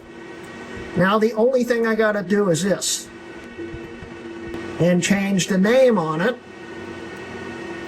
to, and hit enter. It has full disk access. It has full disk access. This worked. I swear it worked. I did it already. Okay, let's try that again. Enter. That's not the right password. Okay. Now that I've done that, if we go over to Time Machine,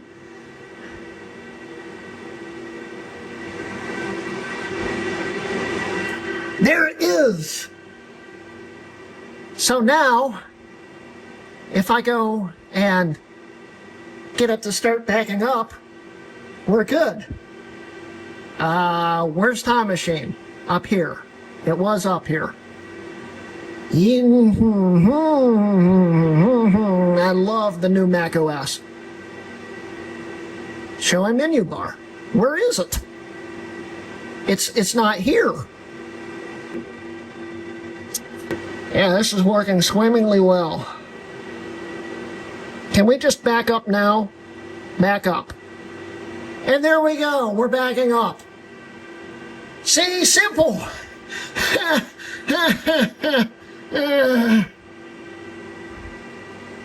So, it's backing up. I can now sync an M1 Mac to Windows, and it will just keep working. And it's working. It's actually working. It's working. It's working. Oh, I should have used Linux. But that's how you sync a Mac with a Windows exFAT drive. It's a whole lot of fun. But that's how you do it. So now you know an M1 Mac can do it. Apple Silicon, we're good. This will work in OS 27 when it comes out. And I'll continue to be able to back it up. So now we can stop the backup on this after all that nightmare. And we can go to a Windows system and access it there too. Yay! Alright, well, I haven't backed up the M1 Mac in I don't know how long. It's been a long time and it's been making me nervous. So I'm going to keep it backing up in the background here. But we should still be able to connect two Windows computers at the same time. And we've got them here and right here. So let me set up for that. And I'm tired now because I've been exploding for the last hour trying to get this to work. So what I'm going to do now is boot these two.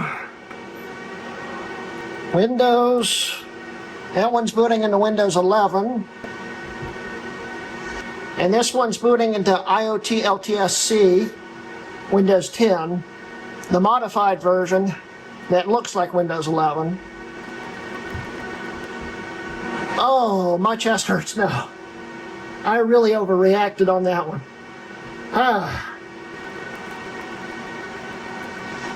Alright, we are booted up here. 1 second. I don't know if the camera's in focus very well, but as we can see here, we are running 10 IoT LTSC here and 11 Pro there. Now, the nice thing about Windows Server is, if you're running Windows Professional, we should be able to do remote desktop. And I've never set that one up. This one I have, I think. This one will log this one out. Connect.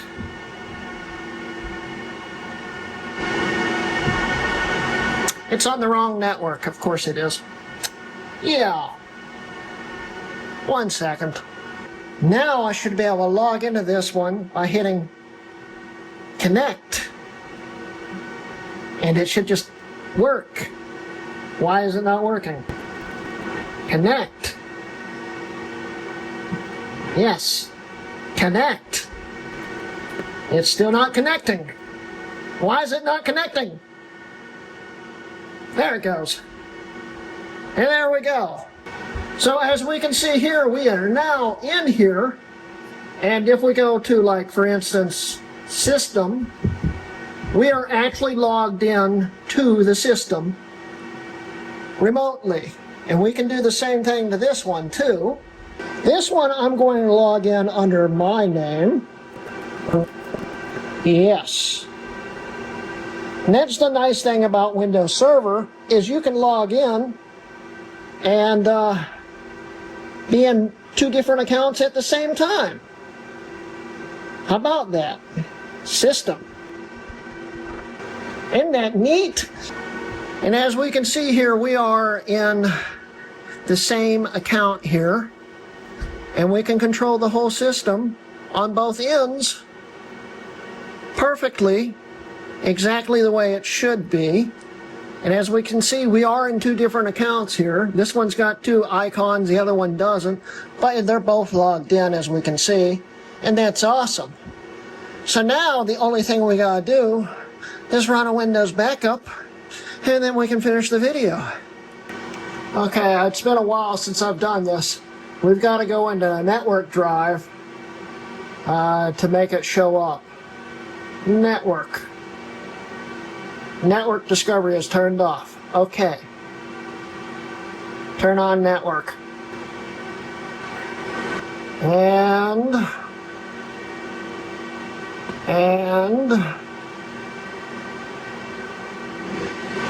network. Network discovery is turned off. Turn on. Okay.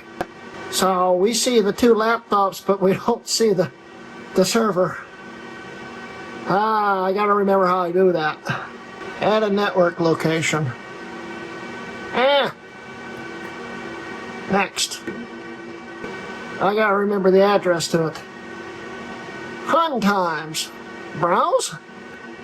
Please show it. Well, it's only seeing the laptops.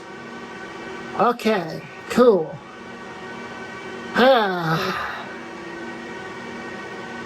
Alright, so we gotta manually do it. I did this like 2 weeks ago. We need the actual name of the drive, and it should just connect. 1 second. Are you kidding me? Right, you gotta type in SMB and all that stuff. I don't remember how you do that. That's not. Well, while it's trying to figure that out, let's try this one. Ow. Too much stuff in this room.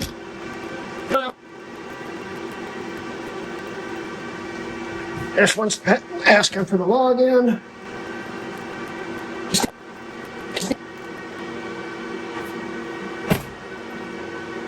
Ooh! But that's the network path.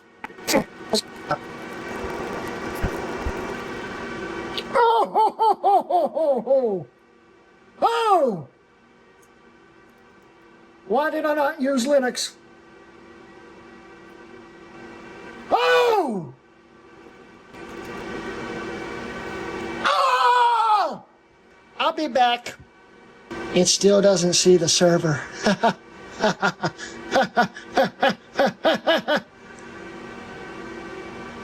How about this? Everything I pre-tested was on the same system, and everything worked. This video should be a lot easier than it's turning out to be. I just logged in. How many times do you need my freaking password? Why did I not use Linux?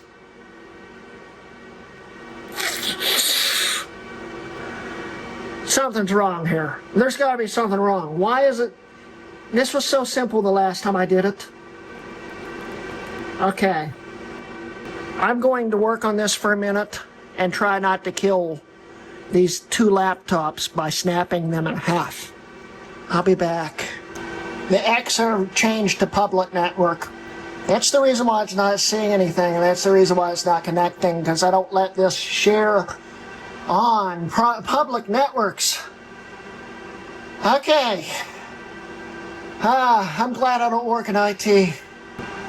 Well, would you look at that? There's the server.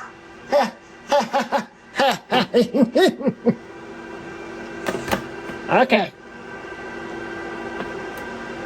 So now, if I click on it, what will it do?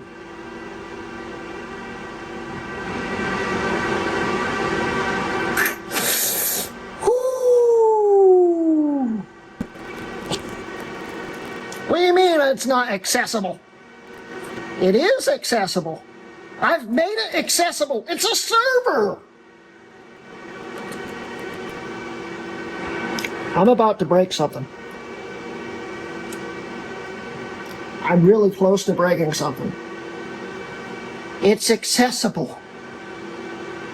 I'm logged into the frickin' thing.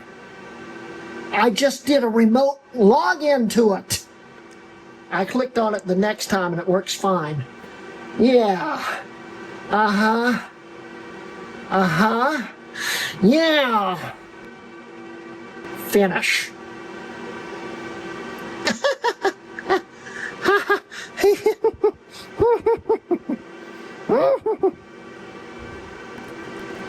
Finish.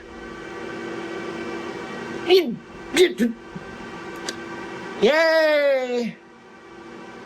Okay, so now that we have the network drive showing up here, look, there it is. Look, there it is. It just works now. Okay. So now we can run backups on this, and I do the old Windows 7 backup on here. So if I type in backup, I could do the, what is that? Why? What is that? Ooh. Let's just go to old Windows 7 setup. Control panel. Backup and restore. Setup backup. Backup and restore. Setup backup. Save on network. Browse. Oh, not again. Browse. There it goes.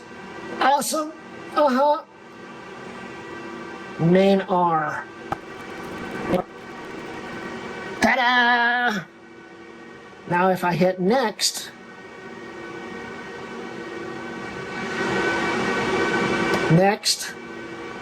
save and run.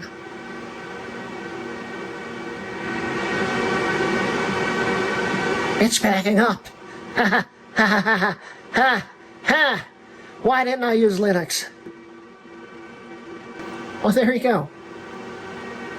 We have successfully connected every operating system except for OS 9 onto it.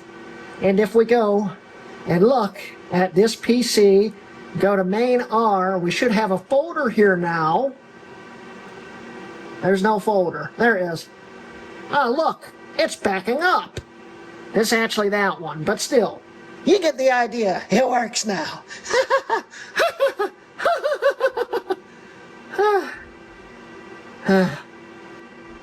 And that's how you make a server that backs up everything. Let's wrap up the video. And that, ladies and gentlemen, is how you make a ultimate Xserve server. This was very frustrating. I should have used Linux. Oh, but as we can see, it's backing up. If you look at the activity lights on the main Xserve RAID, it's loading files into it right now. We've got 3 systems syncing to it right now. These 2 will probably shut off in a minute because they're on battery power. But it worked.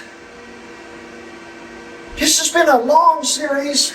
I've enjoyed it and hated it at the same time. This isn't really probably the end of the series, but for now it is. I'm not planning on any other future videos for now.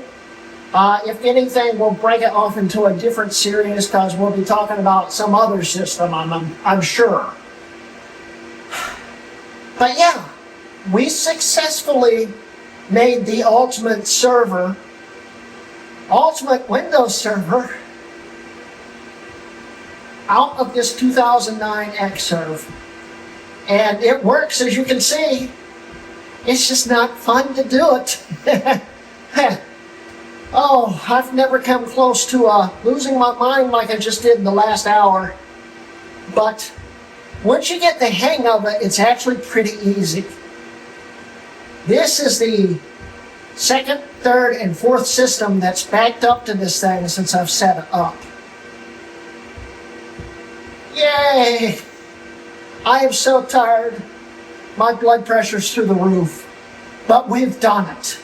We've got the most ultimate Xserve server available.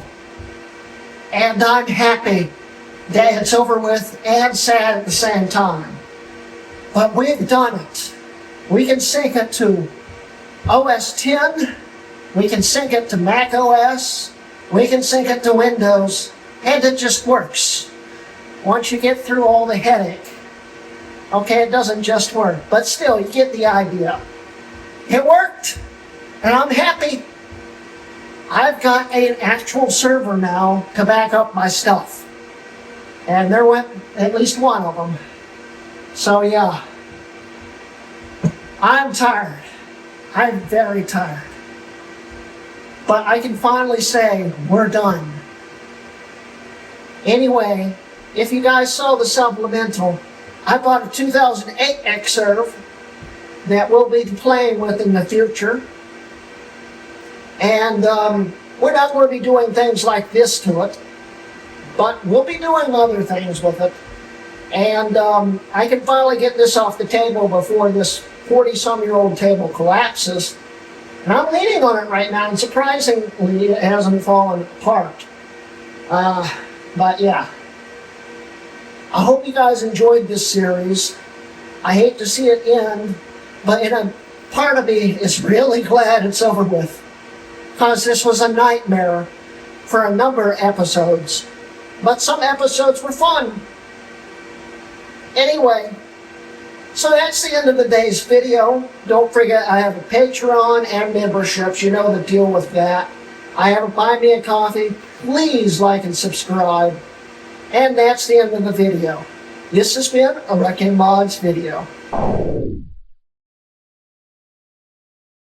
So a little bonus material here, guys. I forgot to mention exactly how much this thing cost me to build. It's a lot less than you'd think. And I'm only counting things I actually bought for this thing. So the Xserve I got from JVRI for free. And the CPUs I got for it, I got for free from GT. Thank you, GT. Thank you, Jay.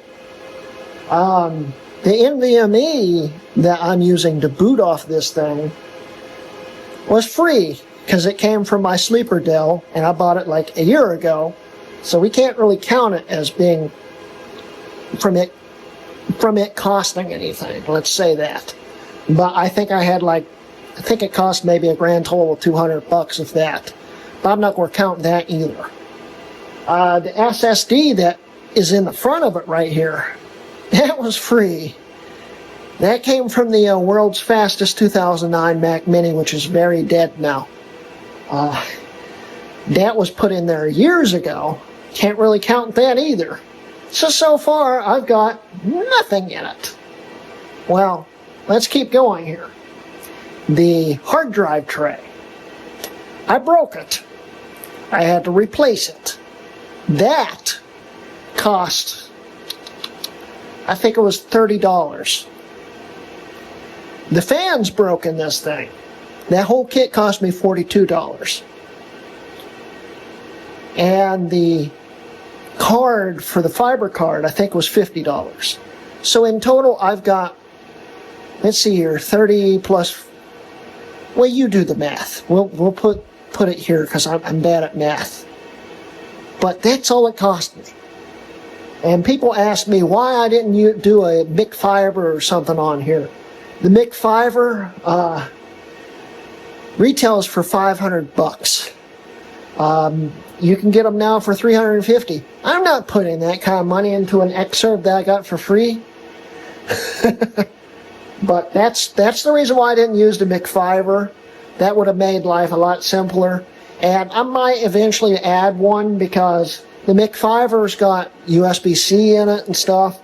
So we could plug in USB 3 drives into this thing, which would be faster and hold a lot more storage than these RAIDs do.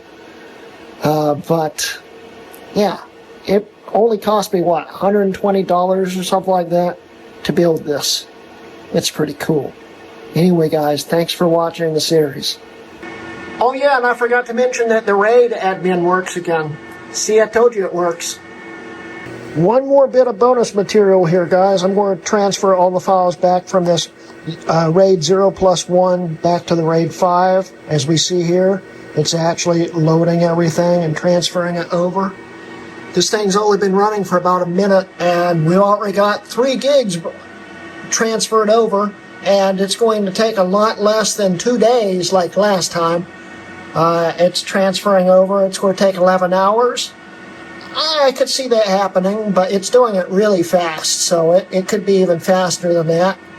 So in the end, I'm really, really happy with this server.